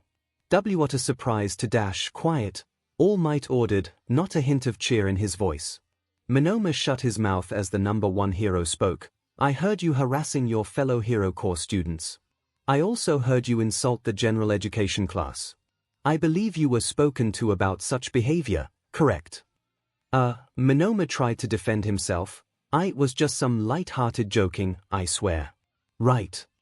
He turned to the rest of his class for support, but they were staying out of it. None of them spoke up, and Monoma's face paled as he looked back at All Might. Such language is never funny, All Might growled. I had been told by Aizawa that you were already on strike 2 concerning such abhorrent behavior. I do think this qualifies as strike 3. Monoma turned sheet white as a small blue smartphone poked over the edge of the railing. I have Principal Nedzu on speed dial. Shall I call him to tell him what you've done? Please no. Monoma got to his knees and begged. Please don't call him. I don't want to be expelled. The Class 1B student sobbed and pleaded, the most humble anyone in school had ever seen him. All Might's expression did not change, angered and focused on Monoma. There was close to a minute of silence before All Might spoke again. Young man, this is not something that can be ignored. Time and again you have harassed your fellow students, making verbal attacks against them, for the sake of your own ego. A true hero is not focused on their own self-righteousness, and you have demonstrably failed in displaying that quality. Monoma was frozen in place, tears falling down his face as All Might continued. However, the principal is a merciful mammal to individuals who come forward of their own volition to confess to their crimes. So here is what must be done. You are to go to the principal directly, right now, and tell him what you have done. Do this and he may not expel you from UA. Go. Monoma didn't even wait for All Might to finish speaking, he was gone in an instant. The students of Class 1A turned to the hero to thank him, only to see he had vanished as well. Jiru walked to and looked over the edge All Might was standing behind, but he was gone. She noticed a few students walking away, but All Might was nowhere to be seen. Confused, she just shrugged and went back to her seat. Meanwhile, up in Nedzu's office, the principal was raucously laughing his head off. He had witnessed the entire event through the security cameras, and was both impressed and amused at the display. It appeared that Class 1A did not know the existence of Sanada Kaeno, a girl in Class 1C who could change her head and voice to whomever she wished. While she could be in trouble for impersonating a hero, what she did was too good to punish. Monoma, on the other hand, well, they would have quite the conversation when that frantic student finally arrived. Oh look, it was time. Hey there, listeners. Present MIC's voice blared from the speakers. Hope y'all had a good rest, 'cause it's time for the last event to begin. The audience roared with excitement. We got a special treat today. For those just joining us, half of the students who've made it this far are from our esteemed general education course. Never before have so many made it this far. Midoriya-kun, what do you think of this development? It's not as surprising, Izuku explained. I mean, some of the students who've made it this far tried out F4 heroics and narrowly F-failed the exam. I'd say every single one of them is good as any hero student. There are a few in particular who I feel will blow all expectations away. Ooh, sounds exciting. MIC laughed. Alright everyone, if you could direct your attention to the screens above the arena, we'll reveal who's gonna be fighting who in this first round. As he finished, Mount Lady also gestured to the screens, which lit up and displayed 8 pairs of names. 𝐒𝐭𝐚𝐲 vs Ashido Mina Tokoyami Fumikijiya vs Choji Reinosuke Kagaro Kayanak vs Yozumamoa Oyaniko Fujikirok vs Uraraka Ochikoa Moriboshi Iemek vs Hatsume Kaminari Denkiya vs Asano Ryukok Ida Tenya vs Gakushuhai Fumik Todoroki Shoutoa vs Gorogoro Mamoruke, and there's our lineup. MIC cheered. The first match for the last event of the UA First Year Sports Festival is between 𝐒𝐭𝐚𝐲, the Serpent of Class C, and Ashido Mina, the Acid Queen of Class A. It's Snake versus Dancer. Who do you think will win? Both fighters please approach the arena. The 2 students clambered onto the large concrete arena from opposite sides. Mina smiled as she rolled her sleeves up as 𝐒𝐭𝐚𝐲 simply coiled up on his side. Mount Lady was standing off to the side at her full height, smiling down at the competitors. All right kiddies, she announced. Give us a good clean fight today. You lose if you fall out of the ring, become incapacitated, or forfeit. Ready? Ashido nodded and held one arm back as 𝐒𝐭𝐚𝐲 shifted his body into a series of tight S-curves. Begin. Ashido started by using a trick Izuku had devised for her, where she sprayed acid at high velocity from her entire forearm. Dubbing it Acid Veil, she fired it at 𝐒𝐭𝐚𝐲. Or at least where he was. At the same time Mount Lady called the match to begin, 𝐒𝐭𝐚𝐲 launched himself at Ashido, hitting the concrete with his tail hard enough to crack it. He flew just under Ashido's acid, and just barely missed impacting her. As Ashido recovered and turned to face him, 𝐒𝐭𝐚𝐲 landed and slithered to the side faster than some thought possible before launching himself at Ashido again. He missed again, but this time Ashido didn't have time to throw acid at him. The fight seemed to devolve into a series of 𝐒𝐭𝐚𝐲 flying at Ashido and missing while the acid girl tried hitting the snake with her quirk. What's going on? Present MIC called as he watched the metaphorical ballet between the snake and hero student. Despite the incessant attacking, neither student has actually hit the other. It's because of their styles, Midoriya went on to explain. Ashido-san has an amazing acid quirk, but she's also taken dancing lessons, and has incorporated those moves into her F-fighting style. However, despite his length, 𝐒𝐭𝐚𝐲 is a low and skinny T-target, so is hard to hit accurately. Simultaneously, 𝐒𝐭𝐚𝐲's recently learned he can launch himself by coiling up and pushing back behind him. His spring launch as he calls it is fast and will hurt if it hits, but he can't change direction midair. He can't constrict Ashido-san either because she can make acid from anywhere on her body. With such styles and techniques, they are both about equal. Meaning this match could take a while. MIC asked as 𝐒𝐭𝐚𝐲 shot past Mina for the 10th time. They gotta get tired eventually though. The person to lose will be the first to make a mistake, Izuku affirmed, watching his classmate fight the hero student. After Izuku said this, 𝐒𝐭𝐚𝐲 shot at Ashido again, but closer to the ground. As a result, he flew between her legs, and she gave a shout of surprise. As the end of 𝐒𝐭𝐚𝐲's tail caught her ankle and yanked her along with him. As he landed, 𝐒𝐭𝐚𝐲 quickly formed into more S-curves and launched himself at the edge of the ring. Before he could fly off, though, 𝐒𝐭𝐚𝐲 bit down on the edge of the ring, his fangs sinking into concrete, as his whole body whipped forward. Ashido gave another scream as she fell out of the arena and impacted the grass. The instant she hit the grass, Mount Lady raised her arms.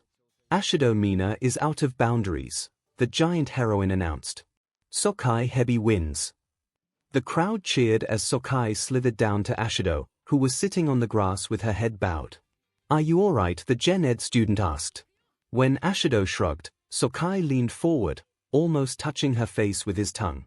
You did good, miss. Don't feel bad about losing here. After all, you got further than over half your class. These words seemed to cheer Mina up a little, and she got to her feet with a small smile. The two students left the field together, calmly chatting away about the fight. The crowd was roaring the entire time. Class 1C had made it to the final event, and already had a victory under their belt. Things could only get more exciting from here.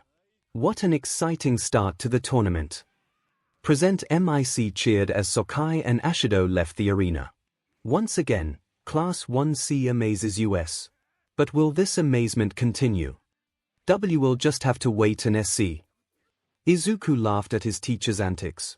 Up next is 𝐔𝐬𝐽𝐫 Rhinosuke of Class 1CV versus 𝐭𝐼𝐺 𝐹 of Class 1A. Would those two please come on stage?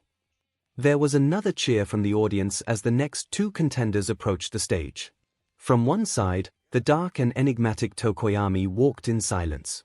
Hovering over him was his quirk, the intelligent Dark Shadow. From the other side strode Choji, tall and strong. His long fur waved dramatically as he stepped up to the arena. As Mount Lady made her opening statement of rules before beginning the fight, Choji thought back to the conversation he had with his classmates while Sakai was fighting Ashido. This is a bad matchup. Moriboshi asked Choji as she and their classmates chatted in their waiting room. I'm fighting 𝐭𝐼𝐺 next, Choji explained. It's basically gonna be a 2v1 fight, and one of them is a Fing Kiju. I'm strong, but I gotta get close, and his quirk is very good at keeping things from getting close. Then find a way to get close, Moriboshi plainly stated as she formed a flower out of ice. Think of what you're good at, and do it. Think of what I'm good at, the Wookiee thought as the match began. He watched with a flat expression as 𝐭𝐼𝐺 sent Dark Shadow forward, eager to finish the fight quickly.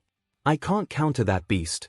He watched the quirk beast get close, giving an avian roar as it raised its claws high. I can't fight it. Dark Shadow swung down, aiming at the Wookiee. So, mere moments before impact, Choji leaped aside. Instead of striking the student, Dark Shadow's claws slammed into the ground, breaking the concrete and sending small chunks flying into the air. I'll just go around it. His face now hardened with a glare of determination, Choji grabbed one of the flying chunks of concrete and hurled it at 𝐭𝐼𝐺. Flying faster than Dark Shadow could react, the concrete struck 𝐭𝐼𝐺 in the arm. The bird boy yelled in pain and surprise. Dark Shadow turned to his MSTR, and Choji exploited their inattention to grab a couple more chunks of the arena. As Dark Shadow turned back to Choji, its eyes widened in shock as the pieces in Choji's hands flew past at high speed. 𝐭𝐼𝐺 screamed in pain as the chunks hit him in the shoulder and leg, bringing him to his knee. Ignoring the excited screams of present MIC, Choji rushed the kneeling student. Dark Shadow flew between the two and swung his claws at the Wookiee. Choji jumped over the claws and landed on Dark Shadow's head before jumping off, still aiming at 𝐭𝐼𝐺. With a loud battle cry, Choji swung his arms down as he landed. The hero student rolled to the side in time to avoid the blow, watching in shock as Choji slammed down hard enough to crack the arena floor. Giving 𝐭𝐼𝐺 an angry stare, the Wookiee dug his fingers into the cracks and yanked up a large chunk of concrete. He hurled it at 𝐭𝐼𝐺, but this time Dark Shadow was fast enough to get in the way. The quirk laughed as it smashed the chunk into pieces before rushing at Choji. Choji ran at Dark Shadow, ducking and sliding under the rampaging quirk beast. Picking up some of the concrete Dark Shadow smashed, Choji shot them at 𝐭𝐼𝐺. This time 𝐭𝐼𝐺 was attentive enough to dodge, but in doing so gave Choji the time needed to close the gap between the two. He just needed one hit. Choji was strong enough that one good hit would disable the hero student. He was meters away now. He could see 𝐭𝐼𝐺's eyes widen in fear. Choji gave a roar and raised his fist. It was now or never. It was never. Mere seconds before Choji could deck 𝐭𝐼𝐺, Dark Shadow had spun around and caught up with the Wookiee. The quirk beast quickly caught Choji's arm before expanding to grab his entire body. The Gen Ed student roared and struggled, but failed to break free.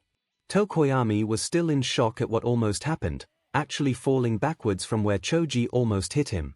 The bird-head student just stared for a few moments before taking a breath and getting back to his feet. You did well, 𝐭𝐼𝐺 told Choji. Do not take shame in this defeat. With a gesture, Tokoyami sent Dark Shadow to the edge of the arena and tossed Choji. He tried to grab onto Dark Shadow as he fell, but Choji missed and hit the grass with a thud. The audience was actually silent for a good 10 seconds before the cheering began again. And there we go! Present MIC yelled through the stadium. The winner of the second match is Tokoyami 𝐵. I gotta say, after the beating he took, I was not expecting him to snatch victory like that. Me either. Izuku agreed. I'll admit, I was a bit worried about my classmate down there, but then he started dominating the fight, and then was caught at literally the last second. It was one twist after another, like a pretzel. And speaking of pretzels, MIC spoke up, it might be a good time to grab some refreshments. We gotta take a few minutes to repair the arena, so grab them while you can. Some of the audience shuffled around to do just that while the two competitors exited the field. Tokoyami was staggering from all the injuries, and Choji was just looking down as he left. He was hoping he wouldn't be the first one out, but like he said before the match, this was a bad matchup. Still, he put up a good fight, at least. He was really looking forward to seeing how everyone else did. Melissa hummed as she walked down the hall.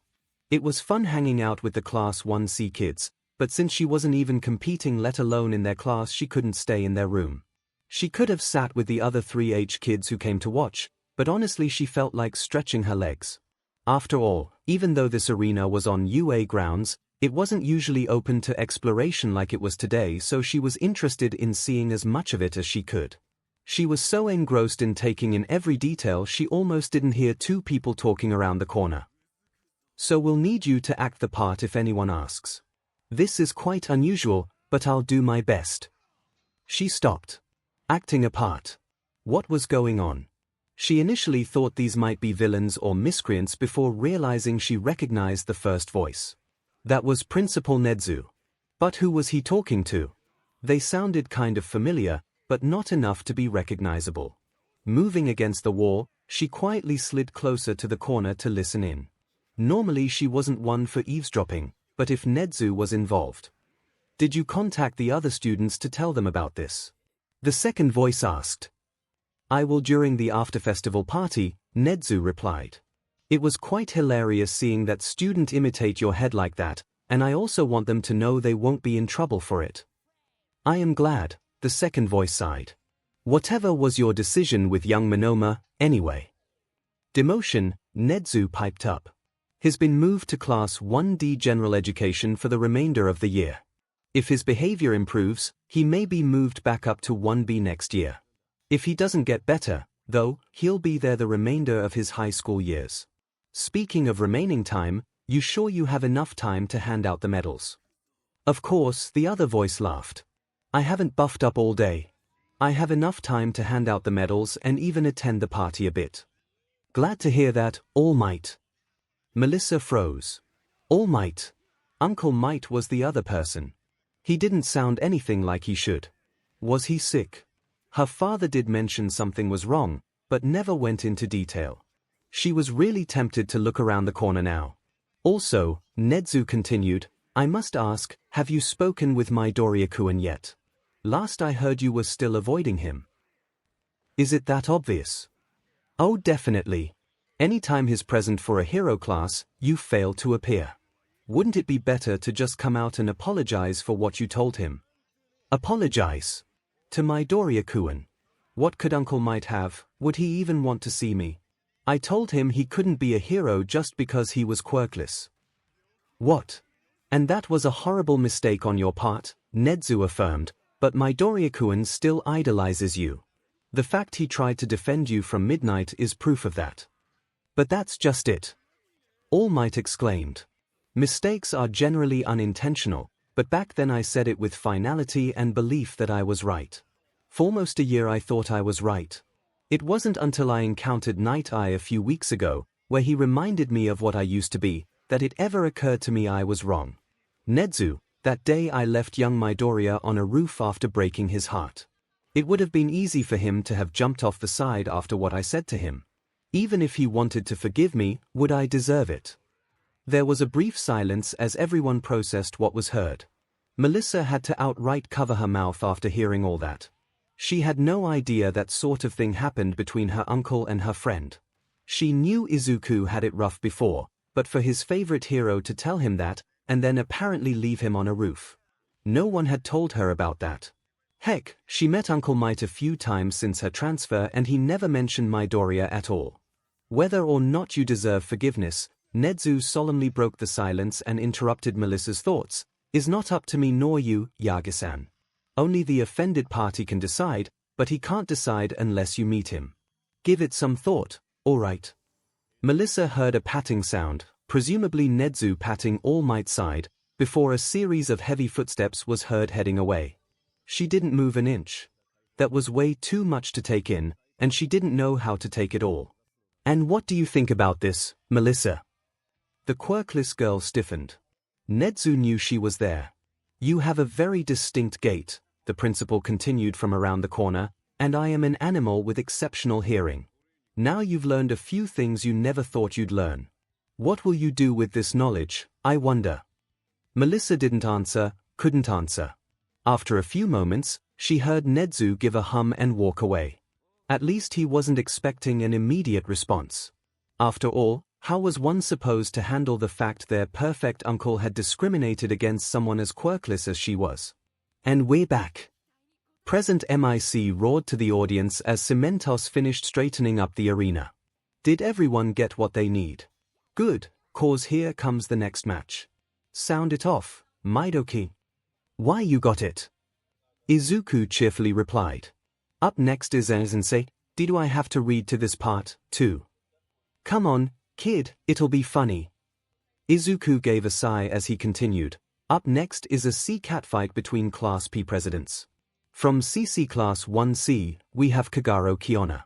From Class 1A, Wairozu Momo S steps up. Keikagaro-san was the W winner of the past T2 events, and Yorozu-san is one of the star students of the hero course. I'd honestly say the winner of this next match is anyone's guess.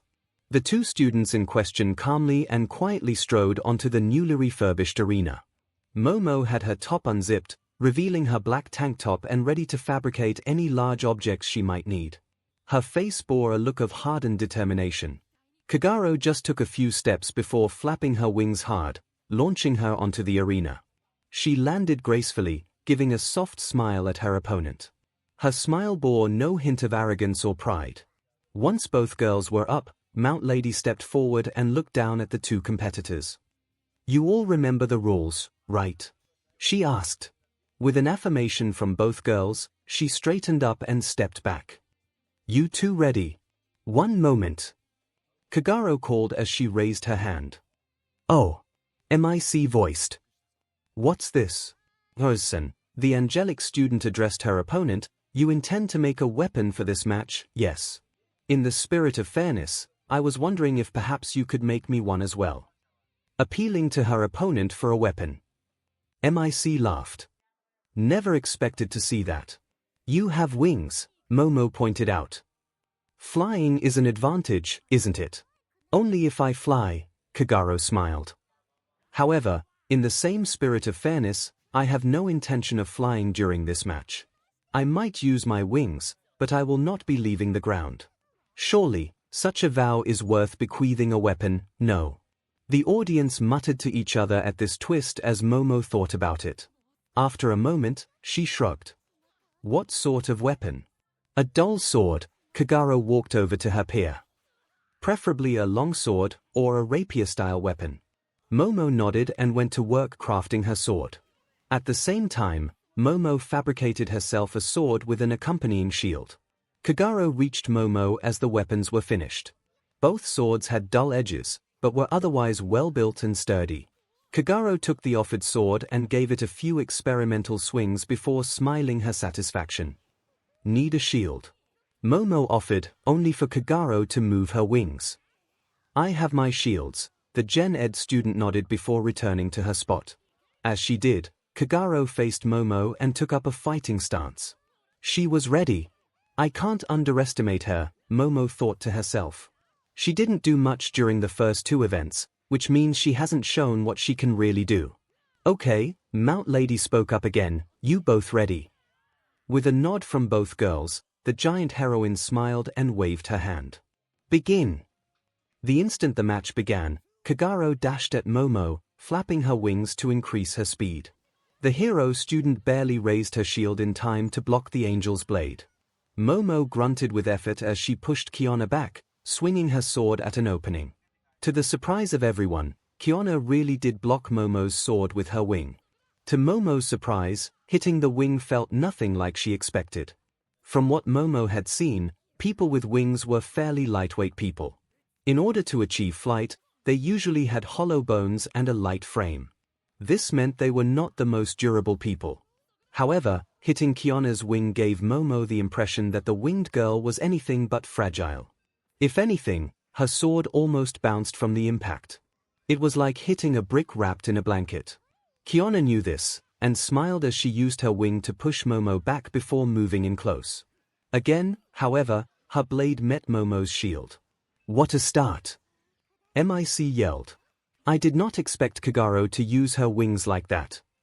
F-flight is not her only skill, Midoriya happily stated as the two girls fought. Everyone in the stands watched the fight best they could.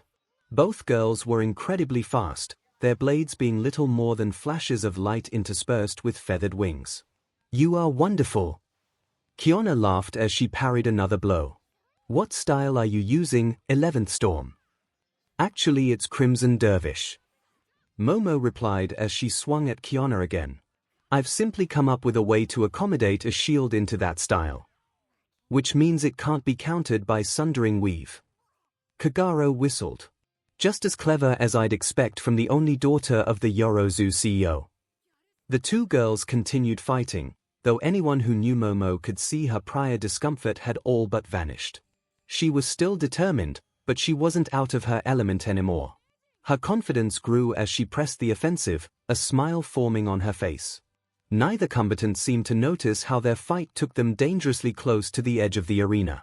Suddenly, a lucky hit from Kiana sent Momo's shield out of her grip and out of the arena. Momo grit her teeth, knowing her opponent wouldn't give her time to make another, and kept fighting best she could. However, after a wide swing from Momo, Kiana ducked and spun, batting Yorozu with her wing and sending the hero student flying from the arena. The minute she hit grass, the PA system blared and Momo was declared defeated. Neither she nor Kiana moved from their respective spots, catching their breath after the high-speed sword fight. After a minute, though, both girls just started laughing. That was awesome! 𝐭𝐻𝐲 said as she hopped down to help Momo to her feet. We must spar again sometime. I promise not to use my wings next time. No, go right ahead. Momo smirked. It's clear I need to figure out how to counter those things. This elicited another laugh from 𝐭𝐻𝐲 as the two girls made their way towards Recovery Girl's office. 𝐭�𝐻𝐲 Kiana may have won that fought, but it seemed like they both gained a new friend. Kiana and Momo had just got in from their match. While Oyaniko was making his way to arena, Moriboshi was doing stretches in her waiting room. To be honest, she was the least bit nervous. Her first opponent would be Hatsune, the crazy inventor girl that Midoriya spoke highly of. She had seen the sort of gadgets the girl had pulled during both the obstacle race and the cavalry battle. Who knew what sort of gear she would use in their fight? Hello! A loud voice hollered as the door slammed open. Moriboshi actually gave a squawk of surprise and fell off her feet as the inventor in question burst into the room. How ya doing, fight buddy? Hatsune-san. Moriboshi stuttered from her spot on the floor. What are you doing in here? Came to talk to you, the support corps student giggled as she plopped herself down next to Moriboshi. You're gonna be my opponent, and you're a friend of Mido-chan, so I figured I'd be honest with ya. I have no intention of winning this festival. What? The ice wielder asked after a brief silence. Yep. Mai affirmed. I never wanted to win this thing. Most students want to do good in these festivals to show off to heroes, but I just wanted to get this far to show off my babies to the various support companies that watch these things. Unusual, but all right. Moriboshi sat up and turned to her opponent before continuing, and why did you want to talk to me before our match? Because I need your help. Mai grinned. I have a fair few babies I want to show off, but the best way to do that is for someone to use them. So, if you're willing to help me show off my babies, I'll be willing to throw the match without any resistance. Just help for, 10 minutes. After that I'll just hop out of bounds by myself. So, will you help? Uraraka stepped onto the arena, barely heeding the excited screaming from present MIC. Across from her was Oyaneko Fujikuro. He was tall though not as tall as she was and lanky, having what Izuku had once described as Marfan syndrome. Along with this, he possessed a defensive quirk she would definitely have trouble with. She had seen him use it during the cavalry battle to absolutely stop anyone who got too close. How would she beat him? Begin! Mount Lady declared. Uraraka rushed at Oyaneko, reducing her gravity after the first step. She was hoping she could get to him before he could raise his guard, but the lanky blue-haired boy simply stood in place. Less than 3 seconds after the fight began, the hero student was barely 2 meters away before a shimmering orange barrier appeared in front of her. It was somewhat comical watching her bounce off the ward, almost falling on her but from how fast she had been going. Thankfully, she caught herself and simply skid back a bit, eyeing the barrier as it slowly faded.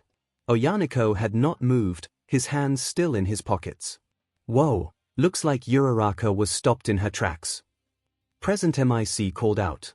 Oyaneko isn't much of a FF fighter, Izuku explained, but his Q quirk is an almost perfect D defense. Near as we know, it can stop anything. And not even gases C can pass through. Looks like this'll be a battle of wits, then. MIC declared.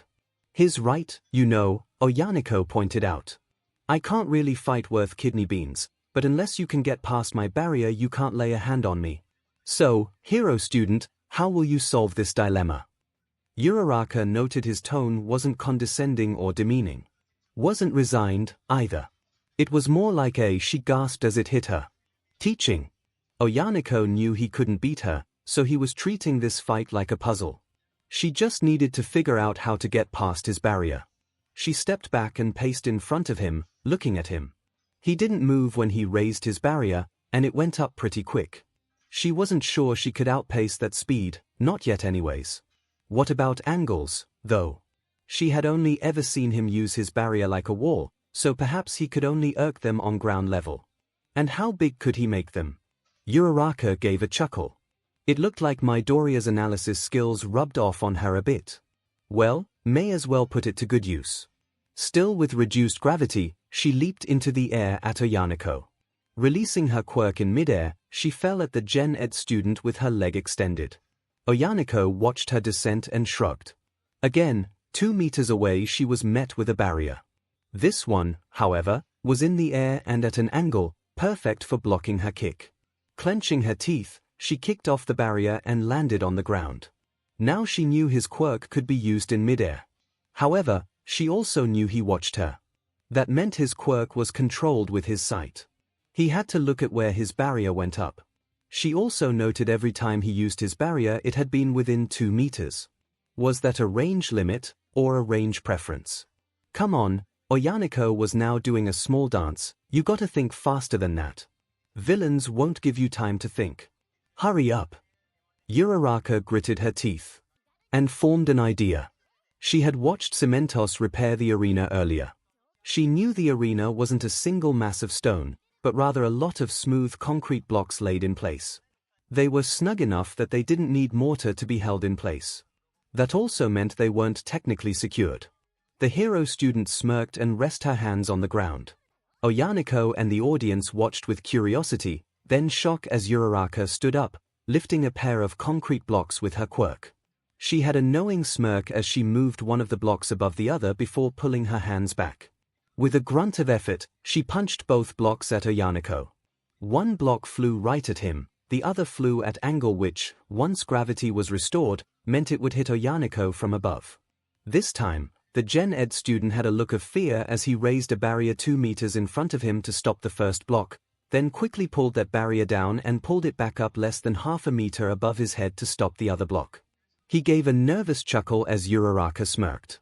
Now she knew he couldn't move while holding a barrier, could only create one barrier at a time, and only up to a certain size. Otherwise he could have simply raised one big barrier to stop both blocks or dodged either one. Now she knew what to do. Pulling up one more block from the ground, she threw this one at an overhead angle at 𝐒𝐻𝐼𝐽 while rushing right at him. The blue-haired boy watched the student. With her speed and the angle of the concrete block, they would both hit him at the same time, and from two different angles for a single barrier to stop them both. For the first time the entire match, 𝐒𝐻𝐼𝐽 leaped to the side and raised a barrier in front of him, thus dodging the block and stopping 𝐒𝐻𝐼𝐽. Or so he thought. The moment he dodged, 𝐒𝐻𝐼𝐽 surprised everyone by leaping up at the block. At the exact moment 𝐒𝐻𝐼𝐽 raised his barrier, 𝐒𝐻𝐼𝐽 used the side of the flying block to leap at 𝐒𝐻𝐼𝐽 from an upward angle. By the time he realized what she had done, she was already over the top of his barrier. The Gen Ed boy gasped as 𝐒𝐻𝐼𝐽's massive hand grabbed his face, negating his gravity, and dashed several meters before hurling him from the arena and restoring his gravity. The Gen Ed student glanced behind him and a barrier formed to stop his flight before cancelling it, then he quickly looked down to create another one underneath. He was now sitting on a barrier above the grass, still within jumping distance of the arena. Looking back at 𝐒𝐻𝐼𝐽, he saw her standing on the edge, smirking and popping her knuckles. He knew this meant that, if he tried to leap back into the ring, she would simply punch him back out again. Instead of frowning, 𝐒𝐻𝐼𝐽 laughed. "Well done, hero student." With those words, he cancelled the barrier from underneath and softly landed on the grass below. The instant his feet touched the grass, the PA blared up and Mount Lady declared 𝐒𝐻𝐼𝐽 the winner. As the fight was declared ended, 𝐒𝐻𝐼𝐽 leaped down from the ring and walked to 𝐒𝐻𝐼𝐽. "Didn't hurt 𝐻𝐼𝐽 too much, did I?" she asked with genuine concern. "I'm fine," 𝐒𝐻𝐼𝐽 laughed. "You did good out there, thinking outside the box. I look forward to seeing how you handle Kagero-san." He bowed and began walking back towards the 1C area as Cementos got to work making more concrete for the arena. 𝐒𝐻𝐼𝐽 smiled and walked back towards her own class, feeling giddy about how she was able to outthink her foe. Honestly, it was only because of hanging out with Izuku that she could even think like that. She definitely had to thank that adorable midget for the help later. She giggled as she thought about Izuku, wondering if he'd accept a dinner invitation later. When she entered the hallway leading to the 1A area, she stopped in her tracks. Not far away was that pretty girl from before, the one looking for 1C. It looked like she was talking to some older students, maybe her classmates. 𝐒𝐻𝐼𝐽 just stood in place and looked at the golden-haired beauty, blushing a bit when she laughed at something another student said. It was at this point she remembered this pretty lady was the same girl who first asked Izuku about his past a few weeks ago. How had she missed the girl back then? After a minute or two, the group turned away and walked down the hall, leaving 𝐒𝐻𝐼𝐽 alone. She stayed rooted in place, her mind still on the pretty girl. "Holy Xiang," she whispered to herself, "I think I'm by. And we're back." MIC shouted a few minutes after 𝐒𝐻𝐼𝐽's fight ended. "With the arena repaired, again, we're ready to get started. Call it off, Midoki." "You got it." Izuku laughed. "Up next is P presidency. Are you seeing this?" To the confusion of everyone present, Hatsune Might and Moriboshi Im both walked onto the arena at the same time from the same side. Only increasing the confusion, Moriboshi was wearing an ungodly amount of equipment and gear. Between the gauntlets, the greaves, the helmet and everything else, it was almost reminiscent of a certain speedy hero's outfit. What's going on?" MIC asked. "Why does Moriboshi have all that?" Izuku vocalized. "Well, the non-hero core students are allowed to use support gear, so. Read to amaze the crowds, Moro-chan." Mai asked her compatriot. With a nod from the smirking Gen Ed student, Mai tapped the headset in her ear and cleared her throat. "Good afternoon, UA Academy." As Mai yelled this, her voice poured from the PA system. "What the hell is she? Did she just hack our audio systems?" MIC asked in shock. "Just." Izuku was covering his face to stifle a laugh. "Just roll with it." "I'm Hatsune Might," the pink-haired inventor yelled. "Support core student today, support gear genius in the future. And today my assistant and I have one hell of a presentation for YA, so any support gear companies better pay close attention. Arms up, Moro-chan. The Gen Ed Ice girl nodded and raised her covered hands high. Mai pulled out a remote control of some kind and hit a button on it.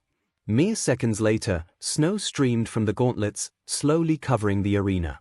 To start things off, specialized gauntlets for anyone with ice quirks. Got a quirk that's hard to control? Just wanna have a snowball fight in July. With these gauntlets, any quirk-generated ice can be ground into snow in mere seconds. They can also function as fire extinguishers. Amazing! Moroboshi exclaimed with insincere awe as she pirouetted around the arena, spraying snow left and right. Should we stop her? MIC asked Midoriya. The quirkless student simply laughed and shook his head as Hatsum demonstrated the next piece of equipment. With the sole exception of Class 1C who were all laughing their heads off, the audience was silent as Hatsum and Moroboshi did their 10-minute demonstration of ice-reliant support gear. At the conclusion, Mai kept her word and simply stepped out of bounds, though it was another few moments before Mount Lady called it. See, Moro-chan. Mai smiled to her assistant. Told you that wasn't so bad. Yeah, you were right, the icy girl admitted. Now help me out of these, the belt's beginning to chafe. Mai laughed in reply and began the task of removing the gear, reminded of when she'd help Izuku remove his mobile desk. Meanwhile, Todoroki was busy emailing the 10-minute video he had recorded on his phone to his own email to make sure it would be safe on his computer. Not only was that actually some pretty neat gear, but for some reason he thought Moroboshi looked pleasing in armor like that. Nezu was in his office, chuckling from the display. He figured something like this would happen if Hatsum was involved. He knew her demonstration would make an impact, too. Now he could only wait and see just how many gear companies would compete for the privilege of working with the first-year savant. He was shaken from his thoughts by a heavy knocking on the door. Checking the camera, Nezu quirked an eyebrow when he saw who was standing outside. Flipping a SWCH, Nezu opened the door from his desk, and his guest calmly stepped in, not reacting to the door closing behind him. He didn't say anything as he gave a slight bow before sitting in the chair across from the principal. You're here a few days early, Nezu started. Midoriya won't be told until Monday. I am aware, the man said with a gravely voice.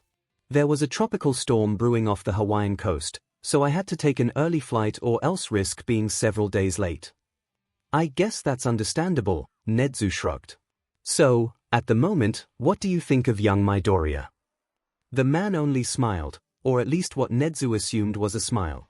I look forward to testing him. I'll read.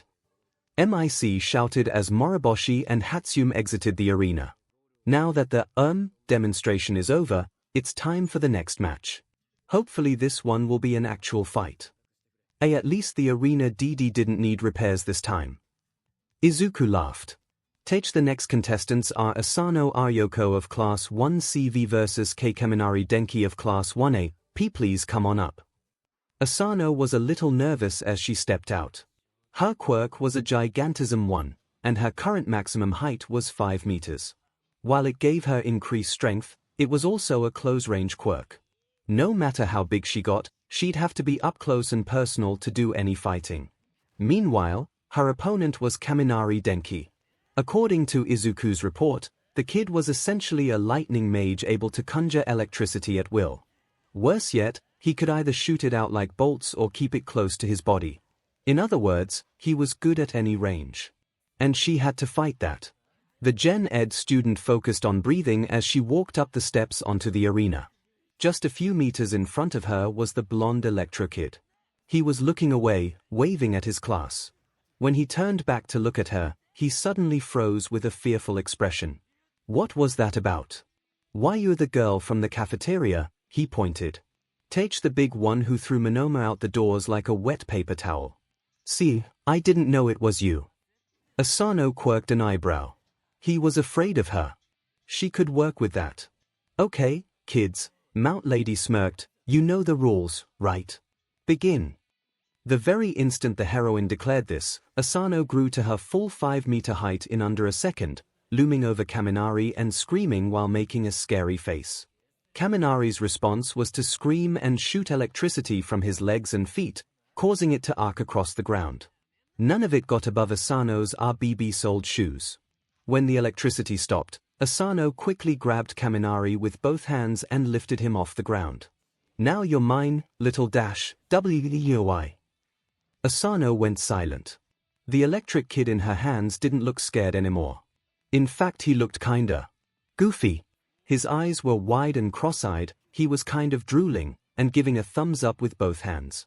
Instead of words, he just kept cheering like he was seeing a sports game. No one else made any noise, not even from the audience. And then Asano remembered Izuku's report saying Kaminari went brain-dead if he used too much power. Any lingering impressions of a fight finally dropped completely. Asano's expression turned from scary to confused as she looked around. After a few moments, she slowly walked to the edge of the arena, knelt down, and dropped Kaminari on the grass like she was releasing a fish into water. The hero student just lay there, giving his thumbs up and cheering to the sky. Mount Lady cleared her throat after a few seconds and gestured to the now normal-size Asano. Kaminari Denki is both out of bounds and unable to continue. The winner is Asano Ryoko. Asano gave a nervous laugh as she exited the silent arena. That was significantly less painful than she thought it would be. She turned and watched the medical bots carry Kaminari off the field. Electricity might be a good quirk, but he'd need to get better control of his emotions if he wanted to be a hero. "𝐶𝐵, this means I'm gonna fight Moroboshi next round," Asano grimaced. Meanwhile, up in the commentator's booth, MIC was facepalming while Izuku was giggling. That, MIC sighed, was anticlimactic. "See, can't all be awesome," Izuku shrugged. Ida was doing some final stretches before his fight. He hadn't really watched the fight between Asano and Kaminari, knowing neither one could hold a candle to that Moroboshi girl. Technically, he doubted he could beat her either, but he would certainly give his best effort if he got that far. No, when he got that far. He was the younger brother of Ingenium. He would make it. His name was called, and the speedy student briskly walked to the arena. His opponent was Gakushu Hifumi. CRP, which one was that one again? Ida was ashamed to admit he did not know Class 1C nearly as well as Class 1C seemed to know Class 1A. Was it the boy with the spikes? Or was it the large boy who was currently dancing on the other side of the arena? As Ida stepped onto the arena, he saw Gakushu dancing on his side, making quiet grunts every few movements. He wasn't stretching, he was legitimately dancing. Watching him twist and twirl, it was almost like watching a dancing water balloon with how his body undulated. Tenya could hear several people in the audience were laughing at the rotund boy's antics. How could his opponent do something so ridiculous in front of the audience, the entire nation? Even after MIC announced the students' names, after Mount Lady declared the fight to begin, Gakushu just danced to the beat of his own drum. "Can't you take this seriously?" Ida asked his opponent. "All of Japan is watching us. Which means this is the perfect time to show off my dance moves." Gakushu laughed as he spun in a circle. "Call this move the Darunya spin," followed by the Ethiopian shimsham. The large student proceeded to make weird noises as he shuffled left to right, gesturing at Ida. "Come at me, bro." Ida sighed and shook his head in resignation. It appeared he would have to show his opponent how serious he was. Normally a hero shouldn't just rush into a fight, but when you can rush as fast as Ida Tenya, it wasn't necessarily a bad strategy. Revving his engines, Ida rushed at the rotund Gakushu. When he was a few meters away, the fat student looked up and raised both arms. Praise the sun. And then he vanished. Ida's eyes widened. Where did he go? Surely such a large person couldn't move faster than he, right? As Ida started slowing down, his gaze fell to the floor. To his surprise, he found his rotund foe. Gakushu was literally flat against the floor, looking up at Ida with a determined smile and giggling menacingly. Tenya remembered too late that this was Gakushu's quirk, and tried to come to a stop just after stepping over him. "NFAHN. Gakushu shouted as he turned 3D, unleashing a shockwave that pushed Ida closer to the edge of the arena. Before he could regain his footing, Gakushu turned to the hero student and flattened himself again, this time his back moving towards his stomach. With another 𝐿𝐿 𝐔𝐬𝐽 turned 3D again, his gut shooting forward and directing his shockwave at 𝐒𝐸. This combined with his already unsteady footing sent 𝐒𝐸 flying the last couple meters off the edge. The instant 𝐒𝐸 hit the grass, Mount Lady raised her hand. 𝐒𝐸 tenure is out of bounds. The giant heroine declared. The winner of this fight is 𝐤𝐬𝐽 Hifumi of Class 1C. The crowd was mostly silent, with the limited cheering coming from the student body. The entire fight, from Mount Lady's announcement to 𝐒𝐸's fall, lasted less than a minute. With how quick everything went, it almost looked like 𝐒𝐸 jumped off the stage of his own accord. 𝐒𝐸, meanwhile, just lay on the grass, his eyes wide with bewilderment. He lost. He lost in the first round. His brother saw. His school saw. All of Japan saw him lose in such an embarrassing fashion. He didn't even land a single blow on his opponent. In an attempt to hide his shame, he quickly sat up, got to his feet, and walked off the field without a word. In the commentator's booth, Izuku was looking down at MIC, who had fallen from his seat out of sheer exasperation. Said hero's feet were straight up in the air, like someone had punched him. Izuku started. Quiet, MIC ordered. 𝐒𝐸 was standing in the gate, not willing to return to his classmates. He felt nothing but shame at such a defeat. Suddenly, his body began to shake. Someone was calling him. He almost didn't want to pick up, but knew things would be worse if he didn't. With a resigned sigh, he pulled his phone out and answered it.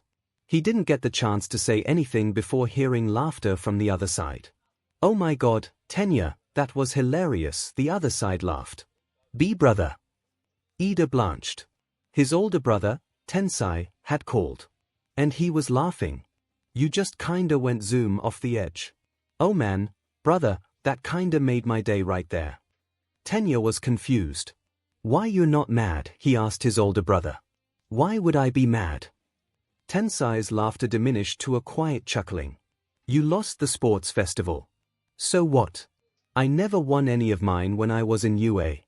Heck, in my third year I lost in the second event, remember? Don't let this weigh you down, brother." Tenure couldn't help but smile at that. His brother wasn't mad. He was right, as usual. He shouldn't have let it get to him. It wasn't an actual life-or-death situation. Suddenly he heard a ringing from Tensai's side. "Well, time to go on patrol. See you later, tenure." 𝐒𝐸 gave his own farewell as the line went dead. He was smiling now. His brother always knew just what to say to fix things. Slipping the phone back into his pocket, 𝐒𝐸 began walking back to his class section of the stands. "Oh okay, everyone," Izuku announced. Present MIC refuses to get off the floor, so I'll be calling the next fight. Would Gorogoro Ememoru and Todoroki Shao please come to the stage? The two students walked to the arena from their respective sides. "I'm pretty sure we'll have a fight this time. Gorogoro is someone who only narrowly failed the hero practical, and Todoroki is definitely no lightweight either." Todoroki walked onto the arena, giving his opponent a disinterested look. He had seen Gorogoro a few times before, remembering the spiky boy from the USJ. Todoroki didn't get too good a look at him back then, but now he could see the Gen Ed student was thick. He kinda looked like a dwarf that had been stretched out with a rolling pin. At least his spikes were only on his arms and back. As Izuku spoke more about each student and Mount Lady recited the rules, Xiaoto contemplated how to beat his opponent. If this fight occurred even a couple weeks prior, he probably would have just threw a glacier at him. Now, though, he felt like being nicer. He still couldn't bring himself to use his fire, but he didn't feel the need to vent his frustrations by reenacting the sinking of the Titanic with his schoolmate. "Begin!" Mount Lady yelled. Todoroki raised his hand and shot a rod of ice at Gorogoro. The stocky student smiled and ducked under the rod. Then, to everyone's surprise, he curled up and rolled at Todoroki. The icy student's eyes widened as he narrowly dodged the rolling student. That was Gorogoro's quirk. Todoroki thought he just had spikes, but thinking about the spikes placement it kind of made sense now. "Oh hey!" Present MIC roared through the speakers. "Looks like this fight won't end so quickly. When did you get off the F floor?" Izuku asked. Todoroki ignored the commentators and shot a wall of ice at 𝐤𝐽𝐫. The spiky student responded by uncurling and punching through the ice. Todoroki tried to hit him with more ice as he flew through the hole, but 𝐤𝐽𝐫 once again curled up and sped under the ice. 𝐿𝐴𝐷 tried to create a lot of ice to stop his rolling, but it shattered the instant he hit it. Again, Todoroki had to leap aside. This wasn't gonna be easy, but after that last pass Todoroki realized something. His ice needed room to grow, making him better at mid-long range combat. 𝐤𝐽𝐫, however, had presented two flaws in his attack style. Two flaws that Todoroki could easily exploit. He utilized the first flaw by using a new trick he had devised after watching Moriboshi during these past couple weeks. Rather than shoot his ice out, he slowly covered his right arm with it while dodging 𝐤𝐽𝐫's rolls and occasional punches. True, he had done similar things in the past, but this time was special. He closed his fist and focused on making more ice over it. It was crude and not nearly as appealing as what Moriboshi could make, but he had effectively made an ice hammer on his hand. It was heavy, but he wasn't weak. Now he just had to lure 𝐤𝐽𝐫 in. Todoroki moved back, closer to the edge of the arena. He knew 𝐤𝐽𝐫 wouldn't try to roll directly towards the edge of the area. He was blunt, not stupid, but his idea would still work. Now standing adjacent to the edge, Todoroki quickly raised a line of ice spikes to his right. To an untrained eye, it looked like a wild, easily avoided strike. However, several of the heroes in the audience recognized it for what it was. 𝐤𝐽𝐫 rolled past the spikes, now coming at 𝐿𝐴𝐷 from next to the edge. 𝐿𝐴𝐷 raised his hammer hand and leaped away as 𝐤𝐽𝐫 rolled past him. Just as the rolling guy shot past, Todoroki smashed his hammer against 𝐤𝐽𝐫's back and exploited the second flaw. Similar to Asano hitting the Numu those few weeks ago, 𝐿𝐴𝐷's hammer shattered as the added momentum of the strike propelled 𝐤𝐽𝐫 further than he anticipated.